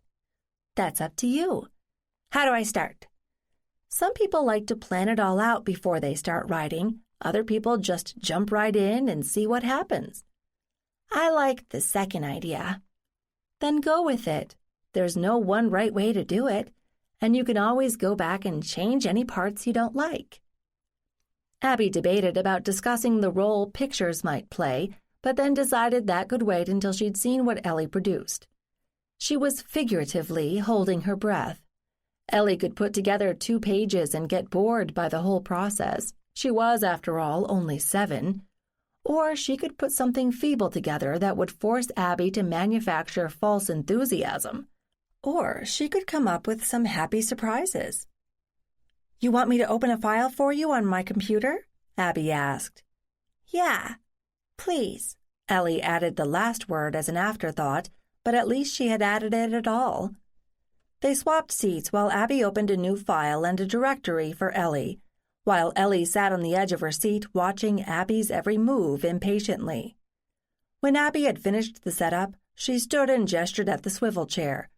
"It's all yours." Abby pulled the other chair to the side of the room near its only window and grabbed a stack of folders containing her gallery lessons, which did need some cleaning up. Ellie eagerly sat down and then stilled, staring at the still blank screen. Abby didn't interrupt her, hoping that Ellie was thinking hard. Finally, Ellie said, "Do I need a title first?" "That's up to you. You can make up any rules you like. This is your work." Huh. Ellie stared some more. I want to call it The Man Who Wasn't There. Abby felt a small chill. That's a really good title. It makes people want to read the story, to find out what it's about. Good. Ellie tapped in what Abby assumed was the title, and then her fingers started flying over the keys. 18. Abby had nearly completed her review of her notes when she realized it was almost noon, and Ellie was still seated in front of the computer pecking away. Abby had been listening with one ear as Ellie worked. Her keyboard abilities were far better than two-fingered, but not extremely fast, and she paused often to think about what she was going to say next. And occasionally there was a string of clicks that Abby assumed meant she was deleting something. But all in all, Ellie had showed remarkable concentration for a long period for someone of her age. "You getting hungry?" Abby asked. Ellie looked up at her and blinked a few times, as if trying to remember where she was. Yeah, I guess. Can I come back to this after lunch?" "Sure can. What do you like to eat? Do you have any favorite places in town?" "Not really.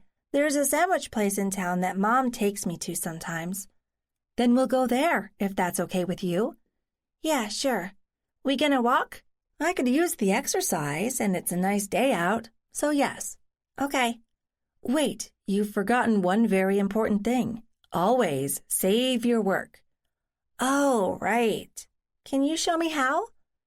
Abby did, then handed her sweater, pulled on her own jacket, and they went down the stairs.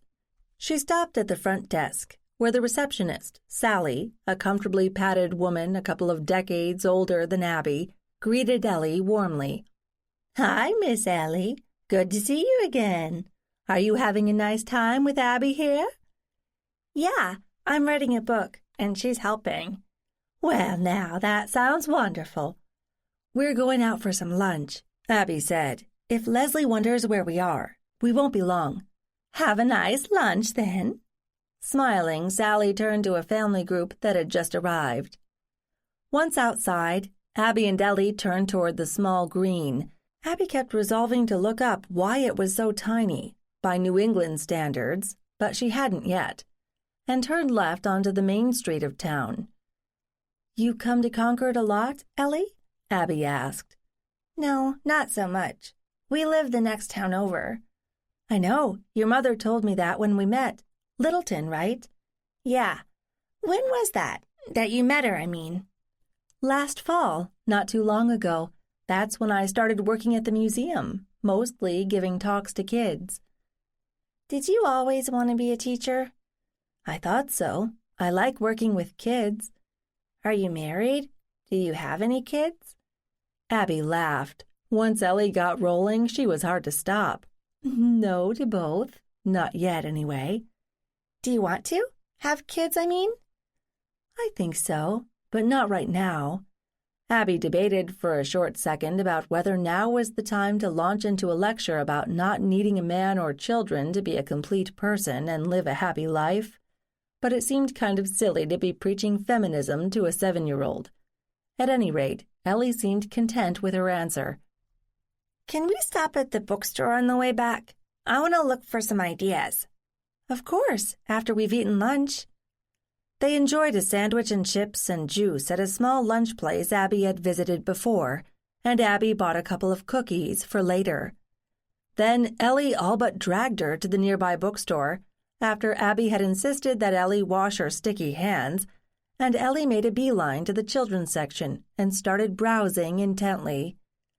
After several minutes, Ellie shifted to the section for older children and leafed through a number of books heavy on pictures.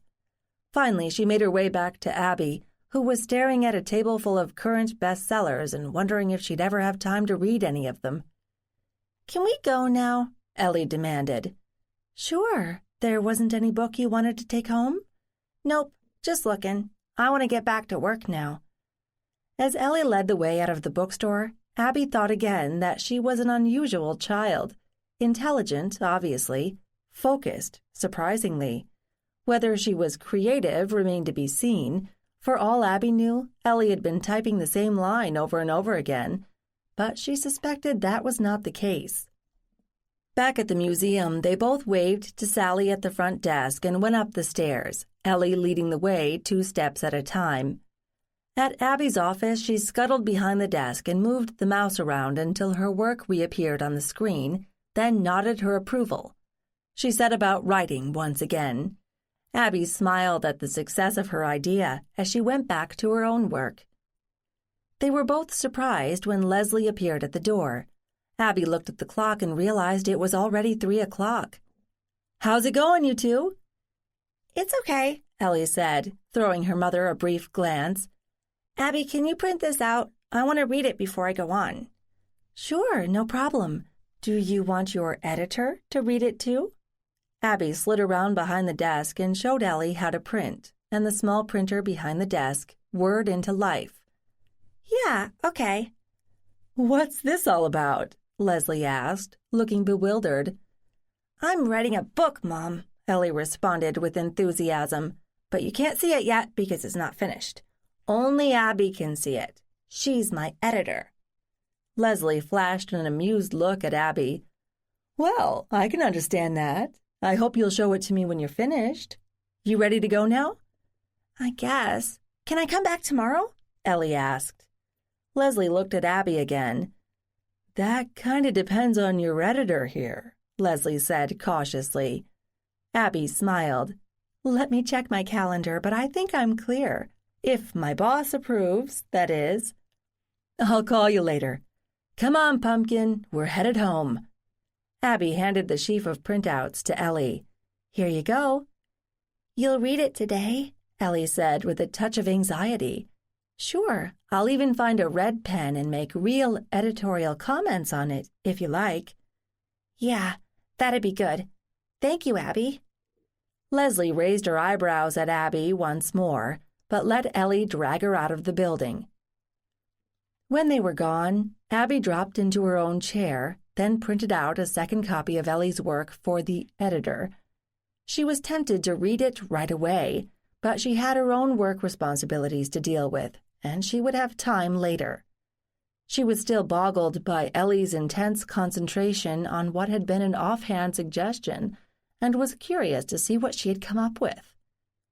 Before she had time to start anything else, her cell phone rang. Ned. "Hey there," Abby greeted him. "Hi, Abby. I wanted to apologize for kind of abandoning you yesterday. I completely forgot that we'd carpooled. I hope it wasn't a problem." "No, I caught a ride home. Everything okay?" "No calamities, if that's what you're asking. Can I come over tonight? I can bring Chinese or pizza." "Sure. Chinese sounds good. 6? "Maybe a little after. See you then." Ned hung up. Abby sat for a few moments, wondering if she should be annoyed that he had been able to forget she had been stranded without a ride, and then denied that it had been anything important that had distracted him. Did she believe him? Well, she could ask him when he showed up. She turned back to her inbox to see if anything new had appeared. She made it home by 5:30. Since she didn't have to worry about cooking, she decided she might as well read Ellie's opus, in case Ellie prevailed and Leslie let her return the next day to work on the rest of it. Maybe Ellie would forget about it entirely and move on to something else. 7-year-olds were not known for sticking to one idea, and there wasn't any reason they should be. Either way, Abby was curious about what she'd produced. She turned on a light next to a comfortable chair in her downstairs living room and flipped through the pages. She'd set it up for Ellie as double-spaced, like a manuscript, and she had deliberately disabled the spell check function to see how well Ellie could actually spell on her own. She was happy to see few misspellings. Ellie was a smart kid. The title still troubled her, but for all Abby knew, the story was about a father who kept forgetting to keep appointments, which reminded Abby that she still hadn't met Ellie's father. She settled down to read through the slim pile of pages, about 15, she guessed. Based on what little she knew about adult writers, that was a pretty good output for one day. For a young child, it was extraordinary. There were errors, of course. Many adults had trouble with spacing and punctuation, particularly with dialogue. There was an abundance of short, declarative sentences, appropriate to a second-grade student, but the technical faults faded into the background as Abby was pulled into the story. It was unfinished, and Abby wanted to know more. She went back to the beginning and read through it again, more slowly this time, and nearly jumped out of her seat when the doorbell rang. She hurried upstairs to the front door to let Ned in. He came bearing a couple of bags that smelled wonderful, and as soon as he was inside, Abby hurried to shut the door and make sure the alarm wouldn't go off. When she turned back to Ned, he'd put down the bags, and he wrapped his arms around her. "I'm sorry." "Why?" Although she thought she could guess. "I left you in the lurch. It was thoughtless, and you deserve better." She'd been right. "I have to say I was surprised, and then I was worried that something bad had happened." "I should have called. No, there's nothing bad, or not any one single thing, but we have to talk." "That is always an ominous statement," Abby replied, retreating a few inches. "What? Oh, no, that's not what I meant. It's nothing bad, or at least I hope you won't think so. But there are a lot of things that you need to know, and I think we've both been kind of skating around them because we didn't want to look too hard." "Still ominous, Ned. Look, let's eat before we get into anything serious, and there's something I want you to see. Let me get it, and you can read it while I dish up. Can you wait that long?" "Of course I can, and I didn't mean to scare you." Abby darted down the stairs to retrieve Ellie's document while Ned went toward the kitchen. She was back in less than 30 seconds. "Sit," she told him. "Let me give you the nutshell version. Leslie asked me to look after her daughter Ellie today. Some sitter mix-up. I suggested to Ellie that she try her hand at writing a book. This is what she came up with in the space of a few hours. I won't say anything else, save that she seems unusually mature for her age, which is 7. Ned looked at Abby, then at the pages in front of him and started reading. Abby busied herself with plates, bowls, and utensils, although she was pretty sure that her landlords hadn't squirreled away any chopsticks. She opened the white cartons and put egg rolls on a plate, setting all the food on the table. Then she sat down and watched as Ned finished reading. His first comment was, "It's not finished." "She may be coming back tomorrow, and that was my first response too. I wanted to know more. She's good." "She is." Ned sat back in his chair and rubbed his face. He looked more tired now than when he had arrived. "Do you have anything to drink? Wine?" "Sure." Abby retrieved a bottle of Pinot Grigio from the refrigerator, along with 2 glasses. And then she waited, afraid of what was coming.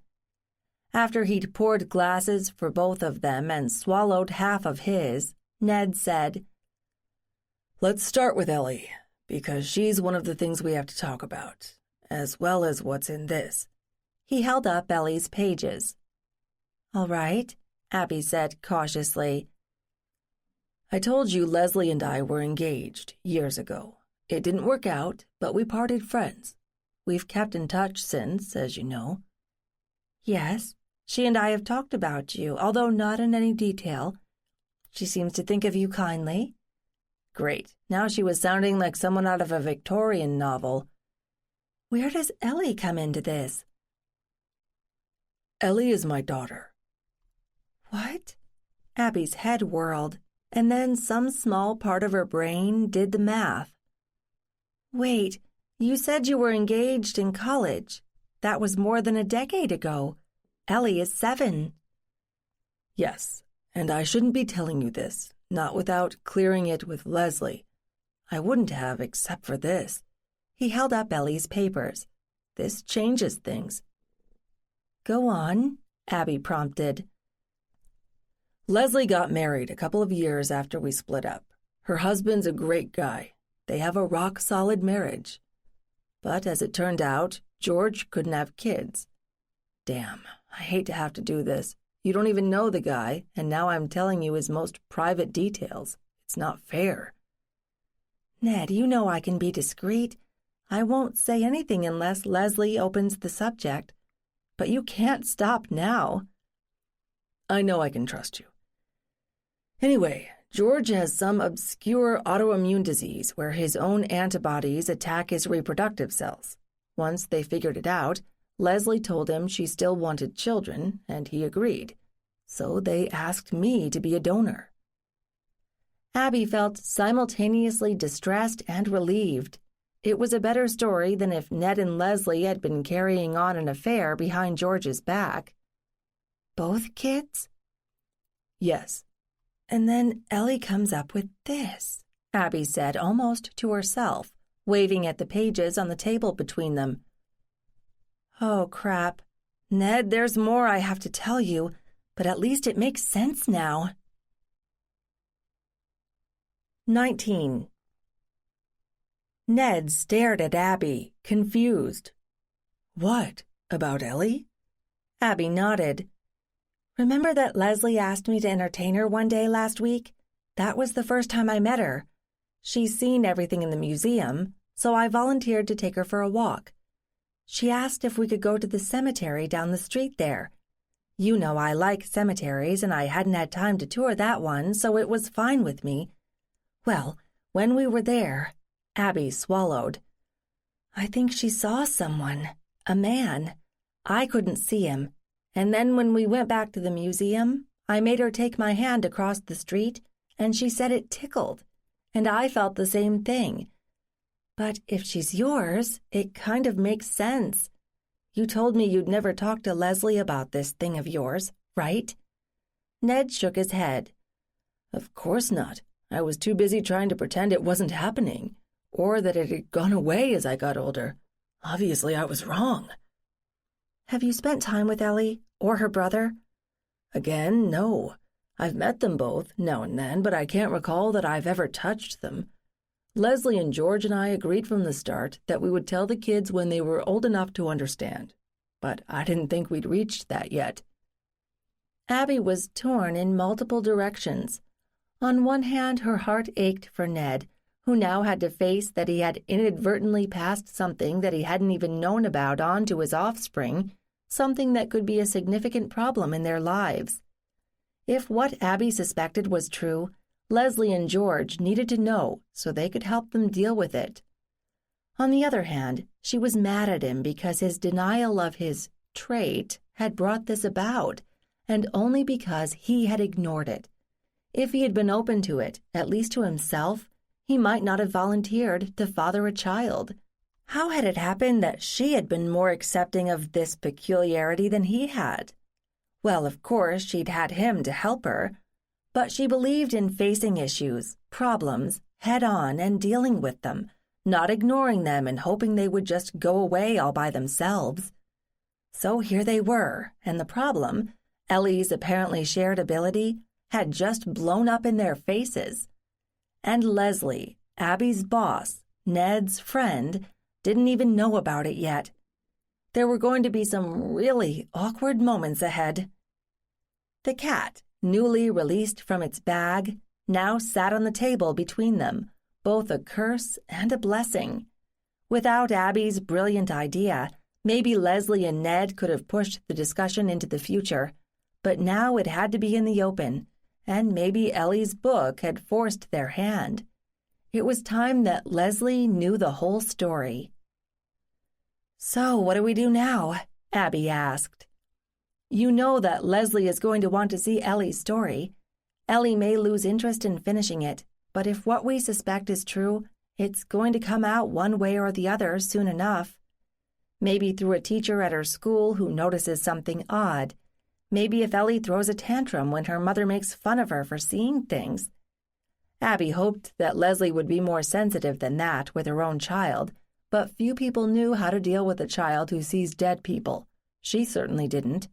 "Abby, I don't know. I didn't mean for this to happen, and I'm sorry it has to affect Ellie." And maybe her brother as well? No, save that worry for later. At least if Leslie and her husband know about it, they can help Ellie.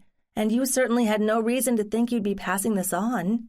Before you talked with your mother, before you met me. The thought that if she and Ned ever had a child, that poor baby would be cursed with a double whammy coming from both sides darted into her mind, and she batted it away. They were still a long way from that. But let's deal with the most immediate problem, the story, the man who wasn't there, which, by the way, I think is a brilliant title. It is, especially coming from a kid. Okay, what does this story tell us? Abby noted that Ned had changed the subject just a bit from what to do about telling Ellie's parents to what the characteristic of her gift were, as revealed in her surprisingly mature writing. But she was willing to cut him some slack. They would no doubt be coming back to the how to tell Leslie problem soon enough. I think that the two main points are 1, that she's seeing people, and 2, that she knows they're not real, or at least not in the here and now. Both accurate, Ned said. I might add that she may not have said much to the adults in her world because she knows they would react negatively, even though they may mean well. Like your mother? Abby wondered. But at least Sarah hadn't ridiculed her son, told him he was being silly. Abby countered quickly. But then add to that the fact that she wrote this. She specifically told Leslie that she didn't want her to read it yet because it wasn't finished, and Leslie didn't argue. But she knew I was going to read it because I explained what an editor does, and then I told her I was her editor. So maybe it's a cry for help, or a trial balloon, or maybe she senses that I would understand, where her mother wouldn't. You didn't find the story disturbing? Yes and no, Abby replied, thoughtfully. If we didn't know what you and I, know, then yes, I might be troubled. If her teacher saw this, she or he might think Ellie was hiding something, and of course everybody's mind would leap to stalker or pedophile. And we know that that would make the situation a lot worse. Or else she'd be saddled with the label overactive imagination. But on the positive side, what she describes in the story sounds very much like my own experiences. I see someone, and I don't know when or why it's happening, but I'm never afraid of that person. And Ellie isn't afraid either in the story, assuming the protagonist is her, in her own mind. It's interesting that she doesn't question why this person is there, but that may be her young age. To her, grown-ups do a lot of unexplained things. What does seem sad to me is that the watcher seems kind of wistful. He looks on activities that may be modern, but he's remembering whatever the equivalent was in his own life. As I seem to keep saying, it's an extraordinary piece of writing. I really want to see where she's going with this. Do you think I'll get the chance? Should I? You do not make things easy, Abby, Ned said. If I say don't tell Leslie anything, just wait and see what Ellie comes up with. It's like you're conspiring against Leslie, and I don't need to tell you that's wrong on several levels. If you do tell her, she might not believe you. She might get angry or upset, and she might keep Ellie away from you, so you'll never know anymore. Then you talk to her, Ned. To them. Even if Ellie doesn't understand it now, we can't assume for her that this will just go away. Or are you saying we should encourage that? Look, I'm willing to say that my life would be simpler if I hadn't stumbled into all this. But would it be better? I don't know. I do believe that denying this ability, whatever it is, would be wrong, just as much as denying a gift for music or art would be. It's just another facet of the whole. Ned was staring at her with an expression she couldn't read. I am so glad I met you, he said softly. Or you met me. He cleared his throat. If I'm honest, I'll admit that whether or not I acknowledged this thing, I always felt there was something missing in my relationships. I mean, I loved Leslie, or I thought I did then. I enjoyed her company. She made me laugh, and she pushed me to do things I might not have on my own, so she was good for me. But at the same time, I always felt there was something missing. After we split up, I made a few more efforts to get involved with women. I haven't exactly been celibate, but it always felt like I was walking through a play, saying the right lines. And then you showed up out of nowhere, and wham, everything changed. I hope that's a good thing, Abby said, smiling. It is, even though it's forced me to re-examine a lot of my own assumptions. It was pretty much the same with Brad. I thought I loved him. I thought I was doing what I was supposed to do, find a nice guy, get married, etc.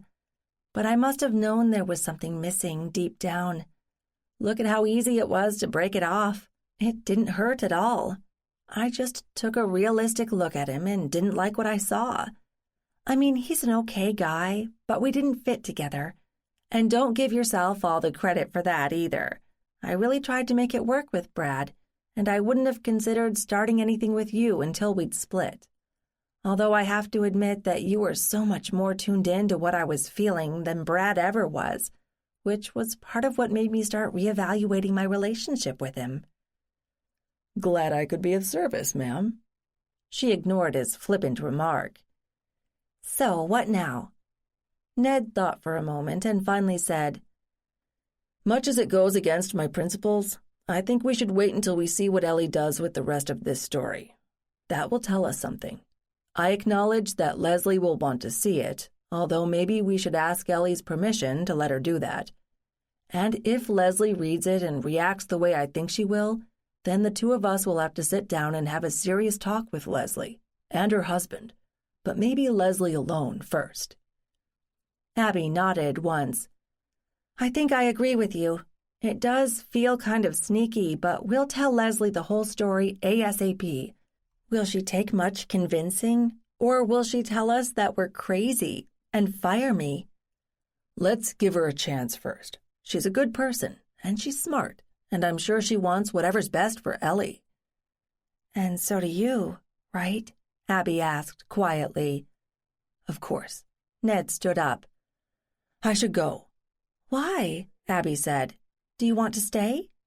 Of course I do, but I don't want to impose. That made Abby mad. Ned, you don't have to ask permission to sleep with me. Aren't we kind of past that point? Oh, well, yes. Look, if it's an issue always being here, how about I come to your place now and then? Or we set up a schedule, weekends versus weekdays, every other day? Well, my place is such a mess. I mean, I kind of camp out with a mattress on the floor and sheets over the windows in the one bedroom. Ned, listen to yourself. You sound like some clueless college kid. You should be living better than that by now. Call in a contractor and get it fixed right. Or is it just convenient to have an excuse for not bringing anyone home? No, he said, obviously dismayed. I mean, it hasn't ever been a question about bringing anyone home. I love the house. I love preserving old things, but I never seem to have time to get anything done there. Why haven't I even seen it? By daylight, even if only from the outside. I'm beginning to think you have an entire family stashed there that you don't want me to know about, or you're raising aardvarks, or growing pot, or making meth. Which is it? Ned smiled weakly. None of the above? Okay, this weekend I'll give you the grand tour. Will that satisfy your fevered imagination? We'll see. So, staying or going? I want to stay, he said firmly. Then prove it, Abby replied with a grin. After a belatedly satisfactory evening, Abby woke up worrying. She and Ned had agreed to wait and see about Ellie in the short term, with the promise to explain to Leslie what they thought was going on as soon as possible. By daylight, it smacked of procrastination. What startling revelations could Ellie's next installment provide? Maybe they were both hoping that they'd been wrong about the first part, or that it had been a fluke, and the rest of Ellie's book would turn out to be about kittens and ponies and dealing with mean girls at school. Abby still wasn't sure whether she'd prefer to be right or wrong about what she suspected. But Ned had a say in this too now. How had this become so complicated so fast? Hey, Ned said sleepily, breathing into her ear. Want me to get up and make coffee? I'll do it, Abby said, sitting up. I want to be sure I'm at work when Leslie arrives. You still okay with the plan we came up with? Ned rolled over onto his back. I think it's the best we can do right now. You want me to come by the museum at the end of the day so we can talk to her together? But Ellie will be there too. Leslie should be the first to talk to her, right? Yes, Leslie is her mother. And you're just a donor with psychic genes. But you're the best person to explain all this to Leslie. No, we do it together. We've made more advances working together than I have in the last 25 years. She talks to both of us. All right, Abby said, hoping she'd still have a job tomorrow. I'm going to start the coffee and take a quick shower. Abby made it to work early again and sat and fidgeted, waiting for Leslie and Ellie to appear. They arrived shortly before 9.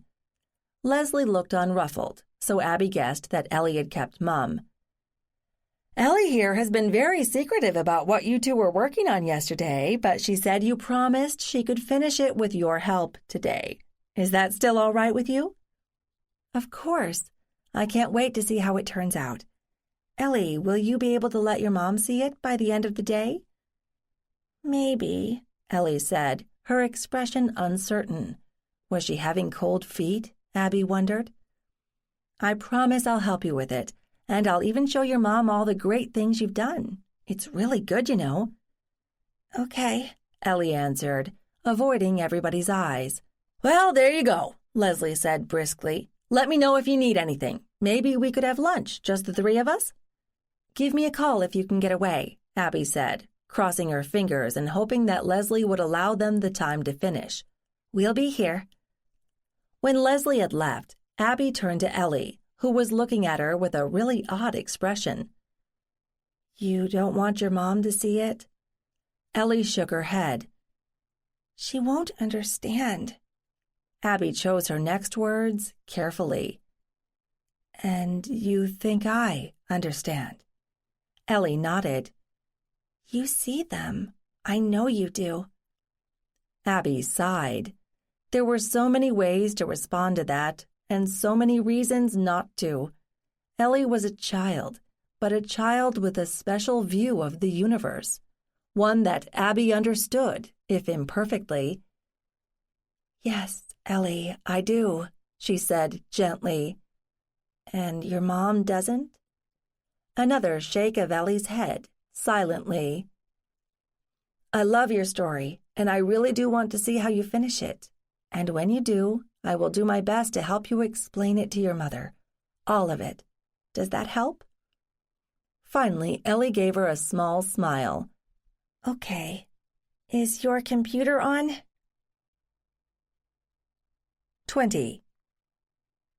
As she sat in her office, watching Ellie focus intently on the computer screen, typing busily, heedless of errors, Abby felt, what? Scared? Curious? Confused? She wanted to talk to Ellie, tactfully, of course, but she wasn't sure what to do with anything she might learn from that conversation. She wanted Ellie to finish what she was working on, to her own satisfaction. She and Ned had agreed to use that as a guidepost of some sort, but did that even make sense? Or were they just trying to postpone something both of them thought was going to be unpleasant? Lunchtime came, and Abby hadn't heard from Leslie. You hungry? Abby asked. Kinda, maybe, Ellie said. We should go out and get something then. Ellie darted a glance at her. How about we get some sandwiches and eat them in the cemetery? Yours, I mean. This child was beginning to scare her. She couldn't possibly mean Sleepy Hollow, could she? Not the one we already looked at? Now Ellie was regarding her steadily. The one where you see the people. Okay, yes, right. Abby fought off panic. She was still the adult here, still in charge, no matter what this precocious child in front of her seemed to know. That sounds like a good idea. How much more do you think you need to do on your book? I don't know. It's almost finished. Maybe I am hungry. Then let's go now and you can come back and finish it. They slipped on outer clothes and left the building, waving at the receptionist in passing. They stopped at the closest convenience store and picked up sandwiches and drinks, then turned around and kept going back the way they'd come and beyond. They crossed the next road carefully. It was busy at lunchtime. Abby turned into the first gate they came to at Sleepy Hollow, at the end nearest the town where the oldest graves were, but Ellie waved impatiently. "No, back there." She was right, of course, so Abby led the way to the back section with the more modern tombstones. Ellie looked at her curiously. "Is this a kind of test?" "Oh, Ellie, I don't know. Maybe. Look, I don't know what we're doing, and I really don't know how I'm going to tell your mother any of this." "She doesn't know?" "Nope. She'd think I was being silly. But you don't." "No, I don't. How long has this been going on with you?" "All my life, I guess. I thought everybody saw things. Then people started telling me they couldn't see what I did. So I shut up." "Well then, I'm newer at this than you are. I hope we can help each other." "Is it like being sick?" Ellie asked. "No, just different. That's not a bad thing. But sometimes people get scared when somebody's different, and then they can be mean." "I could tell them I'll put a hex on them. Would that help?" "I don't think so, Ellie. For one thing, it would be lying, wouldn't it? And trying to scare people with old stories like that doesn't help. I think you're doing better right now by not saying anything."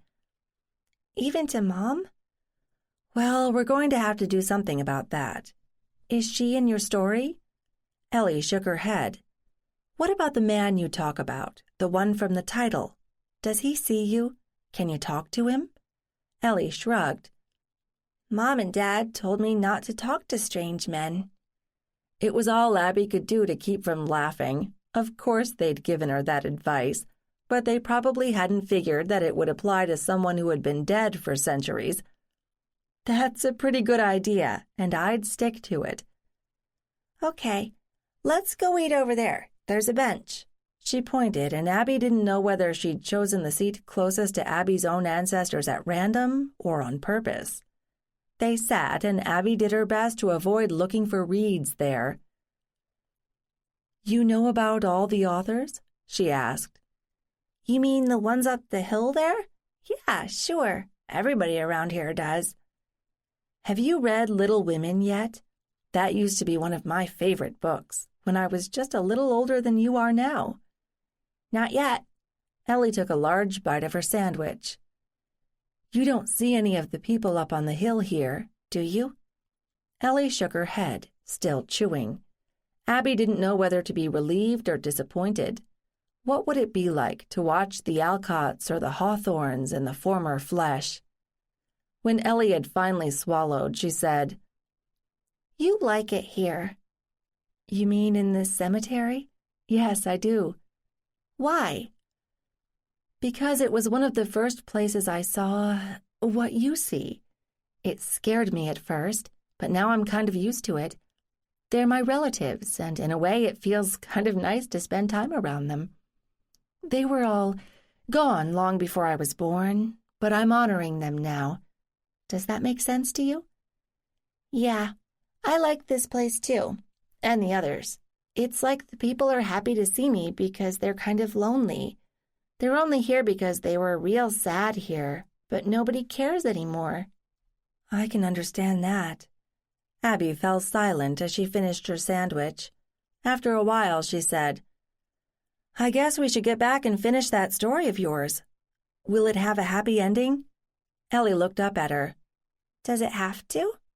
"No, I told you it's your story and you can make it end any way you like." "Does it have to be true?" There was another can of worms. Was the man from the title actually feeding her a real story somehow? This was not the time to explore that. "It has to feel true to you, that's all, and never let anybody tell you what you feel." "Okay." Ellie bounced up from the seat, apparently satisfied by Abby's answer. "Trash?" she said, holding out her hand. Abby passed her their lunch wrappings, and Ellie dumped them in the nearest trash can as they headed back toward the museum. Abby's office was still empty when they returned to it. Inwardly, Abby sighed with relief. She'd almost been expecting Leslie to be waiting for them, with steam coming out of her ears. She hated to admit it, but she really wanted Ned to be with her when they jumped into the whole mess. Ellie went straight to the computer and picked up where she'd left off. Abby checked her messages, both on her office phone and her cell phone, to make sure that Ned hadn't gotten waylaid or invented a sudden business trip to, say, Singapore. Poor baby. He was having real trouble facing something he couldn't understand and couldn't control. Maybe that was a guy thing. Finished, Ellie crowed suddenly. Can I type "the end" at the end? Sure, Abby said, smiling. You want to print it now? Yeah, so you can look at it, editor. As Abby leaned over her to hit the print key, she said sternly, "Now, you know that as a writer you have to learn to take criticism. Nobody writes something that's perfect on the first try." Okay, Ellie said cheerfully. You tell me what's wrong, and I'll fix it. Abby envied Ellie her simple optimism that things could be easily fixed. "Can I read through it all at once first?" Sure. You got any games on this computer? Not really, but then it was somebody else's before it was mine, so there might be something on it. Just don't delete anything, okay? Got it. Ellie started clicking through directories while Abby scanned her latest pages. It was a simple story. It started with a group of kids, with one uber-smart girl named Annie who wasn't exactly a leader, but who the other girls listened to. One day, on a school trip, Annie saw a man wearing odd clothes. But when she pointed him out to a friend, the friend couldn't see him. Annie got mad because she thought her friend was kidding her, but in the end she realized that nobody else saw the man, and so she stopped talking about him. Abby thought that the story would have been more than adequate, especially coming from a second grader, if Ellie had stopped there, but she went on with more. After the school trip, Annie went home and told her parents that she'd really liked the place they'd visited, and could they go again, please? Her parents had been happy to take her, so they went the following weekend. Annie saw the man again, but her parents didn't. But this time the man saw Annie, and he smiled at her and waved, glad to see her again. And that was where the story ended. Abby shut her eyes and tried to choose what she wanted to say, or think. Someone who didn't know what she knew would probably say, "Oh, nice imagination." Abby knew better. Was it a true story? Wishful thinking on Ellie's part? Did one of these people actually respond to her, or had she made it up for this story? Abby took a deep breath. After all, this was a child she was dealing with. Ellie, this is lovely. Tell me, did it make Annie happy that the man saw her? Yeah, because he looked like a nice man, one who could use a friend, and he was happy that she saw him. Hi, Mom. Abby turned to see Leslie waiting in the doorway again. Hi, Leslie. Come to collect your budding writer? Ellie interrupted eagerly. Mom, I finished the story, and Abby says it's good. Can you read it now? Ellie's gaze flickered briefly toward Abby, and Abby could tell that Ellie knew exactly what she was doing. She was hoping to tell her mother what was happening, at least indirectly, to bust the whole thing open, right now.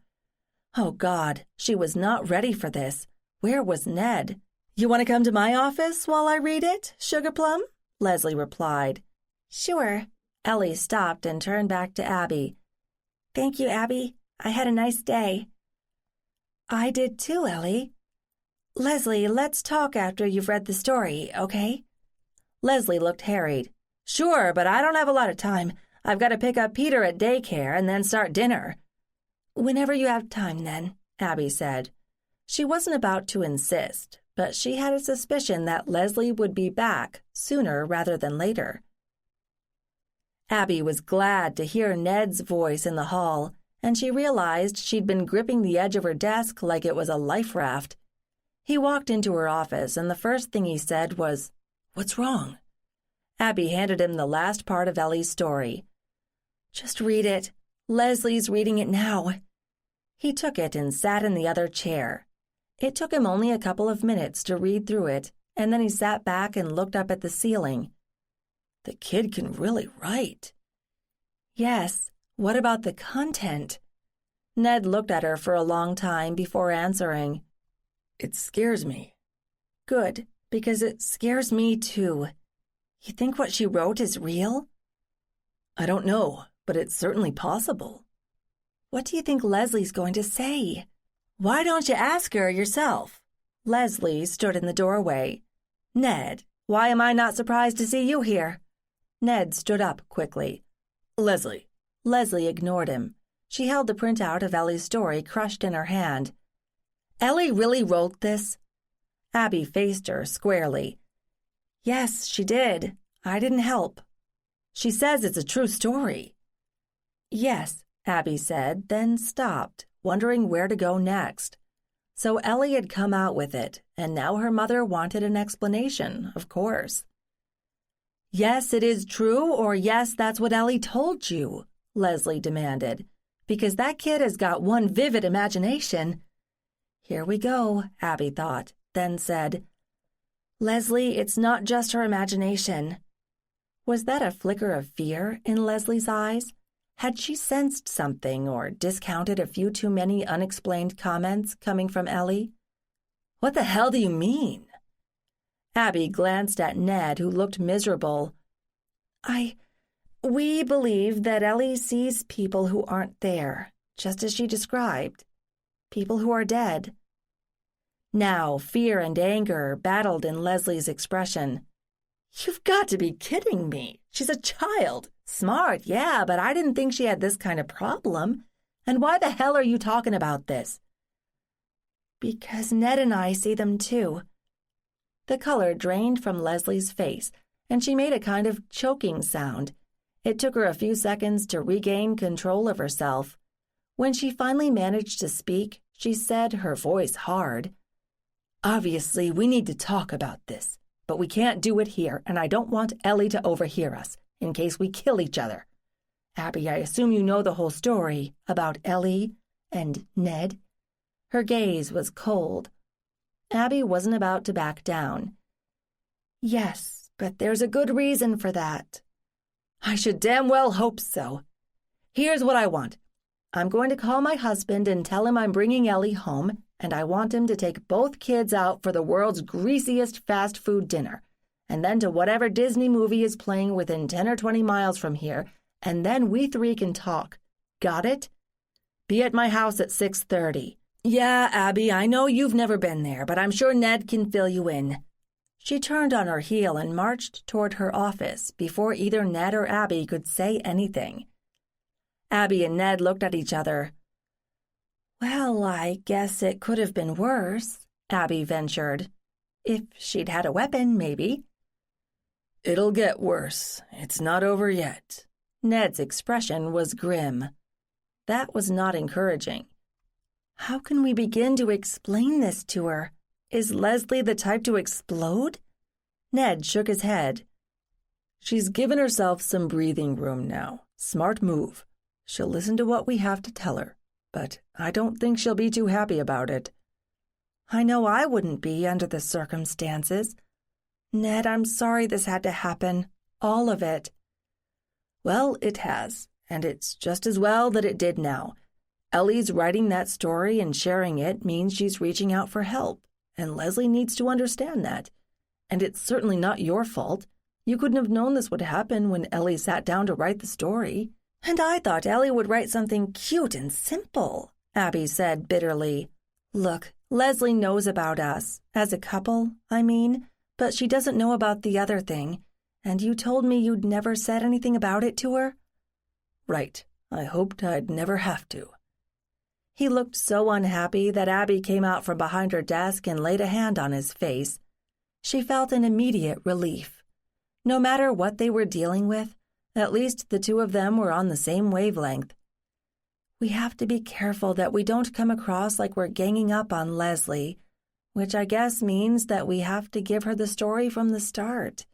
I mean, how we came together and why. if she'll listen. Agreed. And we have to be careful that Ellie doesn't get the wrong idea about any of this. Her parents, Leslie and George, love her, and she knows that. She doesn't have to know that I'm involved. Unless she takes one look at you and guesses. That kid is scary intuitive. By the way, she all but dragged me to Sleepy Hollow today and made us sit down next to the Reed tombstone. No, I didn't tell her anything about them. She said she went there because she knew that was where I was seeing what she saw. Damn, Ned said, with something like wonder. Exactly. 21. Abby wasn't sure how she managed to fill what was left of the afternoon, fiddling with projects on her desk, but mostly worrying about the meeting with Leslie later. Meeting sounded so cold, but visit certainly wasn't appropriate, and chat was too trivial. She couldn't fault Leslie for the way she'd reacted. To learn out of the blue that your child was either crazy or possessed supernatural powers had to be shocking, especially when you were at your workplace looking forward to nothing more than normal daily tasks. She and Ned had at least had time to get used to the idea of some weird connection to their past. Not that either of them could claim to understand it, but that didn't make it any easier to explain it to somebody else. This confrontation wasn't the best way to present what few facts they had, but was there any better one? At least Leslie would be on her own turf, which might make it easier for her. She didn't know Leslie well, even though she'd worked with her for over 6 months now, but they'd never actually socialized, apart from a few boss-employee lunches. Plus, Leslie was a few years older, married, with children, so they had little common ground. She did like Leslie, and always had. Abby admired her energy, her enthusiasm, her ability to make quick decisions that usually turned out to be the right ones.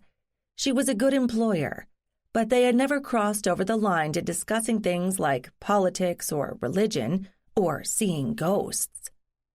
Abby would have said that Leslie didn't have a psychic bone in her body if that quality was embedded in the bones. She had to believe that Ellie's ability came from Ned, her biological father, which was something else Abby shied from thinking about. She could understand it objectively. Leslie had known Ned well, knew he was intelligent and kind and hardworking, and apparently healthy. All good qualities when looking for someone to father your children. Whatever deal they had cut between them, Ned had agreed to stay out of their personal lives, and it looked as though he had barely met his daughter, Ellie, or at least had not seen her recently, since she was old enough to notice things, since she had grown into her powers. And Ned hadn't known about that, because Leslie couldn't recognize them, and he had never told Leslie because he believed he had squelched them. Obviously, denying a reality, no matter how peculiar, wasn't going to work anymore. Abby wanted nothing more than to put her head down on her desk and cry, but that wasn't an option. Ned had stalked out shortly after Leslie left, muttering something like, "I need a walk," and hadn't returned by 5. She felt a bit abandoned, and she was also mad at herself for feeling that way. Dealing with Ellie and Leslie was primarily his problem, but she was involved because she had brought everything out into the open, if inadvertently. She hadn't meant to upset the apple cart. She hadn't been looking for anything out of the ordinary, but that had also been true when she moved to Massachusetts with Brad, and then all this mess had happened, so her track record didn't look so good. Ellie. She should focus on Ellie. What was done was done. Ned was her father, and Ellie was old enough to begin to understand the world. From what Abby had seen of her over a couple of days, Ellie was extraordinarily bright and surprisingly mature for her chronological age. Abby wondered how well she did in school. Did her teachers recognize anything special about Ellie? Or, because she was so smart, did she get bored easily and end up making trouble? Or had she already learned to hide the parts that nobody else seemed to understand? No matter what, Ellie was smack in the middle of this mess, and Leslie couldn't wish it away or pretend it wasn't happening. It seemed very clear to Abby that whatever understanding they all arrived at, what was best for Ellie had to be at the center of it. Her job and Ned's was to try to make Leslie understand as much or as little as they did, and then to help her deal with her uniquely gifted child. Ned finally reappeared just as most people in the museum were leaving. "They just let you come and go as you please here?" Abby greeted him. "More or less. I'm a donor, and they know me. I've got a lifetime pass." "Do we have time to talk about this whole mess before we try to talk to Leslie?" "We have to, but not here. Let's go get a coffee and find a place to sit." "Okay." Abby gathered up her things and followed him out of the building, wondering if Leslie would let her back in tomorrow.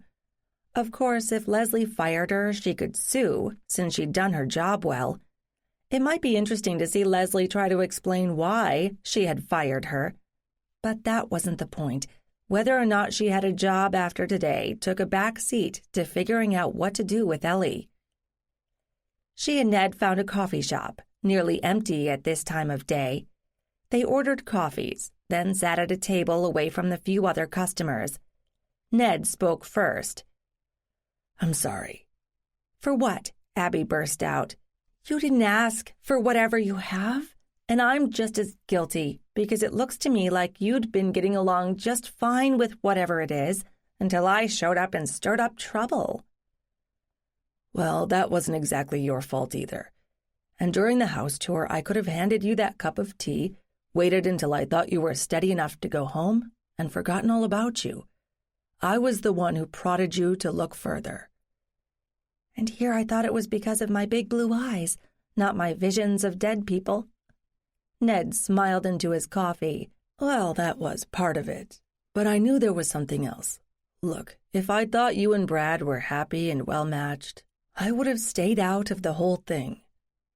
"But you listened to me for like 15 minutes and took one look at Brad and me together, and you decided it wasn't going to work. I would be a lot angrier if I didn't think you were right. Although I really did have to wonder then why some woman hadn't already snapped you up. You looked like a good catch. Did you deliberately avoid close relationships after Leslie?" "Maybe. Look, I'm not comfortable talking about all this." He held up his hand before Abby could protest. "But I know we have to, for Ellie's sake. At least they agreed on that." "How do you think Leslie will take it?" "I don't know, but we need to be clear about what we think is happening with each of us." "But we don't want to sound like this is rehearsed, because like I said, I'm worried that it will look like we're ganging up on Leslie. It's not like we have to get our stories to sync up. All we can do is tell her what we think is happening." Abby hesitated before going on. "If what we believe is true, does that mean you'll have to be more involved in Ellie's life? You haven't been up till now, right?" "That was the agreement that Leslie and I reached, and I accepted that. In case you're wondering, I haven't spent time lurking around Ellie's school or her home, hoping to catch a glimpse of the child, or Peter, either. I agreed that I would play no role in her life or Peter's. Whenever Leslie tells Ellie the truth, then Ellie can decide what she wants to do." "Well, it looks like that moment will be here pretty quickly. I almost wonder if Ellie has an old soul parked inside her. She knows and sees more than a child her age should. You might want to be prepared. She may take one look at you and throw herself into your arms, crying, 'Daddy.'" Abby took a sip of her coffee, mainly to give herself time to gather her thoughts. "What's Leslie's husband like?" "George? Good guy, works hard, loves the kids. It's not like we discuss him a lot." "How is he going to take this news about Ellie?" Ned shook his head. "I don't know. I've only met the guy once or twice, and that was a while ago. We don't exactly socialize, given the situation. How does anybody take this kind of thing? Disbelief? Denial? Anger?" "All of the above. At first, at least. We're not going to settle anything tonight.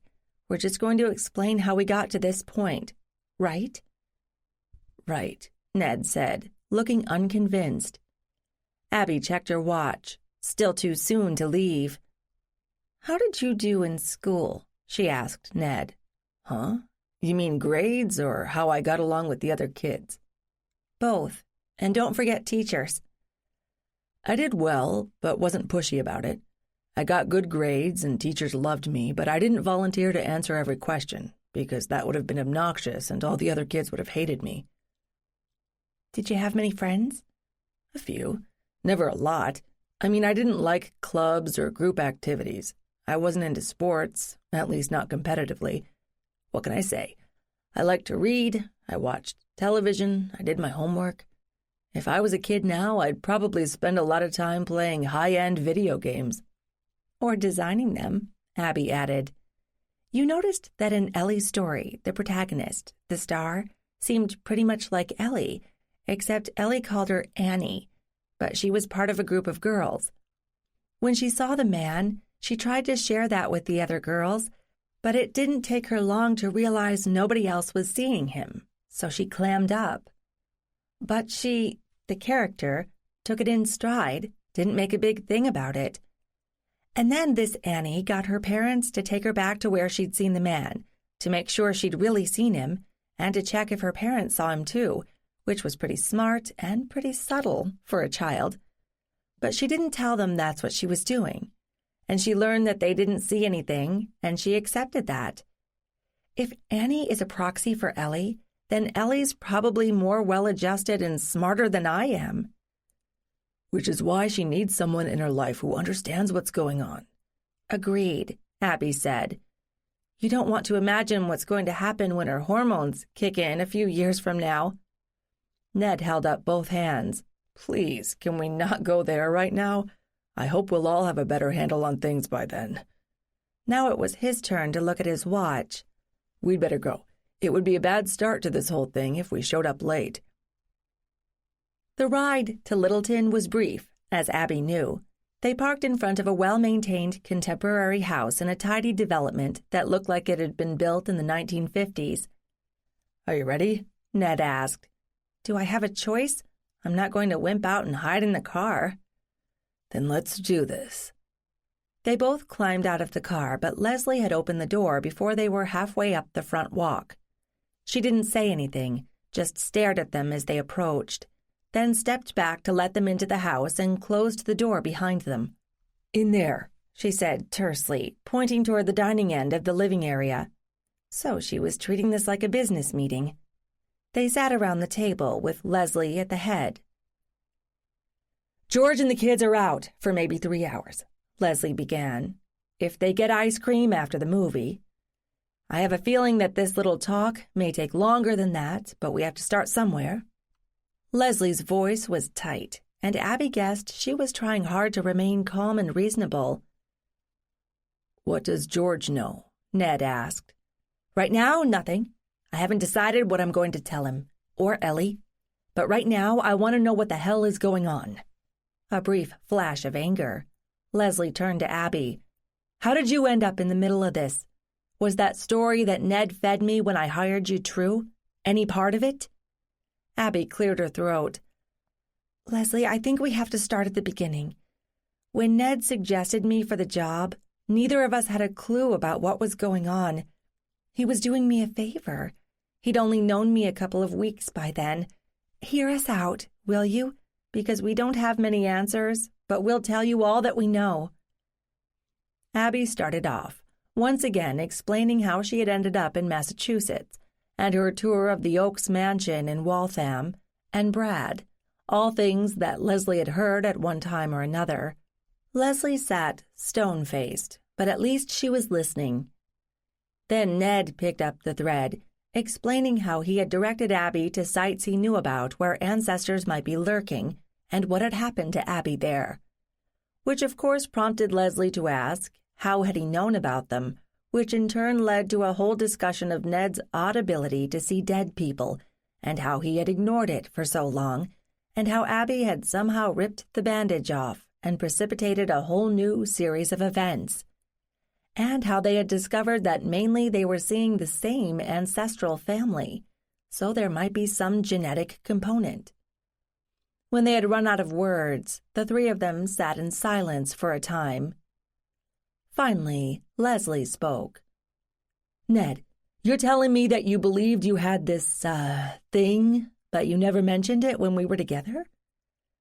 I thought I had erased it, if it was ever real. And when we were talking about, I told Abby about your request that I help you make Ellie. I had to, because she'd already sensed something about Ellie. That didn't make Leslie look any happier. Something about my child, who I've raised since her birth, and Abby noticed this in about 15 minutes? But only because she shares it, Ned protested. Most people would never notice anything unusual. Right. Anyway, you never thought to tell me about this ability of yours when we were making Ellie? Leslie, I'm sorry. I thought it was gone, and I had no idea then that it could be passed on. It's only recently that we've figured out that Abby and I share common ancestors, and my mother has it too, but she never told anyone, not even my dad, certainly not me. She and I didn't talk about any of this until last week, when Abby insisted. And do you have any idea about what I'm supposed to do now? Leslie demanded. Now that you've told me all this crap that I'm supposed to swallow? Sorry, is that disrespectful to you psychic types, calling your talent crap? Leslie, Abby began quietly, I wouldn't have believed any of it either, except it's happened to me. I can't undo it. From what little I've seen, I think Ellie is already way past where I am. I think she can handle it, but she's going to need help. Leslie stood up abruptly. You really have the nerve to sit there and tell me how to raise my child? There was a red flush creeping up her neck. Get out, both of you. Abby, I don't know what to do in the long run, but I don't want to see you for the next few days. Stay away from the museum. Ned, I can't begin to tell you how angry I am with you. I thought you were a friend, and you come to my house and dump this on me? It's not fair to me, and it's not fair to Ellie. So get out. Stay out of my way. I don't want to hear from you or talk to you. Go, now. Ned and Abby exchanged glances, but there seemed to be nothing to say. I'm sorry, Leslie, Ned said softly. He took Abby's arm and walked her to the front door. Leslie still hadn't moved from the table. 22. After Abby and Ned had reached the car and settled inside, they couldn't seem to move. Well, I suppose that went about as well as it could have, all things considered, Abby said dully. And Leslie acted about the way I expected. I can't say that I blame her. What happens now? Ned stared straight ahead, through the windshield, into the dark. I don't know. How long will it take her to cool down? Maybe a year or two. Seriously, you've seen more of her recently than I have. What do you think? Abby pondered. I think it's a good thing that she threw us out so she could think this through. At least she didn't say anything irretrievable, or fire me, exactly. Yet, she still might. Ned rubbed his face, then turned to face her. Sorry, I didn't mean that. She's a fair woman, and once she calms down, she'll know she can't take this out on you. But she might not want to see your face for a while. I know. I can understand that. Abby tried to remember what the balance in her checking account was and how long it might last in this rather pricey area. Or maybe she should clear out of town, find someplace cheaper to live and a new job to pay the rent, and not even try to deal with Ned or Leslie or Ellie. But that would be the coward's way out. You're not thinking of bailing out, are you? Ned asked anxiously. Once again, he seemed to be reading her mind. How do you do that? Know what I'm thinking. It's spooky. It's a logical question. You have every right to pack up your bags and go. She turned to face him. Go where? I don't have a home. I may not have a job. I guess I could crawl back to Maine and live with Mom and Dad for a while. That'd be real fun. I don't think there are many jobs available up there, but Let the music unwind the tension of the day, making space for the next chapter to arrive with clarity.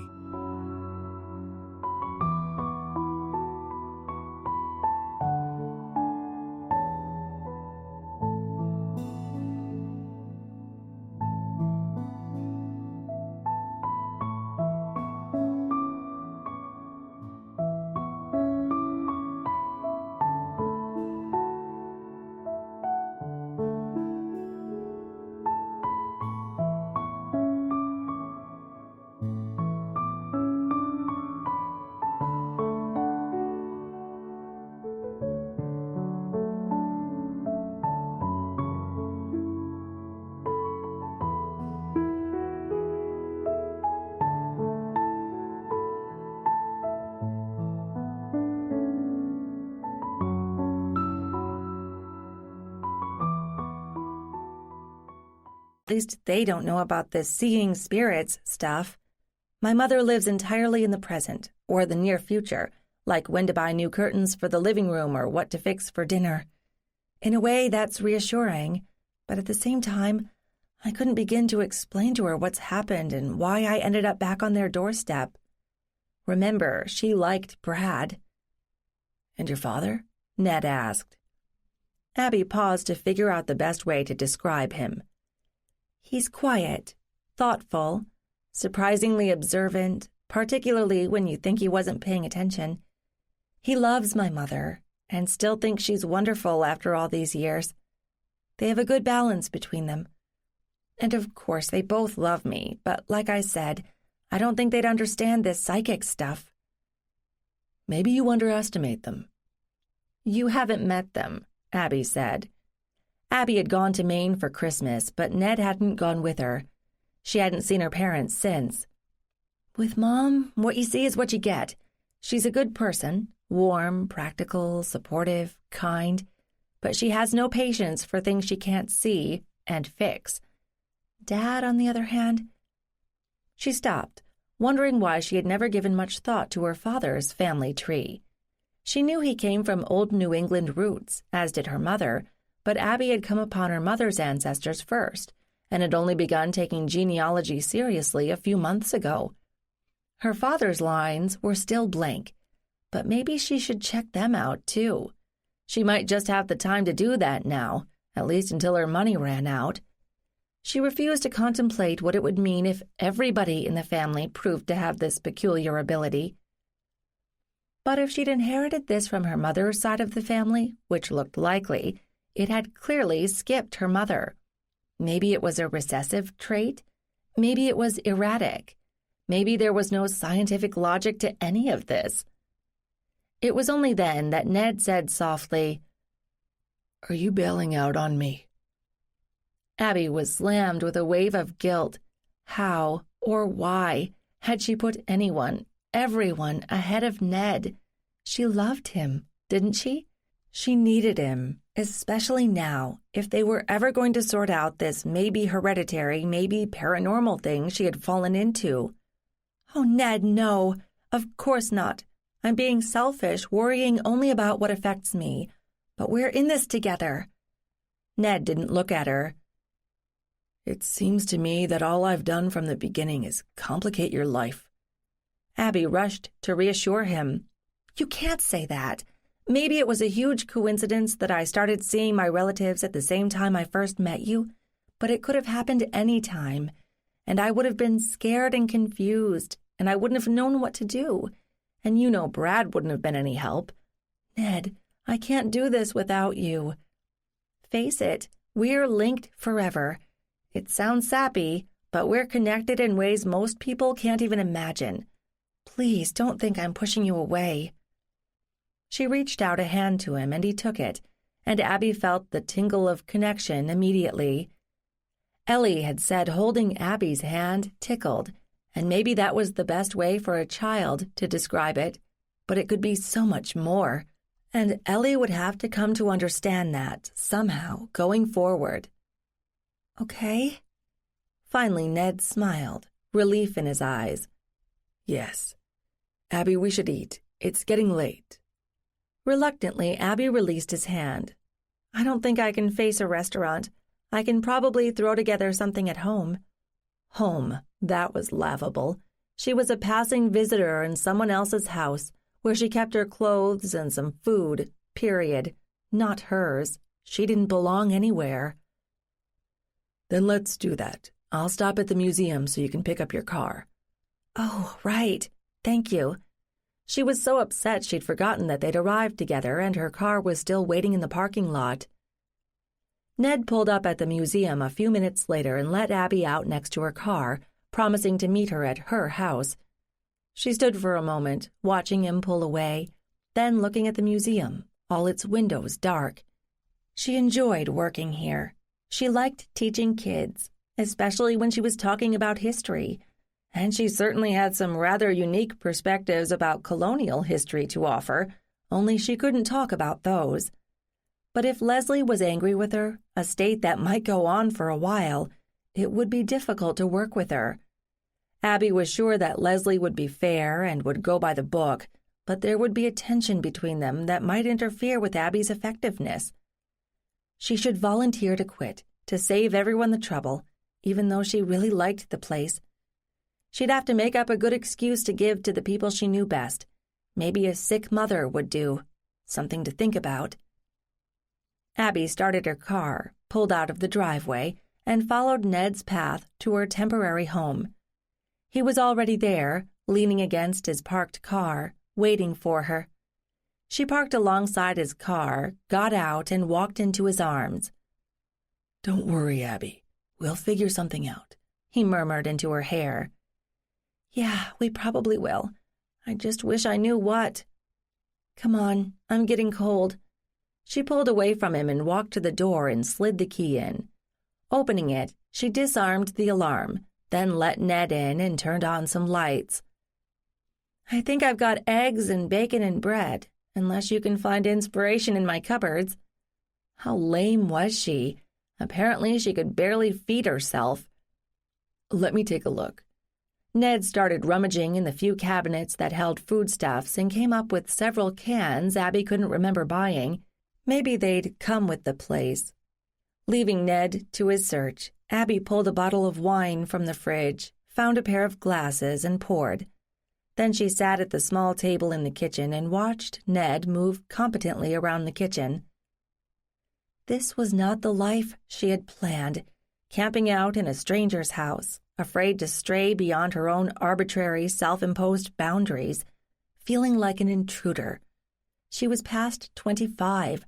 She'd always assumed she'd have a real job and a home, or at least a place with her name on the lease, and a guy somewhere in the picture. Maybe not marriage, but commitment to someone steady. Love. Well, there was Ned. Did she love him? She thought so, but their relationship was so entangled in this whole ghost thing that it was hard to separate the two. If neither one of them, or only one of them, had had this ability, he would have made a likely choice. Intelligent, educated, responsible, skilled, good-looking, and great in bed.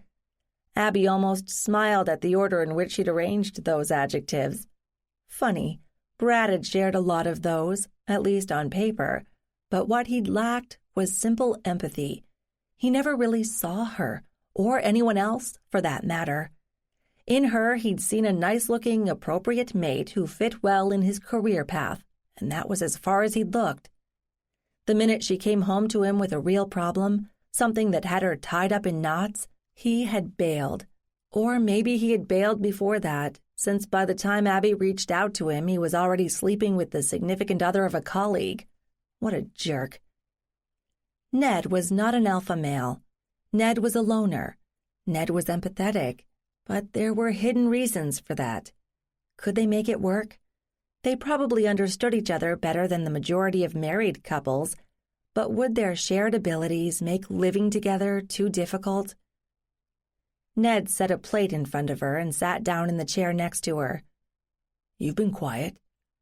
Abby picked up a fork and ate a few bites of excellent scrambled eggs with some jalapeno peppers and onions added. "Good," she said, pointing her fork at the eggs. "Thank you. Do you want to talk about it?" "The eggs?" "No, Abby. The whole stinking mess that is our lives, singly or together." "We have to." She stopped herself. That was a mealy-mouthed response. "Yes, I want to talk about it. Don't you?" "Yes. It's not just us anymore." "And we're responsible adults." "I know. If it hadn't been for Ellie, would we have just skated along the way we were, dabbling in ghost hunting on weekends?" "We could have, although that wouldn't have been fair to you. But that's moot now." "It is. So, what now?" "I love you, Abby. I think I did before all this stuff started, although they were kind of simultaneous. But I know that the more I heard about Brad, and then when I met him, the more I wanted to ride in on a white horse and rescue you." That made Abby smile. "That's sweet. although Brad was a mess of my own making, and I kind of had to get myself out of it on my own. But it was a nice thought on your part. I still feel the same way, he said. I feel like it's my fault that your life has gotten so messed up, and I don't know what to do about it. I never thought that Ellie would come into it. Maybe one or another of our ancestors, or even the whole lot of them, conspired to disable the babysitter and forced Leslie to bring Ellie to work and dump her in my lap. Heck, maybe Ellie is the prime mover behind all of this and she orchestrated it. Now it was Ned's turn to smile. I guess we can't eliminate any possibilities at this point. We could watch a couple of days of ghost movies and see if anything seems relevant. Wouldn't it be odd if many of them were true, at least in part, and only the right people could see it? Ned, as much fun as it is to joke about it, we have to come up with a plan. Okay, so I've probably lost my job, and I have to move out of this place within the month, and I have no money. But those are things that can be fixed. What we need to worry about is Ellie. She's already aware of her ability to some extent. Agreed. We, and by that I mean all of us, can choose to ignore it for a while, but that may be harmful to her, and eventually she's going to ask more questions. That's not an option. What we need is more information. Ned stopped to think. Maybe you should look on this hiatus that Leslie handed to you as an opportunity. What do you mean? I know it may be only a few days, but use the time to do as much research as you can. We have to have something a little more concrete to take to Leslie if we want to convince her that we're not both crazy and that Ellie needs our help. Go back to the libraries, the historical societies, go through the documents online, try to frame a coherent theory, one that hangs together. Then we take it to Leslie. You are such a scientist. You want to convince Leslie with facts, all neatly lined up. What you're missing is that she's a mother, and she's terrified of something she doesn't understand that directly affects her child.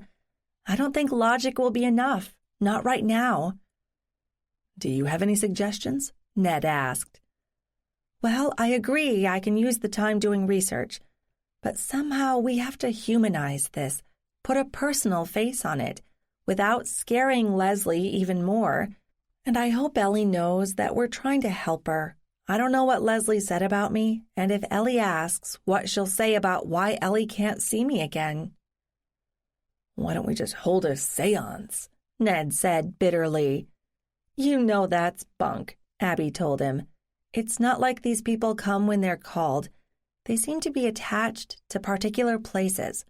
And besides, we can't move objects around with our minds or conjure up voices from beyond the grave. But buried in there somewhere, there's a valid point. People want to believe in ghosts, or whatever you want to call them. They seek out mediums and mystics, even though they may suspect they're charlatans because they want to hold on to some hope. And maybe, just maybe, that wish persists because a small bit of it is true. They are out there, and some people do see them. And I don't think the dead want to harm us, or that they linger for any particular reason. They lived, they died, and they left some tiny portion of themselves behind, and that's all there is. Ned was staring at her. Abigail, you are an amazing woman. You've made more sense out of this in 6 months than I have in 25 years. All right, we do our homework, and then we confer and come up with the best explanation we can. I know where I can look, but what will you be doing? I'll come at it from a different direction, he said, with science. He didn't elaborate, but Abby was tired after a long and stressful day, and she didn't feel like pursuing it at that moment. So we have until the weekend to sort things out, she said. I know the Littleton Historical Society will be open on Saturday, so I'll go through the other resources before that so I can use my time there wisely. You're sure Leslie doesn't share some ancestors with you back up the line? It never occurred to me to ask. If I give you her maiden surname and date of birth, can you work with that? Did she always live around here? I think so. Then I can put together something basic, I think. But that's not the top priority. What we really want is a clear line from your past family through your mother and you to Ellie, showing that this sort of thing has popped up before, and that may not be easy to demonstrate. Ned stood up. I have boundless faith in your abilities. Am I staying, or would you rather have some time to yourself? Idiot, you have to ask. Besides, I can sleep in tomorrow. I don't have to be anywhere. The one plus she'd found so far with her suspension, but it was a good one. 23. Ned left early the next morning, and Abby lay in bed, listening to the birds wake up outside. What should she do next? Funny, she'd gotten used to having the structure of a daily job to shape her days. She'd been uncomfortable when she and Brad had been together and all she'd had to do was unpack boxes and hang pictures. It had made her feel like a leech or a servant. Brad had taken her frustration at not having a job as an insult, a statement that his income wasn't good enough. He hadn't recognized that she needed to feel useful and productive as much as he did, and he had thought that what she cared about, teaching children, was beneath her or his dignity. Coming back to it at the museum had made her happy, although by then Brad hadn't been around to see that. All right, she knew she didn't have a job for the next few days at least, and maybe longer, depending on whether or when Leslie cooled off. Abby had to admit that even if she and Leslie managed to work things out with each other, it might not be a good idea for Abby to keep working at the museum. Too uncomfortable for everyone involved. Or maybe not. Maybe Leslie would prefer to keep her around as a psychic consultant of sorts, to help her manage Ellie's abilities as she grew up. And on the side, Abby could shake hands with every schoolchild who passed through the museum and see if she could identify any others. She could create her own psychic children's army for what? This was getting ridiculous. She flung back the rumpled covers, jumped out of bed, and headed for the shower. Upstairs in the kitchen, she made coffee, toasted a bagel, and sat down at the table to think. But soon she found herself staring out the window, her mind drifting. She'd felt depressed yesterday, after all that had happened, and things had looked bleak. But maybe Ned had been right. Maybe this time off, even if it was open-ended, was a blessing in disguise. She could finally dig in and fill in some of the blanks on her family tree and start new ones for some other lines that Ned either didn't have or hadn't shared with her. And definitely one for Leslie. She didn't know what the rules were for this ability. She was now pretty sure that some part of it was hereditary, but put two people with that ability together, related or not, and it was somehow reinforced or magnified. Maybe Ellie's gift had suddenly blossomed merely because she'd met and spent some time with Abby, something she wasn't about to suggest to Leslie. But Abby had doubts about that last part. Ellie had seemed to expect to see the man in the first cemetery, which hinted that she'd seen him or others like him before. And Abby couldn't even see him. And that story Ellie had written showed that she had already given it some thought. Abby had always found that there was something wonderful about children in general. They accepted the world they knew without judgment. If you started seeing people, you thought that was normal until other people started telling you that they couldn't see them and that you were weird. Abby had no idea how many children might possess this ability, only to have it trampled on by peers or parental pressure. Hadn't there been something like that in Mary Poppins or The Once and Future King? Of course, she hadn't ever noticed anything like that in herself when she was growing up, and it had only emerged because she was under a lot of emotional stress, trying her best to deny that Brad was not the right man for her, living in a new place with no job or friends, and because she had simultaneously encountered Ned, who both had the ability and the same ancestors as she did. The combined influences had been inescapable, assuming the underlying ability was there. Other, more normal people might just have had a nervous breakdown. Abby smiled at herself. All things considered, she had managed to cheer herself up, and she felt pretty good right now. She had better get started on sorting things out, so she pulled out a pad of lined paper and started making a list. First bullet point. She needed to find out as much as she could about the Perrys of Littleton, since that seemed to be the nexus here, or maybe she meant the catalyst. But she'd already combed through the online resources pretty well, and she suspected that the best bet for additional information would be the Historical Society, which wasn't open until Saturday. She might be able to call and set up an appointment sooner, but she'd keep that idea in reserve. Bullet point 2. Fill in Ned's family tree. He'd long since given her a printout of what he had, which is how they'd determined they'd shared ancestors, but she needed to enter the data into her program and see where they intersected with her own. Which led to bullet point 3. Sort out her own father's tree, which she had ignored so far. There might be more connections there that she didn't know about. Bullet point 4. Put together a basic tree for Leslie. Maybe her family lines intersected too, but Leslie, like Abby's mother, hadn't received the right combination of genes or had managed to erase the ability years ago, but that didn't mean there wasn't a recessive psychic gene lurking somewhere. Abby wouldn't know unless she looked. And for a change of pace, Abby could roam through any local cemeteries and call for relatives and see who showed up.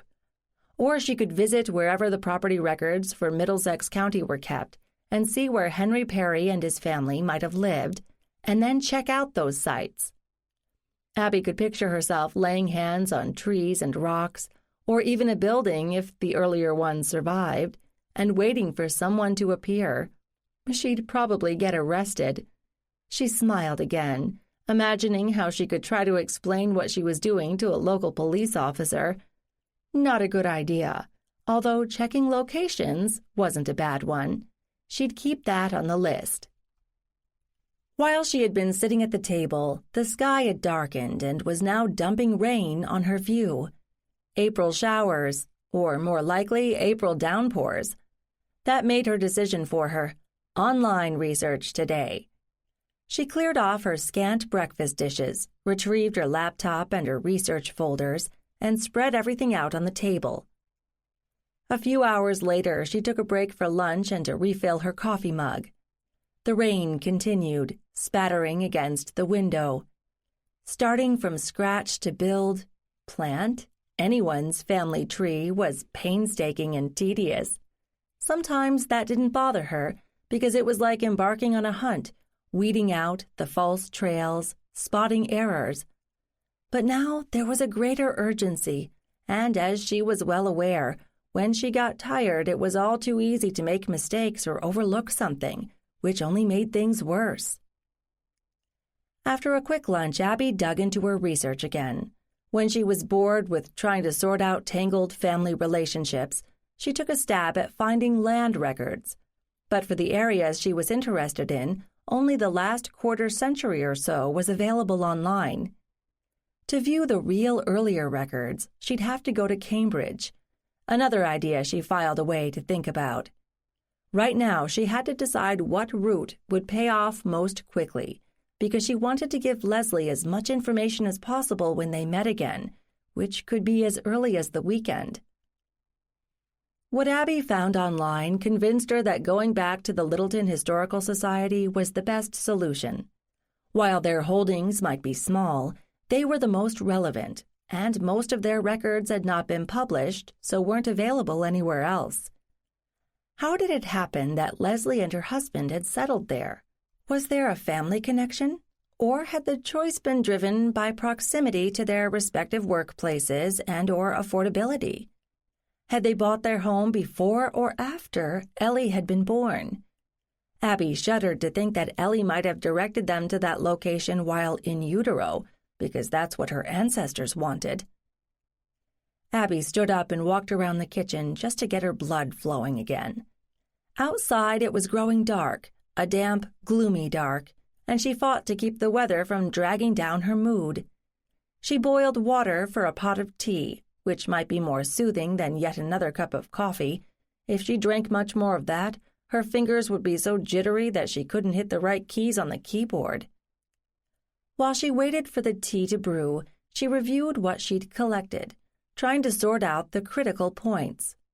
She had a skimpy family tree for Leslie, no genealogical connection that she could find, although it could be hiding further back in history than she had gone. Either way, she thought it was safe to assume that Ellie had inherited her ability from Ned, not Leslie. Abby and Ellie had not seen or felt the same things, so maybe Ellie's ability had come through a different line of Ned's, one that Abby did not share. It made a kind of sense, since she had seen Henry Perry's several times where Ned hadn't, and Henry was connected only to her, not to him. But her ability to see people from the past was still growing, leapfrogging over Ned's. Of course, she was now open to it, mostly, while Ned had been suppressing it for most of his adult life. His might come back if he wanted it to, or not. She had no idea where she would end up with hers. She would definitely have to learn how to control it if she went much further. She was so focused on her thoughts that she jumped when she heard her cell phone ring. She retrieved it from her bag and recognized her mother's number. She felt a moment of panic. How many lies was she going to have to tell her? She hit the connect button. "Hi, Mom," she greeted her, in a cheery voice that sounded false to her. "Hi, darling," her mother's warm voice replied. Abby swallowed a sudden urge to cry. "How is everything? We haven't heard from you lately." "It's been kind of crazy around here," Abby said. It was certainly true, but not the way her mother would imagine. "You know, Concord makes a really big thing about Patriot's Day.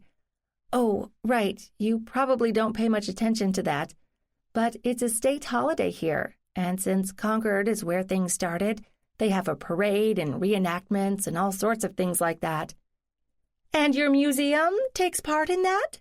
"Of course. We're right on the path. In fact, we have one of the lanterns from Old North Church that sent Paul Revere off on his famous ride. Half of the 2 by sea, if you will." "Oh, my. Are you still enjoying the job?"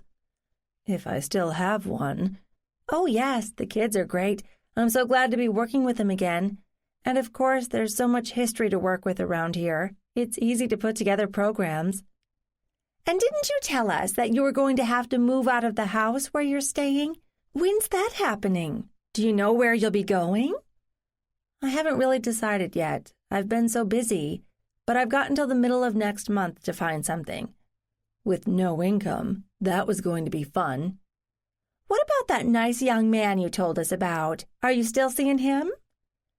Abby had been careful to limit her comments about Ned for fear that her parents would insist on driving down to meet him, and she really wasn't ready to face that. She hadn't been before this whole mess had exploded, and she was even less so now. "Yes, now and then, but I don't know yet if it's serious." That was a monumental understatement, if not a bald-faced lie. "I know you took some time off at Christmas, but can you sneak in a short visit with us, you and your young man? We'd love to see you." Abby swallowed again. "I'd love to see you too, Mom and Dad, but not until I've sorted out some kind of important things." "Maybe once the school year is over. I won't have so many programs to manage. Besides, summer's nice in Maine." "Then we'll look forward to that," her mother replied happily, grabbing the suggestion and turning it into fact. But Abby could hear the disappointment she tried to cover, that they wouldn't be getting together sooner. "How's Dad?" Her father never initiated phone calls, and in fact hated talking on the phone. "He's well, dear. A little problem with his sciatica, but that's always better come summer. It's the winters that are hard for him, but he's out in his wood shop now, planning all sorts of home repair projects as usual. I wish he'd finish up the old ones before he starts something new, but that's your father for you." "Mom, you make him sound like an old man. He's only, 50-something? And you know he does really nice work. He's very meticulous." "Almost 60, but he won't admit it most of the time. And yes, his work is lovely, but don't tell him I said so. He never cleans up his sawdust until it requires a shovel. Don't you worry about us, sweetie. We're fine. I just wanted to hear your voice. I'll see what I can work out for a visit, Mom. Say hi to Dad for me. And you give our best to your friend, Ed, was it? Ned, I will. We'll all get together sometime soon. Love you, Mom. After they'd both hung up, Abby was reminded that she hadn't done anything with her father's family tree. That could wait until tomorrow, unless she decided to brave going into Cambridge and looking for land records. Where had Henry Perry lived? Would it make a difference if she knew? And where had he died? She had yet to find a record for that. A few sources suggested a general date, but only because others had found no mention of him after a certain point. One more small, frustrating problem. The phone rang again, and this time it was Ned. How are you holding up? I'm keeping busy and making lists, but I can't say I found anything earth-shaking. Oh, and my mom called. I kind of promised we might all get together this summer, but I kept it pretty vague.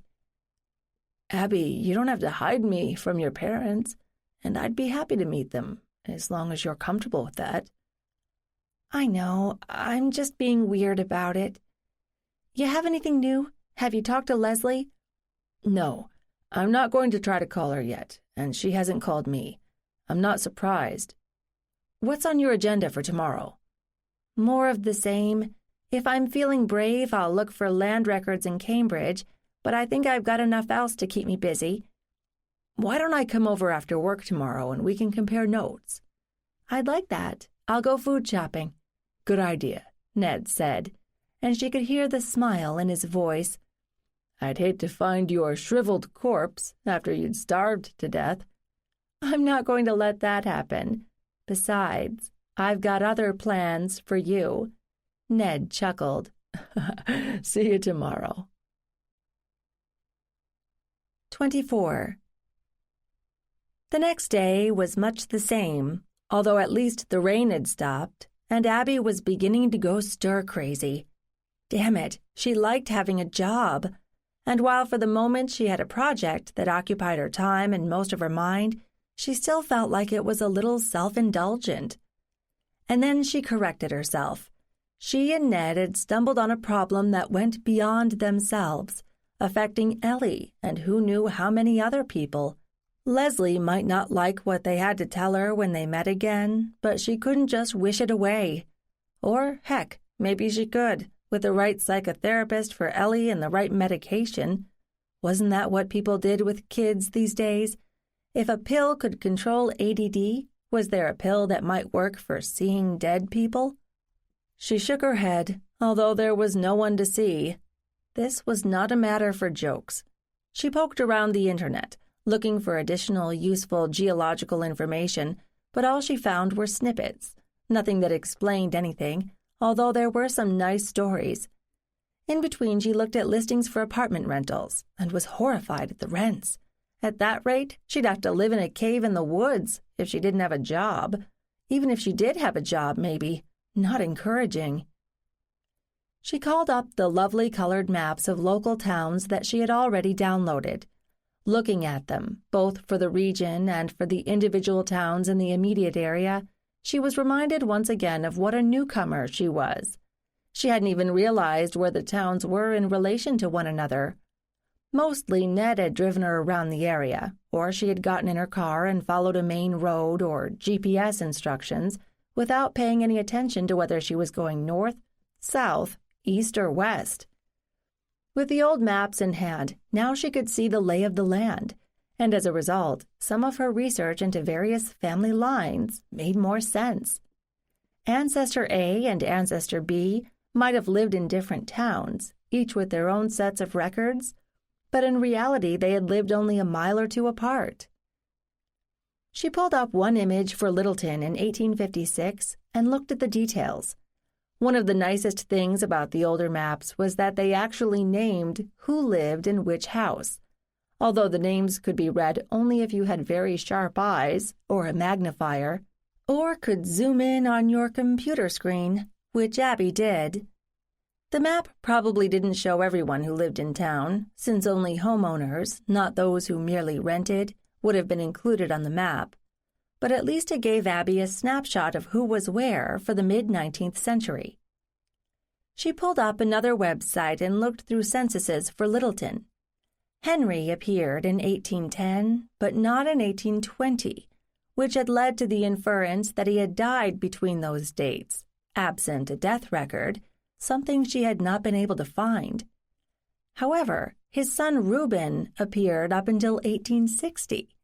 In the same place as his father? Abby checked the adjacent listings for other names, then compared those to the 1856 map, and discovered that several of the near neighbors from the census did appear on the map. Gotcha, Abby said to herself.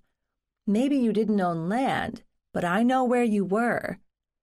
Funny, the location was right around the corner from the Historical Society. She could check it out tomorrow, and she promised herself she wouldn't touch anything.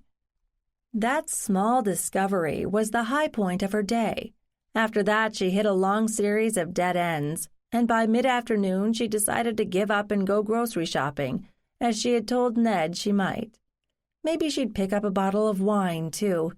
Maybe she'd find a complicated recipe online and make that as a surprise for Ned, to keep her busy with something that had nothing to do with anybody's family, past or present. Shopping took up another hour, and then she started cooking.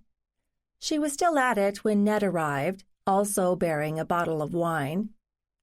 "Great minds think alike," Abby said, laughing, as she opened the door to him. "Or maybe we both want to get drunk. Come on in." He hung up his coat and followed Abby to the kitchen. "Sit," she commanded, pointing to the table. "I'm running behind with dinner, but it really doesn't matter, does it? Tomorrow's Saturday. You know, with this much time on my hands, I could make sure every vegetable cube measures exactly 1/4 inch per side." "That sounds important," he said. "Want me to open the wine?" "Please." While he wrestled with a corkscrew, Abby swept the chopped vegetables and herbs into a simmering stew pot and set the lid on it. "There, done for now. Where shall we sit?" "Most people use the living room," Ned said. "Do you know, I don't think I've spent more than 10 minutes total in the living room here. I feel like an intruder. I once checked through the vinyl records on one of the shelves. We seem to have similar tastes. But other than that, I keep thinking I should tiptoe in there. I just don't feel right." "Give it a try. You might be missing something," Ned said. "Why not?" Abby led the way to the tastefully furnished, spacious living room, which looked like it had been bought as a package from a catalog. Sure, people who knew that their home would be occupied by others for a part of each year might not leave all their precious personal mementos scattered around, but this room felt curiously impersonal. She sat in an overstuffed armchair, and Ned selected another one. After a couple of moments of silence, he asked, "Not exactly your style, is it?" "Not at all. I guess that's good to know in case I ever get the chance to decorate a place of my own." She took a sip of her wine. "So, did you hear from Leslie today?" Ned shook his head. "No, I didn't. I don't know if that's good or bad." Abby wasn't sure either. She's got a lot to work through, and I doubt our peace of mind is her main concern. "I know. I'd just like to know what's going on. I'd hate for this to drag on, particularly for you." "I agree, but I think we have to wait for Leslie to make the next move. On my end, I've been going crazy staring at a computer screen all day, tracking assorted ancestors." "Anything useful?" "I think I've figured out where Henry Perry, you know, the guy I saw at the Littleton Green and you didn't, lived in 1800, and his son after him. I'm not sure that helps us much. Mostly it's my own curiosity. That and having the luxury to actually dig into the searches, not just skim the surface. But I wanted to be ready for tomorrow, when I'm going back to the Historical Society in Littleton."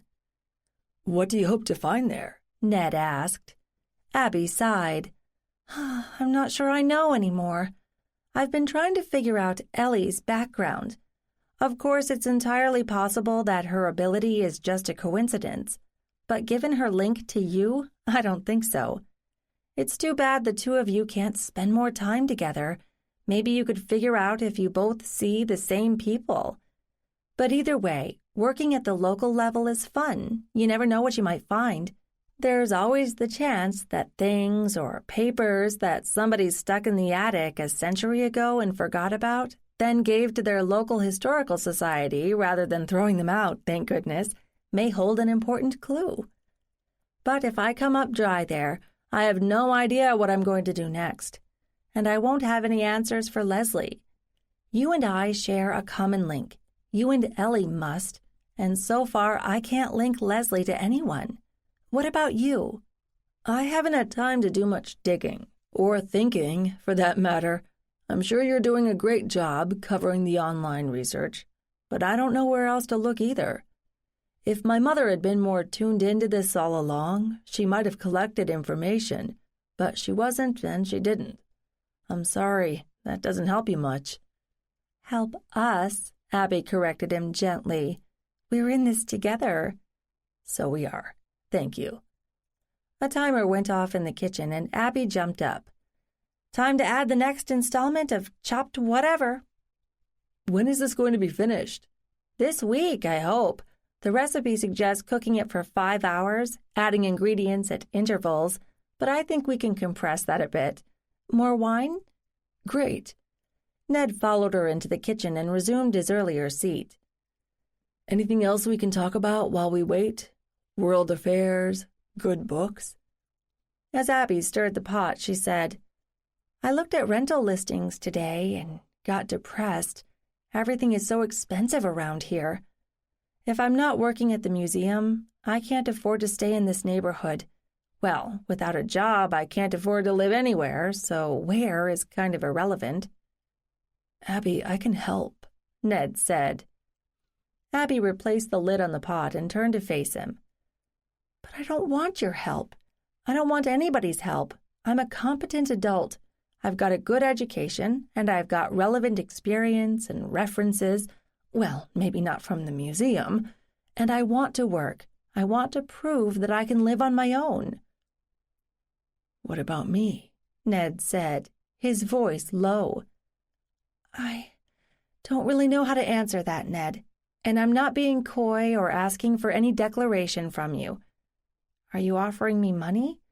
Or are you asking what happens if I find a great job 6 states away? Both, I guess. If you're worried about staying independent, I can make you a loan, with documents and everything. But maybe I'm missing the point. Abby sat down across from him and refilled her wine glass before answering. Maybe you are. Look, we've got something special going on between us, but because of this seeing the dead thing, we kind of leapfrogged over a lot of the normal steps for a relationship, like getting to know each other, meeting the parents, charting a course for the future. Okay, it's been 6 months, but there are still things I don't know about you. What do you want to know? He asked.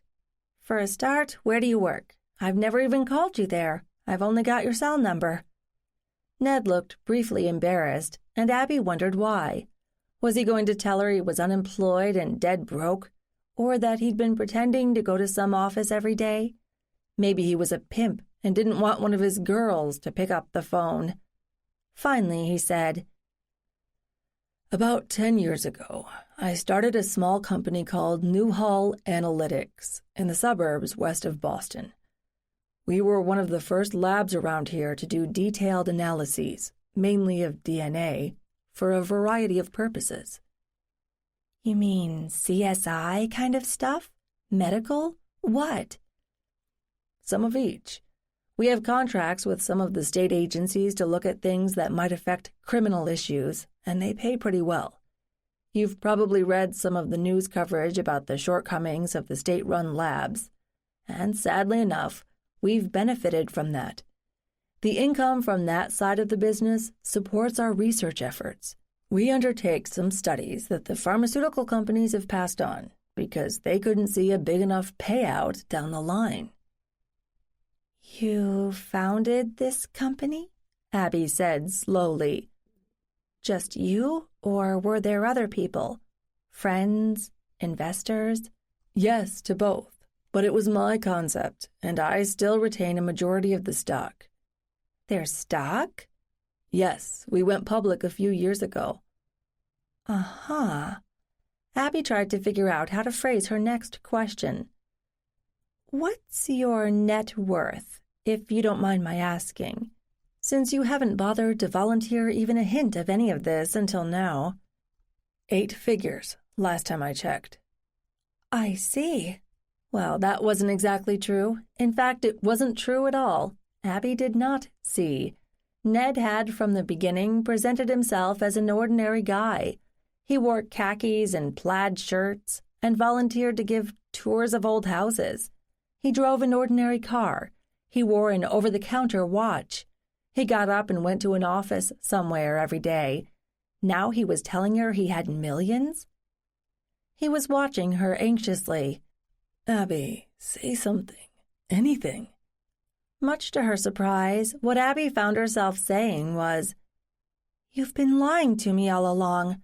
Not telling lies, but lying by omission." I suppose I have. I figured you, like a lot of people, would see me differently if you knew I had a lot of money in the bank. He was probably right, Abby thought. Maybe. To your credit, you haven't thrown it around trying to impress me. What does Leslie know? Leslie and I were involved years ago, and the company hadn't taken off then. Things didn't really change until I took it public. I was in a very different situation when we were together. I haven't exactly made a point of updating her on my financial status. I do make nice gifts to the museum, among other places, but she's never commented on that, and I've established a trust for each of her children. She doesn't know that yet. He stared at her, trying to read her face. You're angry. Abby found that was true. Yes, I am. You hid all of this from me, even when we started getting close. What about all this seeing the dead stuff? Was that just a con? No, everything I told you about that was true. I couldn't have made it up. Are you really going to say that what we have isn't real? When we touch, don't you feel it? Abby chose her words carefully. I believe that part is real. It's all the rest that's the problem. For which she had herself to blame, in part. She'd been so busy dealing with the mess that was her life that she hadn't asked questions. She'd just been grateful that Ned was there. Abby, I just didn't want to overwhelm you with everything at once. You were having enough trouble as it was. Oh, and you decided that I couldn't handle the truth? You don't seriously think I'm a gold digger, do you? Of course I don't. When were you planning to tell me about everything else? I don't know. I mean, how could I tell you when we met? Hello, can I get you a cup of tea? By the way, I'm a millionaire. Is that why I've never seen your house? No. No matter what you're fantasizing, it's not a mansion. It's exactly as I've described it. A gorgeous Victorian that's falling down from neglect and a lot of stupid renovations. The expensive part is the location, not the house itself. I like Lexington. I grew up there. When the property came on the market, it happened that I could afford it. I haven't taken you there because it's a dump and barely livable at the moment. You have the money to fix that, Abby pointed out. Yes, I do, but I like to work with my hands. I think carpentry is fun and relaxing, except that I can never find the time for it. Besides, there hasn't been any reason to finish it. Until now. His last words hung in the air between them. Abby tried out and rejected several responses. Ned Newhall was thoughtful and considerate, and she had thought he really understood her, the real struggling her, not the cheery public her who liked to teach young children. But they'd jumped straight into research into all those dead relatives, just as the rest of her life was collapsing around her. They still hadn't had a discussion about where their shared life might be going, and now he had thrown a big monkey wrench into the middle of it. Abby, please, say something. He looked so miserable that her heart twisted. She took a deep breath. Ned, I've said this before. I want to prove that I can stand on my own 2 feet, to myself, to my parents, and to you. What you've just told me, well, maybe it's good news, but I need to come to terms with what it means to me, to us. Can you understand that? I'm trying to, Abby, but I have to say what we've shared over the past few months, it's something special, maybe even unique. I don't want to lose you, Abby. Then let me work this out for myself. What about Leslie and Ellie? Abby had conveniently forgotten them. I'll talk to them with you if that's what Leslie wants. Thank you. You want me to go now? Yes, please. He stood up, and she stood up too, and escorted him to the door, going through the ritual of disarming the electronics. She was careful not to touch him. She even stepped back when he reached out a tentative hand. He gave her a long, wordless look, then finally said, "Good night, Abby." Then he turned and walked out into the darkness. Abby shut the door behind him and leaned against it. She was surprised to find tears running down her cheeks. 25. I am so stupid. Abby lay in bed, staring at the darkness and wondering what was wrong with her. The man she'd been involved with, dating, sleeping with, whatever, for the last several months, had announced, "Oh, I happen to be a millionaire," and she'd told him to get out. Most people would consider that insane. But she felt betrayed. She'd come to trust Ned and to depend on him, and all the time he'd been hiding something pretty major from her. She hadn't pushed too hard for the details when he tossed off casual comments about going to work or taking a work-related trip. She knew he had more than 1 degree, and he did something scientific, but that was as far as it had gone. It had been easy not to ask, and she had to admit she thought they were on the same page as far as values and principles went, so why rock the boat? And what they had, it had been good, hadn't it? Ned was everything she could want in a man, smart, sensitive, supportive. But he had left out some big chunks of who he was. Rich? Famous? No, she probably would have seen that in the paper or overheard something. Which prompted her to get out of bed, turn on some lights, and find her laptop, which she dragged back to bed. She sat cross-legged on the bed and booted it up, then Googled Ned Newhall and watched as pages of references appeared. If she wanted, she could trace the entire history of his company, which was pretty much as he'd outlined it. He'd founded it with a couple of college buddies, more than a decade earlier. They'd landed some lucrative contracts. They'd issued an IPO a few years back. That had gone very well, with the stock price taking off from the first day and never looking back. The great American success story, right there on the page. References to his personal life were few and far between. No society snapshots of Ned in a tuxedo with a gorgeous blonde on his arm at the symphony or an exhibit opening at the MFA. No scandalous gossip tidbits linking him with the wives or exes of celebrities the ordinary person might recognize. No lawsuits, no criminal record. She almost laughed out loud when she found one small reference to reclusive millionaire entrepreneur Ned Newhall. And that was all.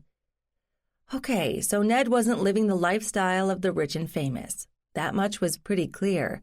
Was that his choice? Or was there some fatal flaw that he'd managed to conceal from her until now? He was a serial killer who kept bodies in the basement of that ramshackle Victorian? That idea at least made Abby smile. So why did she feel bad now? Because she thought they had shared everything, inside and out. Instead, he'd been making decisions about what she should or shouldn't know, and he'd withheld a lot. Not just that he clipped his toenails in the living room or was allergic to spinach, but that he was very, very rich. He hadn't trusted her to react well to that news. What had he thought she would do? Probably not what she had done, which was push him away. Her reaction had been immediate and unthinking. Now what was she going to do? She had no idea. She wasn't about to declare that they were finished, but she wanted to let her new knowledge of him sink in and at least guess at what difference that might make between them. In any case, they'd have to see each other because they still had to deal with Leslie and Ellie. Abby wasn't about to walk away from that, for Ellie's sake.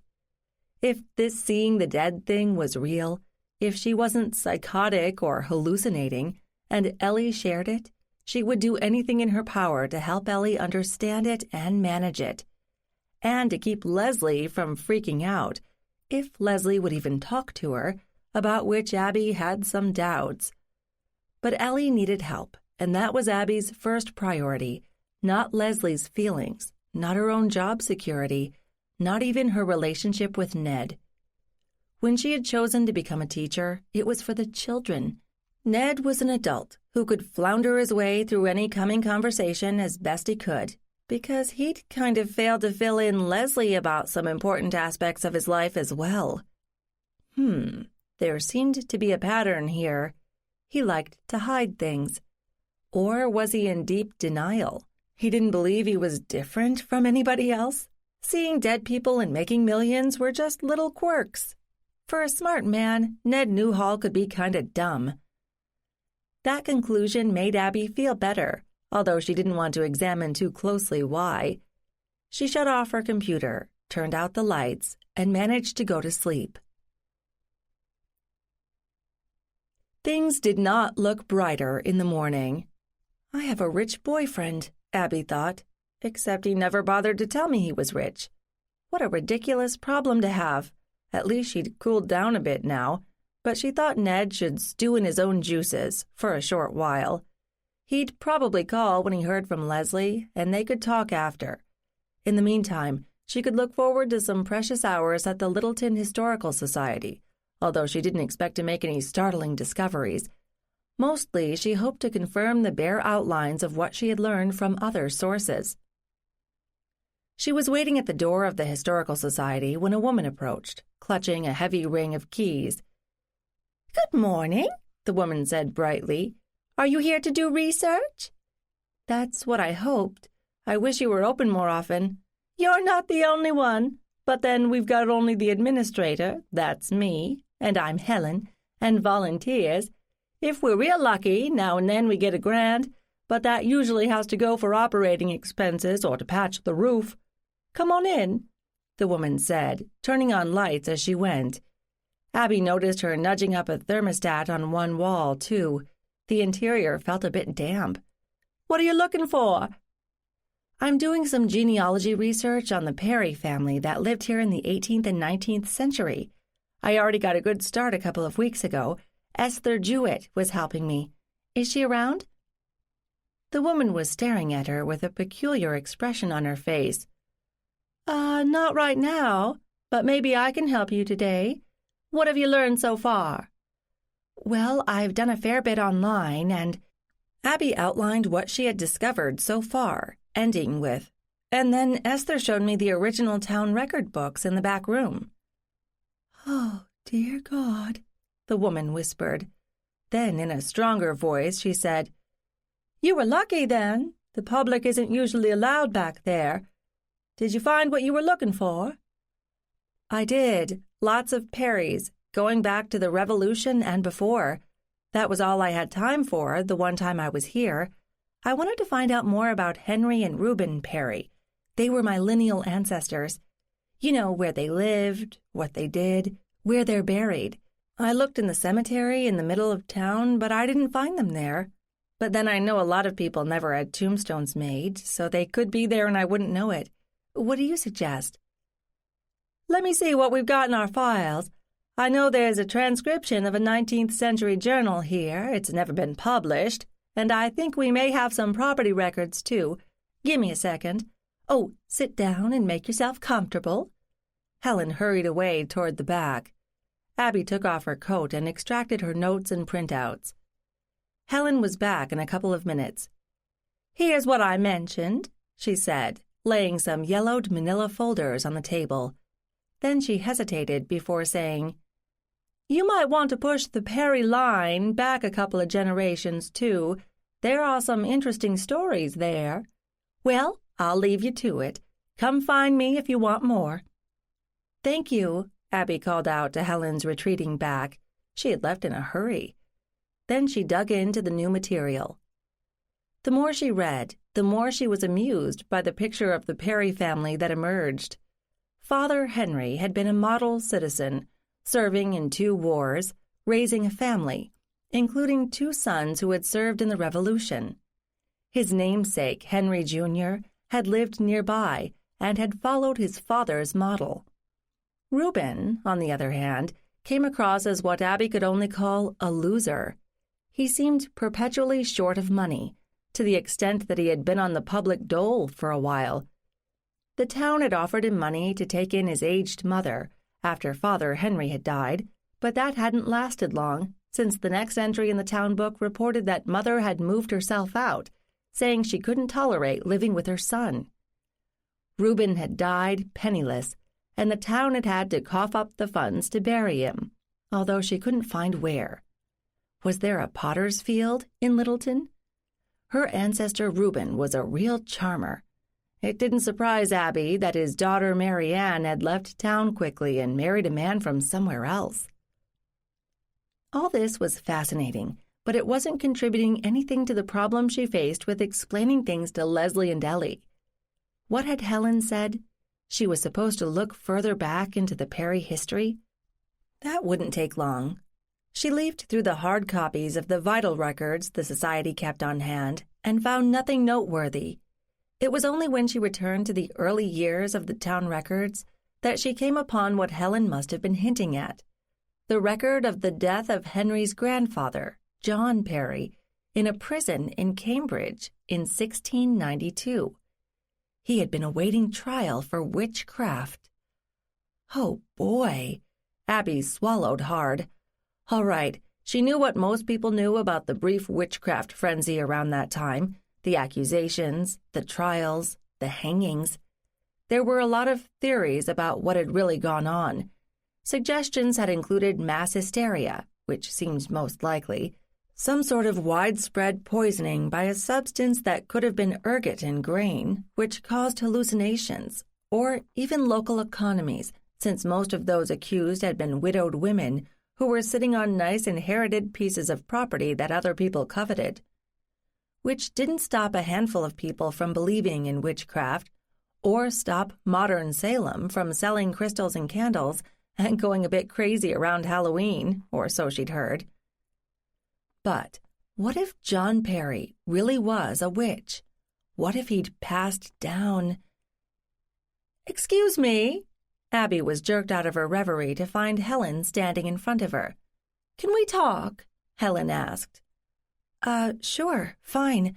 What did you want to talk about?" Helen glanced around nervously, but there were no other researchers in the room, and it was late enough in the day that Abby thought it was unlikely that any more would be arriving. Helen sat. "I almost didn't say anything, but the more I thought about it, the more I figured I should. Feel free to laugh at me if you want, because this is really weird." Abby was mystified. "Go on. And I've heard some pretty odd things myself, particularly in the last 6 months." "Okay." Helen stared at her hands, which were twisting around as though they had a life of their own. "You said you were here 2 weeks ago, right?" "Yes, that's right. That time I called ahead to make an appointment so I could be sure someone would be here, but I didn't say what I was looking for. Why?" "I remember your call, and I was going to meet you here. In fact, I'd already arrived and opened up, when there was one of those minor emergencies at home and I had to leave in a hurry. Everything turned out fine, but afterward I realized I had left the door unlocked. I was in such a rush." "Okay." Abby said cautiously. But Esther was here. I just assumed she was keeping the appointment. Wasn't she supposed to be here? Well, that's the problem, you see. Esther hasn't been anywhere for quite a while. Why was Helen having such a problem spitting this out? You mean she's been confined to her home? No. She died 6 months ago. Oh no. Abby's head swam, and she noted her own response to that news with interest. Never had that happen before. Nope. Wow. But I spoke to her. We talked. She knew why I was there. I even paid her. Helen, having spit out the worst of her news, eyed her with something like pity. Can you describe the woman you saw? She introduced herself as Esther Jewett. That was the first time I heard her name. She was old, short, kind of hunched over with osteoporosis, but her voice was strong. I remember thinking she could have been 100. Helen nodded. Esther was 94 when she died. She'd lived in Littleton all her life and generations of her family before her.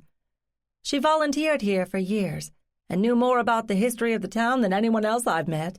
Strong woman, knew her own mind. But she's dead. Would someone have impersonated her? Abby asked, grasping at straws. I can't see why, and there aren't that many women of that age in town, and none who would know our collections well. I can't explain it. Abby thought for a moment. What the heck? By now, Helen had probably already labeled her either crazy or a liar or both. Has anyone else seen Esther since she passed? Helen's eyes widened, the whites showing. You mean you think she's a ghost?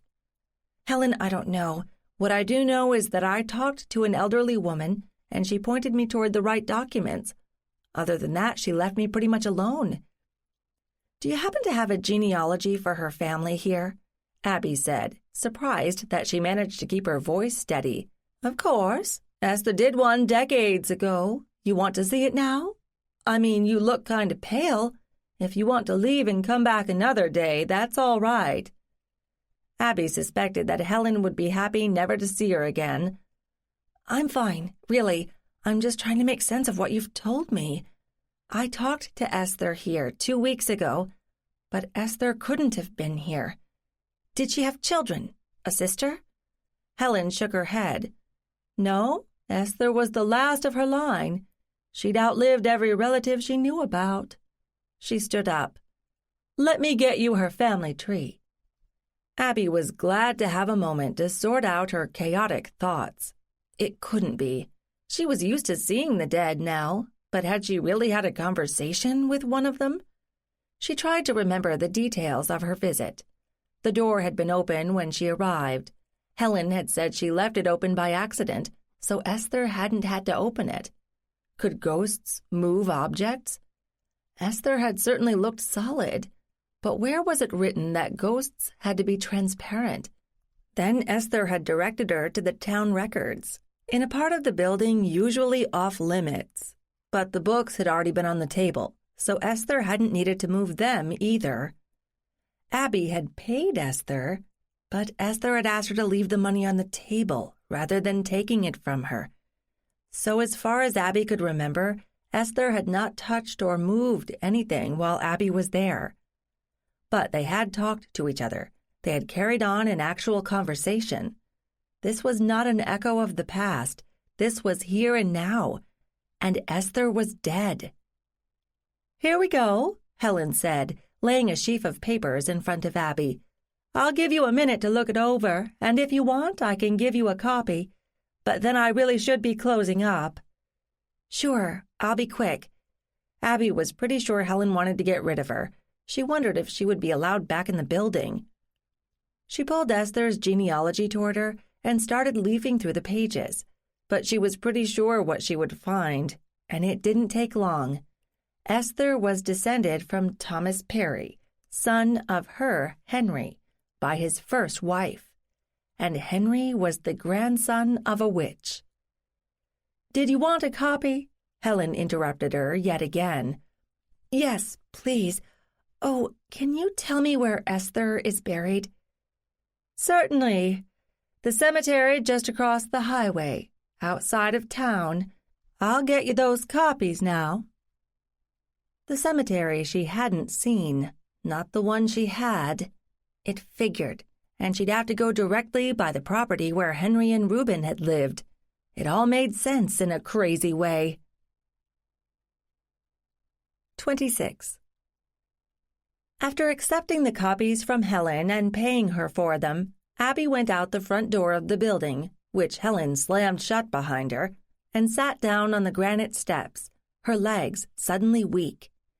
2 weeks ago, after she'd seen Henry Perry on the green. Was that what had brought Esther out?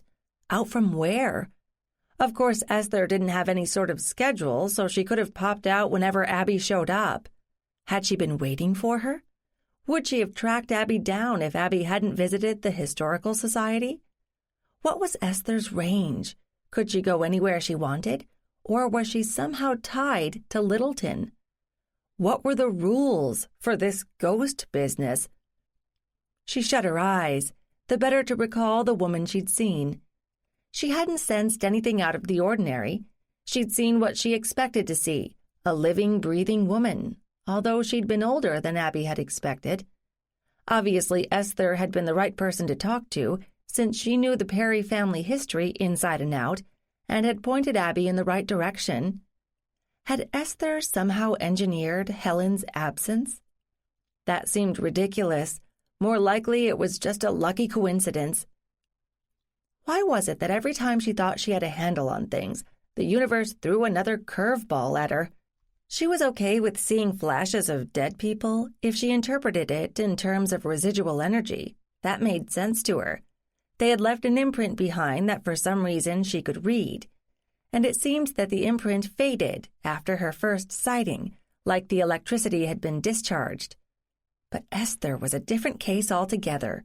She'd been right there in front of her, talking to her like any ordinary human being. When she'd sat down on the steps, she'd felt too shaky to think of driving. After a few minutes, Abby felt steadier, and she knew what she had to do. Go look for Esther, even though that sounded absurd, even to her. The only place she could think to look was the cemetery where Esther had been buried. She knew where the highway was, and Helen had said the cemetery lay just beyond it. It should be easy to find. Once in the car, Abby concentrated on driving slowly and carefully. She couldn't afford to dwell on what she had just learned or what she might find at the cemetery. The cemetery was, as she had expected, no more than a mile or two away. When she reached it, she turned into the driveway and parked near the entrance, since she had no idea which way to go. The cemetery was built on a low hill, rising up from the road. The older stones appeared at the nearer end, which meant that Esther would be closer to the top. Would her grave even be marked? Had whoever buried her been waiting until the ground thawed in the spring to install a stone? Or was there no one left to see to it? No spouse, no children, just lots of ancestors. Were they here? Or had this site been chosen because there was no room left at the older cemetery in town? Abby started walking up the hill. It was getting late, and the sun was already low in the sky, off to the west. Abby didn't think it mattered much. Seeing Esther didn't require physical light. She reached the top of the hill and turned around, looking at the graves spread out below, raggedy lines of them running down the hill.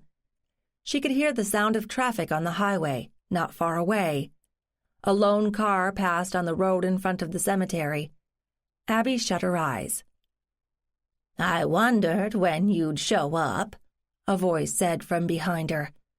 Abby opened her eyes and turned around to see Esther standing there, dressed as she had been the last time Abby had seen her.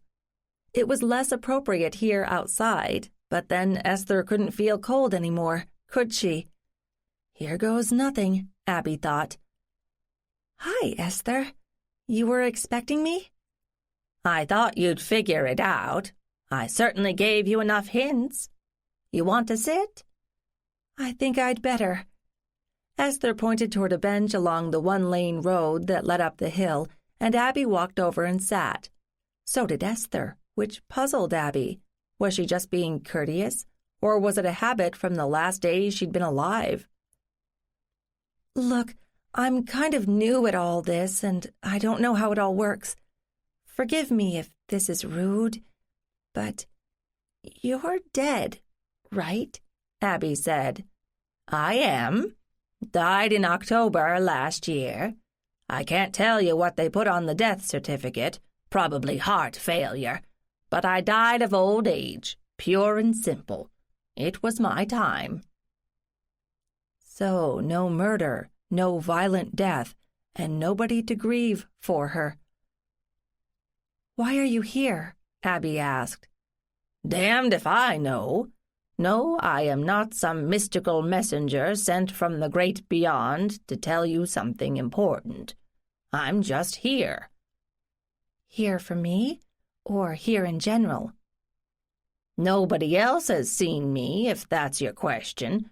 Didn't really expect it. I've outlived most of my relations. I figure you're family, though. Am I right? Abby nodded. If you go back a few generations, yes. That's what you wanted me to find at the Historical Society, right? Yes. You knew where I'd be? Once you got here. I couldn't see you before you got to Littleton. Well, that answered one of her questions. So you can't leave here? Look, young lady, I don't know all the rules any more than you do. I was born in this town here. I died here. This is what I know. Why would I go anywhere else? Abby shrugged. I don't know. So, is there something you want to tell me, or are we just chatting? Guess I wanted you to know I was here. It can get lonely. What, you don't see everybody you've ever known? Or at least the ones from here? Esther shook her head.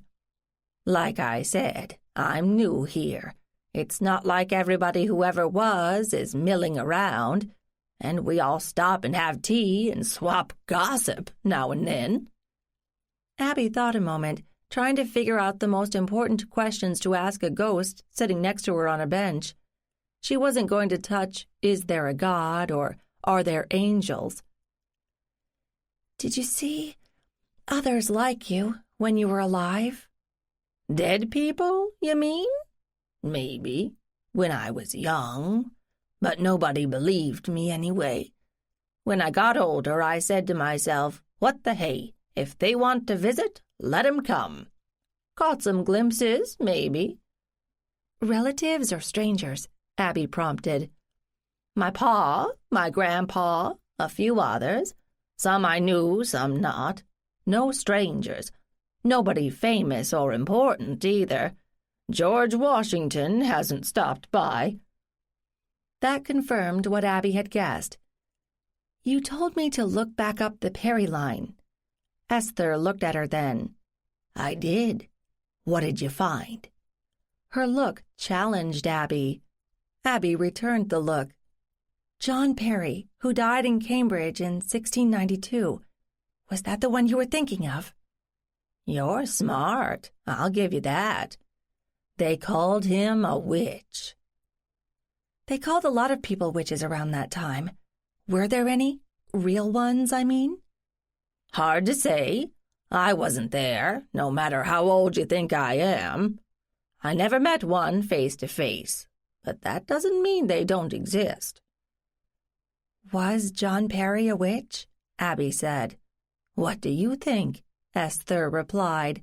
Whatever the heck witch means.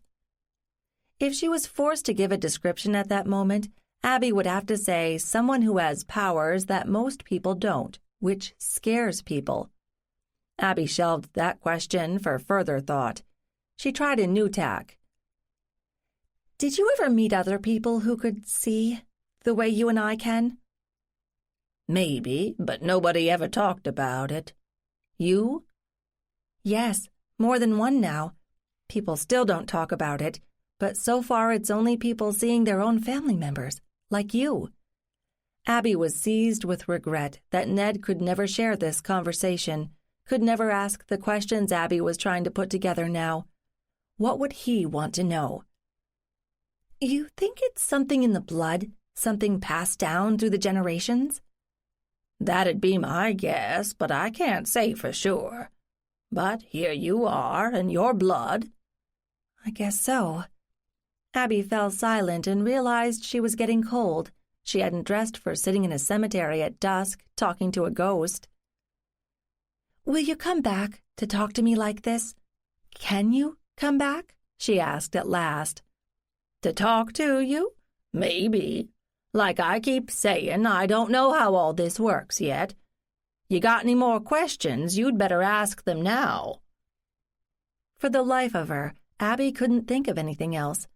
Esther had told her she thought this phenomenon was hereditary. She thought she'd seen members of her own family and guessed that there were other people with the same ability, but she'd never asked them directly. She hadn't come to terms with being different because she'd ignored whatever it was, much as Ned had. It seemed to be a fragile gift. You're cold, Esther said. You should go. Wouldn't want you to catch your death. There was a gleeful twinkle in her eye. Abby managed to smile in response to her joke. I'll come back. I hope you'll be here.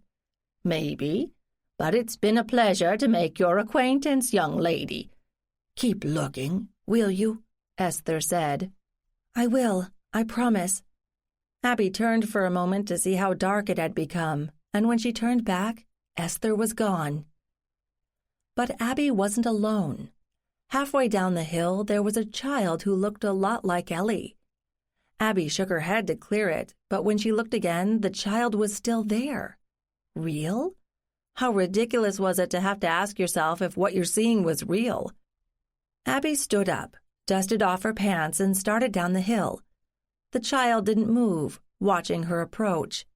When Abby got close, she said, Hi, Abby.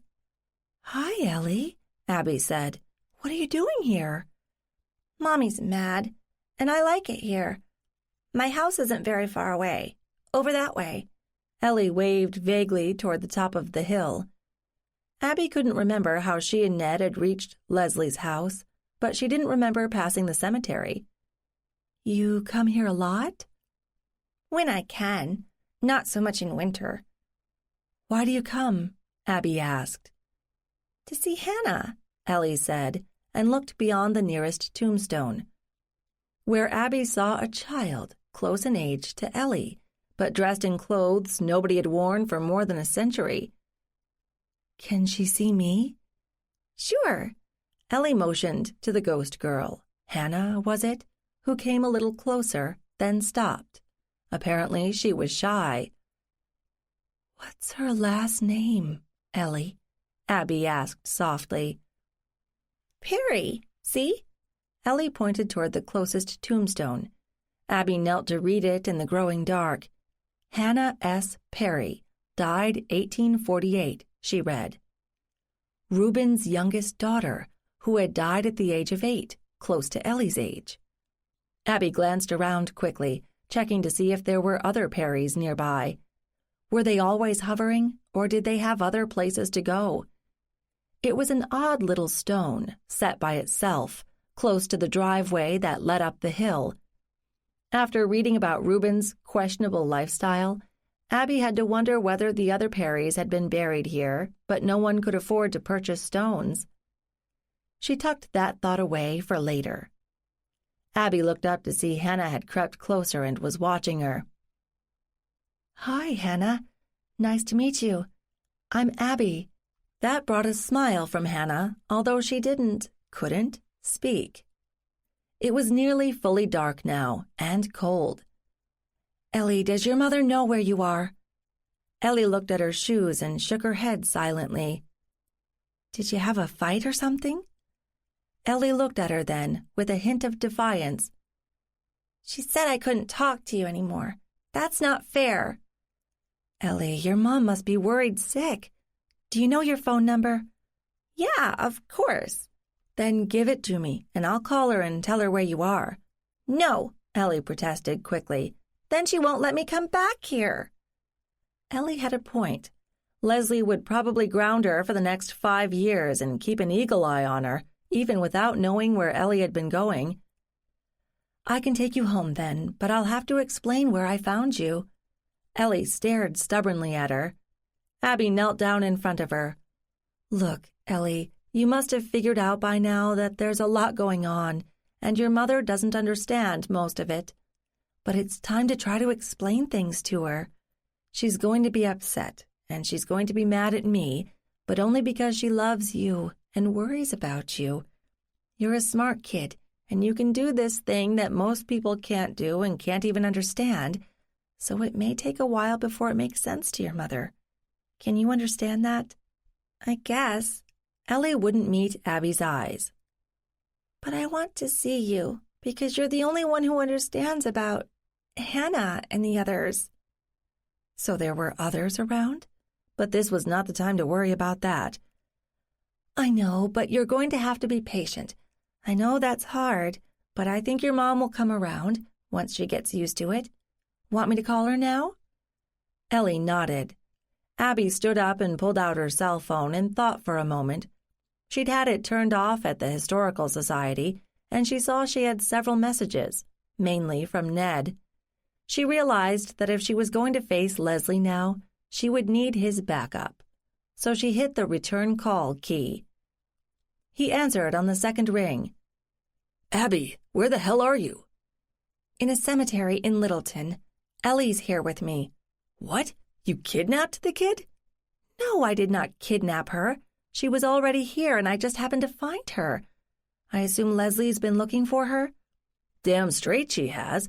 She's ready to call the police. I'll take her home right now, but you should be there too. There's a lot to talk about, and you need to know a few things.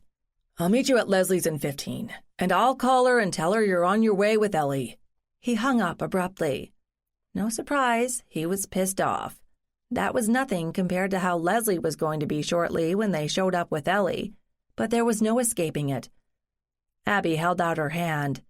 Come on, Ellie, I'm taking you home. You'll have to show me the way. Ellie took it. Okay. She turned to follow Abby, but then called out over her shoulder, Bye, Hannah. Abby looked back to see Hannah give a small wave. 27. Ellie clearly knew the way home from the cemetery, even by road, and they arrived quickly. Too quickly for Abby. Obviously, Ned wasn't going to arrive for a while, but she couldn't just sit in the car with Ellie while Leslie fumed inside the house. She looked at her young companion, who had maintained a stony silence during the ride, except to issue directions. You ready for this, Ellie? She's gonna be mad, Ellie said in a sulky voice. Your mother has every right to be mad. You're a kid. You can't just disappear for hours at a time without letting somebody know where you are. Abby decided that this was not the time and place to describe the presence of real kidnappers and child molesters in the world, even in this peaceful suburb. I can't tell her I've been going to the cemetery. She won't understand. She'll say I can't go anymore. Abby sighed. I know, Ellie, and you're right. I'll do what I can, but she's going to be really mad at me, and I don't think she'll listen when I try to explain. She opened her door and waited until Ellie had opened her side. Come on, kid. Time to face the music. They started up the walk, but the front door of the house flew open when they were only halfway there. Leslie stood silhouetted against the light for a moment, and then she rushed toward her daughter and grabbed her in a fierce hug. Don't you ever do that again, Ellen Walker. You know how scared I was. Sorry, Mom, Ellie said, squirming in her mother's grasp. Where were you? Leslie demanded. Ellie glanced at Abby quickly before answering. At the cemetery over the hill. What? Why? Were you there alone? Leslie demanded. Ellie shrugged. I like it there. That was an answer that wouldn't satisfy anybody, much less a frantic mother, but the explanation would have to wait. Abby squared her shoulders as Leslie stood up to her full height and confronted her. "You! What the hell were you thinking?" Abby had little reason to believe that acting calm and reasonable in the face of Leslie's wrath would do any good, but she had to say something. "Leslie, I was already at the cemetery, looking for someone's stone. I happened to run into Ellie there. That's all. I brought her here immediately." She hoped Ellie wouldn't mention that they'd stopped to meet Hannah, who was dead. Whatever Leslie had planned to say next, she was forced to swallow when she looked up to see Ned's car pull into her driveway. "Oh, Ortbread," Leslie muttered. "What the hell is he doing here?" she said more loudly to Abby. "I called him. Leslie, we have a lot to talk about, and Ned has to be part of it, and it kind of involves what happened today. Just hear us out, please." Abby stalled long enough for Ned to reach them where they were standing on the front walk. "Hello, Leslie," he said. "I'm sorry for all this." At the sound of his voice, Ellie had turned away from her mother to face him, curiosity etched on her face. Abby watched their first interaction with trepidation. What would Ned do next? If he offered to shake hands with her, would all hell break loose? Or did whatever was in their blood call to its own, and Ellie wouldn't need any explanation? Abby shot a glance at Leslie, who looked scared. At this point, Abby felt sorry for everyone, herself included. She had no idea how to sort any of this out. Finally, Leslie swallowed and said, "Ellie, this is Ned Newhall, a friend of mine, and Abby's." Ellie was studying Ned's face, her head cocked to the side. "Hello, Mr. Newhall. Nice to meet you." She didn't offer to shake hands, and Abby breathed a sigh of relief. "Thank you, Ellie. I'm happy to meet you, too." He looked up at Leslie. "Can we take this inside? Like Abby said, we have a lot to talk about." Leslie wavered, as if questioning whether it made sense to bring the battle into her own home, but she couldn't do much standing outside in the dark. "Come on in," she said grudgingly. When they'd all trooped through the door, she said tersely, "Living room." Once again, they followed her. When they arrived, she looked at Ellie. "Pumpkin, I'm still mad at you, but the grown-ups have to talk. You want to go to the kitchen and get something to eat? Your daddy's there." Ellie looked at Abby, then Ned, before replying, "Okay." She went toward the back of the house, and Abby could hear the rumble of a male voice as George greeted Ellie. Leslie had probably told him that Ellie had been found when she got the call from Ned. How much had she said about what was to come? "Do you want your husband to be part of this?" Abby said softly. "Not yet. I want to hear what you have to say first. Forgive me if I don't offer you refreshments, but I'm not in the mood to play hostess right now. You said we had to talk, so talk." Abby looked at Ned. He looked clueless, and she wished that telepathy had come with the package. She opened her mouth to speak, but Leslie burst out again. "I assume this has to do with that load of horse excrement you fed me the other night? About all of those special powers?" Leslie made air quotes. "That the two of you share with my daughter? You're all on the same psychic wavelength or something, and you see ghosts. Do you really want me to believe that you didn't drag my daughter to the nearest cemetery just to prove some sort of point? What was that damn Bruce Willis movie where the kid says, 'I see dead people'? That was fiction, people." This had not started well. Abby could understand Leslie's anger and her disbelief. How on earth could they convince her of the reality? But she was faced with a mother tiger defending her young, and her only backup was the man who was Ellie's biological father, which Leslie hadn't even told Ellie yet, a man who had never met his daughter. "Leslie, if we could just—" Ned began, but Leslie interrupted him, too. "If you say anything at all that has the word calm or reasonable in it, I will brain you with the first thing I grab, and it won't be pretty." "Leslie," Abby all but shouted, "will you just shut up and listen? You have every right to be angry and upset, but you have to hear us out. For Ellie's sake, please?" "So the rabbit speaks. Okay, you have the floor." Leslie sat back on the couch and folded her arms over her chest. Once, in some other lifetime, Abby would have caved in the face of her stony stare, but she was past that now. Yes, I see dead people. More and more of them, in fact. Ned sees dead people, some of the same ones I do. Not all of them. We came together by accident, but we've been helping each other figure this out ever since we met.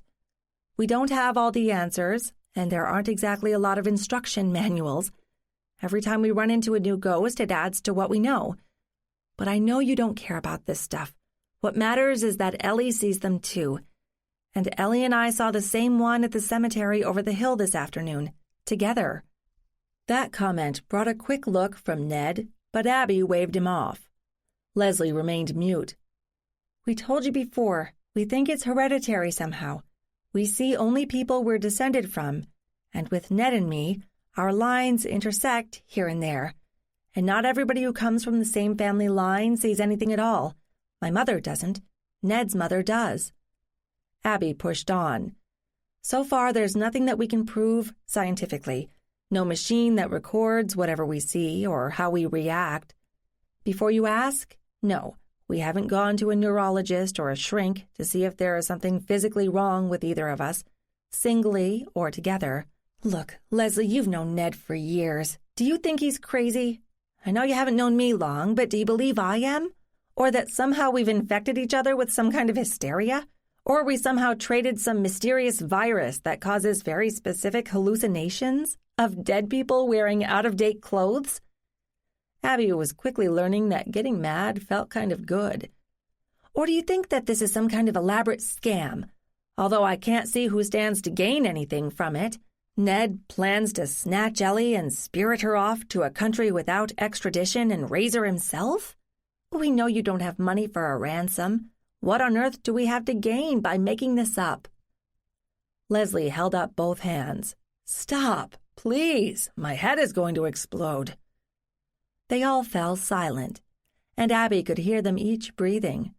She could hear normal noises from the kitchen, the clink of dishware, Ellie's high-pitched prattle, and George's replies, the sound of a television in the background. She had run out of words for the moment. She couldn't blame Leslie for being skeptical, but somebody had to do something. Leslie closed her eyes for a moment and then opened them, without looking at either of them. This is a lot to take in. I know you both believe what you're saying. I know I've never had any experience with this kind of thing myself. And I know Ellie has always been, for want of a better word, different. Different how? Abby asked, wary of interrupting. Leslie looked at her then. Smart. That I expected. Very self-contained, even as a baby. She has a vocabulary far beyond her grade level. She reads all the time, when she isn't disappearing somewhere. For a long time, I figured it was just her IQ. I know smart kids can get frustrated in school because the other kids are slower and just don't get some things or not quickly. She's never had many friends, in daycare or at school. A few, but she's happy with her own company. But I never suspected anything like this. Who would? If it's real, why doesn't anybody ever talk about it? You remember the Salem witch trials? Ned volunteered. What, you think these days you'd be stoned as a witch? In second grade? Stranger things happened back then, Ned said. Even if you discount 98% of what was reported, there could still have been something real there, something that went underground. People couldn't talk about it for their own protection. Please don't tell me you're descended from any witches, either of you, Leslie said. Abby wasn't sure whether she was joking. Better to get everything out in the open now. I am, Abby said. At least he was accused of witchcraft, and he died while awaiting trial. He came from Littleton. I only found out today. And I think Ellie is. Ned will have to answer for himself. Ned was now looking at her with a speculative gleam in his eye. That could be important, he said. Who was it? Not now, Ned. Abby cut him off. She turned back to Leslie. Ellie and I saw the same person, a girl about Ellie's age, at the cemetery today. Her name was Hannah Perry, and Ellie has seen her before. Hannah's a descendant of that accused witch, and so am I. She shot a warning glance at Ned, hoping he'd keep quiet. Men weren't so good at dealing with complex emotions like those Leslie must be wrestling with at the moment. "What the hell do I do now?" Leslie said, almost to herself. "What do I tell Ellie? Or George? What about Peter? Does he have this thing too?" "Neither of us has met Peter," Abby told her, "but he's younger. Let's see if we can sort out Ellie first." Ellie chose that moment to emerge from the kitchen. Had she been listening? Did she have a clue about what was going on? "Hey, Mom," she said, and Leslie almost jumped out of her skin. "Hey, baby doll, what do you want?" Leslie said, putting on her mom face and her cheery mom voice, although Abby could hear the strain. "Daddy said he'd go get pizza, if it's okay with you." "Sure, that's fine. You going to go with him?" Leslie said. "Can I stay here with you?" Ellie met her gaze directly. Leslie wavered. "Okay, I guess so. You tell Daddy I said yes, and then you can come back and talk with us." "Okay." Ellie returned to the kitchen. Leslie turned to Abby and Ned. "Just as well if George isn't here, if we have to talk to Ellie now." "Leslie, I don't want to rush things if you can't handle it," Abby said. "But after today and meeting Hannah, I don't know how long this can wait." "It's all right. I'll go have a word with George." Leslie stood up and fled to the kitchen. Ned turned eagerly to Abby. "You both saw the same person at the same time? And you can trace the relationship?" "Yes, Ned, that's what I said. To me, at least. I don't have a link for Ellie yet, but what other conclusion is there? There's something else, too, but I'm not ready to get into that right now. It's connected, but it can wait. What do you think all of us, should be doing for Ellie now?" Ned was silent for a few moments. "I think we need to tell her what's going on, at least a child-sized version. My mother didn't know what she had, and neither did I, and I think both our lives would have been easier if we'd known. Not necessarily happier, but maybe we could have handled things better. Do you agree?" "Yes.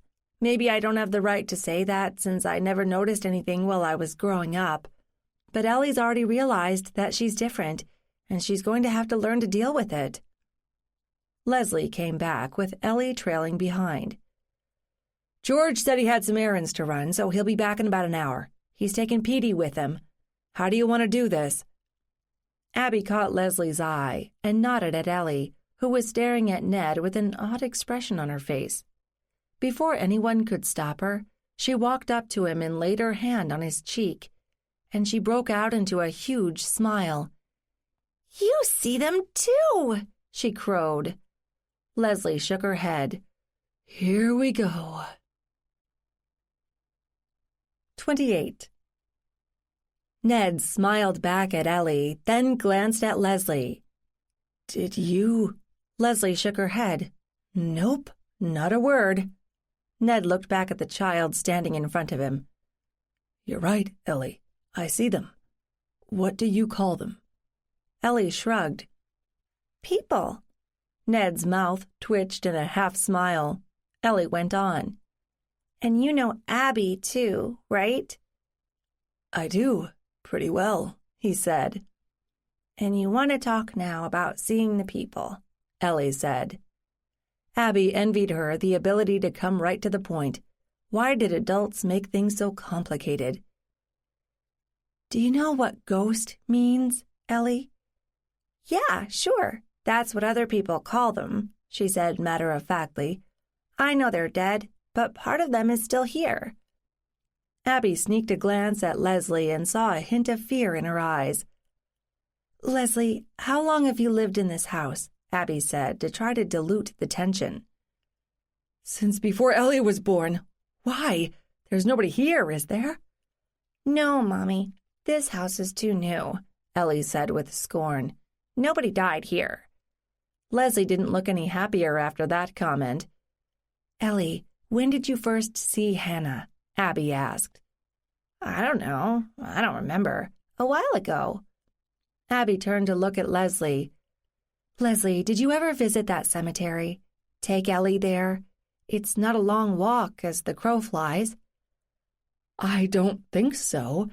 I mean, it's not that I'm scared of the places, but I don't see any reason to wander around them. Although I know plenty of genealogist types do. I just look at them as collections of documents that happen to be stone. Why does it matter? I mean, do you have to visit a cemetery to talk to these people? Yes, Mommy, you do, Ellie said. Hannah can't leave there, and I kind of found the place by accident when I was exploring. Abby shook her head. How had Ellie been drawn to the place? A topic for later. Leslie, I'm still trying to work this out, but what we think at the moment is that people leave this residue or charge only in places or on things associated with intense emotion. Obviously, dying fits, but it can also be joy or fear. It's the strength of the emotion that matters. Abby debated for a moment before asking the next question. Ellie, do you know what it means to die? Ellie regarded her levelly. Mommy says it means you go to heaven. Your body stops, but your soul goes on, somewhere else. Is Hannah a soul? Maybe. Tell us, can you talk to Hannah? Nope. Can you hear her thoughts? That's silly. How could I do that? Ellie, I don't really know. All I'm asking is, has she found a way to tell you something about her? Where she lived, her family, how she died? Ellie shook her head. Nope, she's just there. Sometimes, not all the time. Is she ever going to get any older? I don't think so, Ellie. She's the age she was when she stopped being alive. Oh, Ellie said, and apparently filed that thought away. Like Johnny, Ned said. Ellie, I knew someone like that when I was about your age. He had lived in my house, but he died when he was about my age, or the age I was then. After a while, when I got older, I kind of pushed him out of my mind and forgot about him. But Abby's seen him too. My mom and dad still live in that same house. Did they see him? Ellie asked. I think my mother knew he was there, but she never talked about him. Ellie turned to her mother. Mommy, do you see anybody? No, sweetie. Ellie turned back to Ned and Abby. Can you teach her? Abby answered first. I don't think so, although we could try. But if she doesn't have the same ancestors as any of us, I don't think she could ever learn how. Maybe she could see different ancestors. What's an ancestor? You have grandparents, right? When Ellie nodded, Abby went on. Well, they had parents and grandparents, and those parents had parents, and so on, back a long, long way. But they're all related, kind of like in a straight line. I should show you a diagram, if you want, a family tree chart. Can we save that for later? Leslie interrupted. You're saying I don't have this thing? What are you guys calling it? We really haven't decided, Ned answered. Seeing, most often, I guess. And you might have it. We can check your family tree. Maybe it's in you, but it's dormant. Abby never had any experiences like this until very recently. It was kind of like a perfect storm in her life when everything fell apart at once. Like the combined stress broke through something. That's how we met, the first time it happened to her. Well, I think I've got the stress part right now, Leslie said wryly. Ellie, honey, how do you feel when you see these people? Scared? Nope. Why would they scare me? They're dead. They don't have bodies anymore. They can't do anything to me.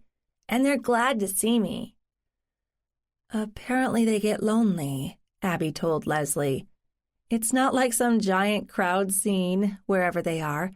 The people stay near where they died, and they may not run into anyone else, even their families. God, that's sad, Leslie said. I guess we all kind of hope we'll be reunited with our loved ones. Not true? Leslie, we really don't know, Ned said. We're both kind of new at this. If there's research that's been done or is in progress, we haven't had time to look for it. We're just kind of bumbling along. And seeing people, Leslie finished. Ellie, have you said anything to your friends at school? Nope. They'd think I was weird. So nobody else has mentioned seeing anybody like you do? Ellie shook her head. Abby's the first person I met who knows what I mean. You knew I was seeing them before I told you, Ellie, Abby said. And Ned, too. How did you know? I just kind of felt it. It's hard to explain. Leslie sat back in her chair, looking drained, which was better than angry, Abby thought. What do I do now? Leslie said softly, almost to herself.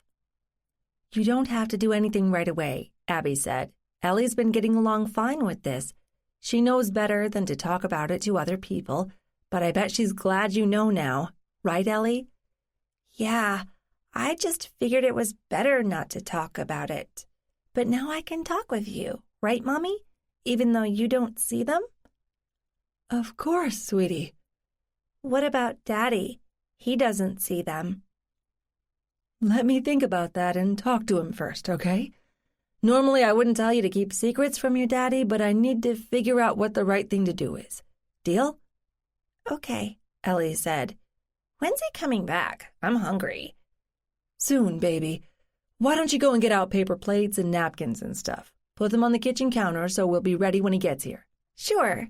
Ellie bounced out of her chair and headed to the kitchen, but turned before she got there. Are Ned and Abby staying too? I need to know how many plates. Sorry, Ellie, Abby said quickly, but Ned and I have plans already. We can come back another time, she hoped. So that's 4 plates and 4 napkins, with extra ones for Petey. Ellie skipped through the kitchen door. Well, she doesn't seem traumatized by all this, Leslie said. Why should she be? Abby asked. Apparently seeing the dead is a normal part of her life. I love her description. It's like being dead means you don't have a body anymore, and that's all. As you said, Ellie seems fine with this so far. Now that you know almost as much as we know, you can look out for her better. And Ned and I have only scratched the surface. We're pretty sure there's a lot more we can learn. Whoever said that raising kids wasn't easy didn't know the half of it, Leslie said. I think you're right, Abby. Ellie's never been afraid of anything in her life, and she seems pretty well adjusted, all things considered. But I need to wrap my head around this, and then I have to decide what to tell George, if anything, and then I have to look toward the future, when Ellie starts asking more questions about what's going on, questions I can't answer. You two are going to keep doing research, right? Of course, Ned said. Leslie, I hope you know that we didn't hide anything from you. When you and I were together, I thought all this was just my peculiar childish imagination, and I'd outgrown it, so there was nothing to tell. And then Abby kind of stumbled into it, and things kind of happened from there. It's been only 6 months, and we're finding out more all the time. So if you're mad, please be mad about the situation, but not at us. We never meant to hurt you. Leslie raised a skeptical eyebrow at him. Whatever. Let me nurse my mad along a little longer, and then I need time to think. But you've been fair and honest, and I'll try to keep an open mind. That's the best I can do for now. That's all we ask. Are you going to let us keep seeing Ellie? Abby asked. That's on my list of things to think about, Leslie said, and I hadn't planned on telling her about Ned until she was older, so I don't know how all this fits. Give me time. That's fine, Ned said, standing up. Abby, we should go. But we need to say goodbye to Ellie first, Abby retorted. Ellie came out of the kitchen at that moment. You're leaving? Yes, Abby said, but I hope we'll be seeing you again. Me too. She hesitated, then hugged Abby. Then she turned to Ned and hugged him, startling him. Table's all ready, Mommy. I'll be right there, sweetie. Leslie looked at Abby and Ned. We'll talk. And thank you, I guess. She ushered them out the front door and shut it firmly behind them. Abby took a deep breath. She took that better than I expected, although I'm not sure what I expected. She could have had us arrested for child endangerment or something. She's not like that, Ned said. Sure, she was shocked, but she's not a mean person. Can she handle this? Will she let us help?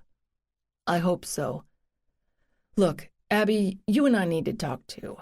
That is, if you're speaking to me. Abby smiled reluctantly. Do I have a choice? There's no one else I can talk to about all this. We can go get some dinner. Maybe a restaurant? Take out, Abby said firmly. I can't talk about what happened today in a public place, and I don't want to get into it standing in Leslie's front yard. All right. Tie okay? Whatever. You go pick it up, and I'll drive home and meet you there. Done, Ned said. I'll be there in half an hour. He pulled out of Leslie's driveway first, and then Abby followed suit. Their paths diverged before too long. She headed home, taking her emotional temperature along the way. She decided that she felt relieved, first and foremost. She'd been startled by several developments in the course of this one day, and she hadn't had time to digest them. She hoped talking with Ned would help. But after the initial shock of finding Ellie in the cemetery, she'd been pleased that the conversation with Leslie had gone so well. No tears, no recriminations, no gnashing of teeth and pulling of hair. Leslie had been stunned, of course, but she'd listened. And Ellie was a treat. She took this seeing ghosts in stride. And now Abby didn't need to tiptoe around either of them because there was nothing left to hide. Assuming, of course, that she still had a job come Monday and would be seeing them again. There had never been a good time to ask that question when they were at Leslie's house. Tomorrow would be time enough, after Leslie had had a chance to think. Even if the answer was no, Abby could handle it. After all, she had a rich boyfriend, didn't she? She reached home and disarmed the alarm, then walked to the kitchen, turning on lights as she went. She pulled a bottle of wine from the refrigerator and found 2 clean glasses. When Ned arrived a few minutes later, she let him in and grabbed him. "I'm sorry. I was mad." "I got that part," Ned said softly. "I never meant to conceal anything about my life, but some things just never came up. And the more time passed, the harder it was to just work it into a conversation. I respected that you always tried to pull your own weight, financially." "Yeah, and you let me. But thank you. You were right, in a way. I would have thought about you differently if I had known about the money, and the power, and the high profile. Although I have to say, you do a good job of hiding.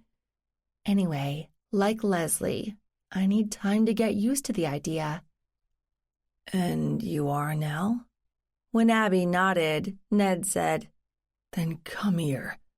When she finally pulled away, sometime later, Ned said, his voice husky, "Does this mean I'm forgiven?" "What do you think? Come on, I'm starving. I missed lunch today." Abby led the way to the kitchen. She opened cartons, and Ned poured wine. Then he said, "You mentioned earlier that you had something new. Do we get to talk about that?" "Of course we do. I had a conversation with a dead relative today." 29. Abby stretched like a cat, then snuggled up against sleeping Ned's back. What a week it had been. Patriot's Day had been the past Monday. She'd only just met Ellie. And then there was the news about Esther. So much had happened, and was still happening. Whatever had happened when she moved to Massachusetts, it had kept growing and changing. Did that scare her? No, nor could she let it. It was part of her life now. She didn't plan to go public with her odd ability. That could be disastrous. Hadn't there been a television show a few years back about someone who talked to ghosts? The writers there had got it wrong, sort of. The only ghost Abby had managed to communicate with had been very newly dead, and she wasn't looking for help to pass over, or whatever the popular term was.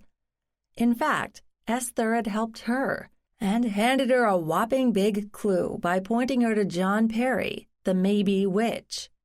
She was going to have to do more research into the whole messy history of witchcraft in Massachusetts, but even if most of the fuss was simply hysteria, there was a slim possibility that old John Perry had been the real thing. How would she feel about that? Today, she wasn't worried. Today, she felt like she could handle anything. She wrapped her arms around Ned and whispered, "You awake?" "Oh, I am now. It's Sunday, right? And we don't have to be anywhere." "That it is. And the sun is shining and the birds are singing. I want to see your house." Ned rolled over. "Can I at least put some clothes on first? The neighbors already think I'm odd." "Not just yet," Abby said, grinning. Over breakfast, they talked about Esther. "What was it like?" Ned asked. "Did she seem real?" "She fooled me the first time we met. After Helen told me Esther was dead, I went back over my last meeting with her and realized that she'd never actually moved anything, like the door or books. But if you're asking if I could see something strange about her, no. She had on clothes that were out of date, but not by much, and lots of older people wear what they have. I couldn't see through her, and she didn't have an aura or anything like that. I don't know what she would have done if I'd offered to shake hands with her. I did think it was odd that she didn't take my payment directly from me, but told me to leave it on the table. But other than that, I never suspected anything. Of course, I was still reeling about finding John Perry, who she pointed me to." "So you decided to go to the cemetery and what?" Ned asked. "I don't know. Helen said she'd been buried there, and I guess I wanted to see the proof. Did I hope to run into her there? Maybe, in the back of my mind. But I wouldn't have been surprised or disappointed if I hadn't." Ned poked at his scrambled eggs for a moment. "Why do you think she appeared to you the way she did?" he asked. "You mean why could I see her and talk to her? The only explanation I could come up with is that she was so newly dead. 6 months instead of centuries, so the charge or whatever was still strong. I don't know if that will fade over time. Plus, she is related to me. I can show you how if you want." "Did Ellie see her?" "I don't think so, but Ellie wasn't looking for her. Ellie was only interested in seeing Hannah." "Who you saw as well?" "Yes, because she's also related to me. She was Henry Perry's granddaughter, and she died young. She's the only Perry I found a tombstone for in either cemetery. I guess I want to think that Reuben, who in general was kind of a slacker, was really saddened by the death of his youngest daughter and somehow scraped together enough money to put up the one stone. Maybe all the Perrys are there in a row. There's nothing on either side of Hannah's stone for quite a bit." "You know, you seem remarkably calm about all of this," Ned said, smiling. Abby smiled back. "I've accepted it, I guess. Like Ellie said, there's nothing scary about who I see, and it's sad to think of them kind of drifting around in a vacuum for eternity, so I think maybe I'm doing them a favor. At least the recent ones. I can't say what the older ones are thinking. I'm not sure they see me. I have no clue what they see. Maybe nothing at all." Abby finished off her own eggs. "You're stalling, you know. We're going to go see your house." "Okay," Ned said cautiously. "I promise you I'm not hiding anything, except my apparent inability to finish a project. Are you handy with tools?" "I don't know. I haven't had much chance to find out. But my father has his own woodworking shop behind the house. Maybe it's hereditary. Does the plumbing work?" "Of course it does," Ned replied quickly. "I do have some standards, but that doesn't mean that the pipes shouldn't be replaced. There's a lot of cast iron showing in the basement." "Electric?" Abby said.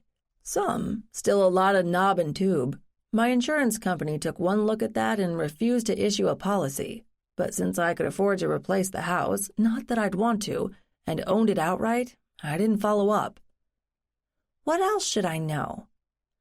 Well, the refrigerator is older than I am, and the stove is dual fuel. You mean electric and gas? Ned smiled. No, wood or coal. I don't spend much time in the kitchen. I definitely don't bake. Abby sat back in her chair and stared at him. You know what you're doing? You're trying to live in the past. You like the Victorian era? Are you asking why I live in an unaltered Victorian rather than a colonial like my folks? I really don't know. I liked the house from the start. We used to drive by it when I was a kid. I never expected to live in it. Maybe I'm trying to preserve it the way I remember it. And I do like to work with my hands, but time kind of gets away from me. Amen to that. So show me. I'll grab a shower. In half an hour, they were on the road. Another half hour brought them to the center of Lexington. Abby remembered the first time Ned had brought her here, back when she was still with Brad and just learning about the area. And Ned had been a kindly, near stranger, showing her the sights. How long ago that seemed. They were passing the Battle Green, apparently recovered from the Patriot's Day festivities. How much farther? She asked. We're here. Ned pulled into a driveway no more than 2 blocks past the green. Abby looked up and up. 3 stories of turreted Victorian, festooned with gingerbread, much of which was falling off, as was what little paint remained. Don't say I didn't warn you, Ned said as he got out of the car. Is it safe? Abby asked dubiously. I've survived so far, although I've never had 2 people standing on some of the floors at the same time. When Abby threw him a dismayed glance, he held up his hand. Just kidding. I promise you it's structurally sound. This was one of those cases where the last owner died and the heirs couldn't figure out how to divide things, so they spent years arguing. Luckily, they realized that letting an asset like this fall down was not a good decision, so they took care of basic maintenance. But the prior owner hadn't done much to it in decades. It's kind of like it's preserved in amber, if you know what I mean. Come on, you'd better see for yourself.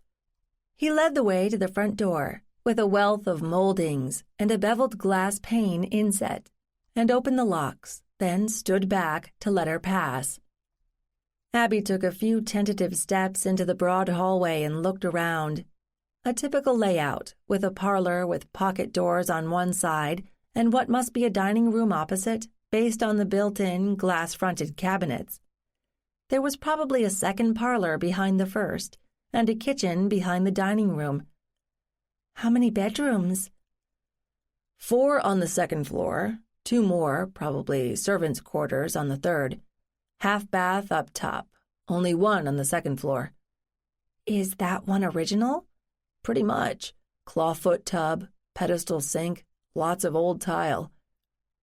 The stairs went up a flight, then turned 180 degrees to complete its path. The landing where they intersected had a glowing stained glass window in the center, flanked by plain windows, and there was a shallow seat below the ensemble. Abby started up the stairs, original banister and posts, she noted, until she reached the landing. She peered out the window, and then she turned to Ned, who had followed her up. You didn't tell me. That the oldest cemetery in town lies directly behind the house? I wanted to see your face when you found out. Most people are kind of horrified, which might be why this place didn't get snapped up fast. I love it. She turned back to the view. A strange distribution of tombstones, almost in a ring, facing something that wasn't there anymore. And a woman standing in the middle of it, looking down at something. A stone, or maybe a group of them. Abby beckoned Ned over, then pointed. Do you see her? He put his arm around her shoulders. I do. And I know what she's looking at. Members of the Reed family. Have you seen her before? Abby kept her eyes on the woman below. Not until now. With you. With a last lingering look at the woman in the cemetery, Abby turned to face Ned. Show me the bathroom. I want to see if anything needs to be done before I move in. This concludes Seeing the Dead by Sheila Connolly, narrated by Emily Durante. Copyright 2014 by Sheila Connolly. This unabridged audiobook is published by arrangement with Beyond the Page Publishing and was produced in the year 2016 by Tantor Media Incorporated, a division of Recorded Books, which holds the copyright thereto. Please visit Tantor.com for more information on our growing library of unabridged audiobooks and to take advantage of special offers.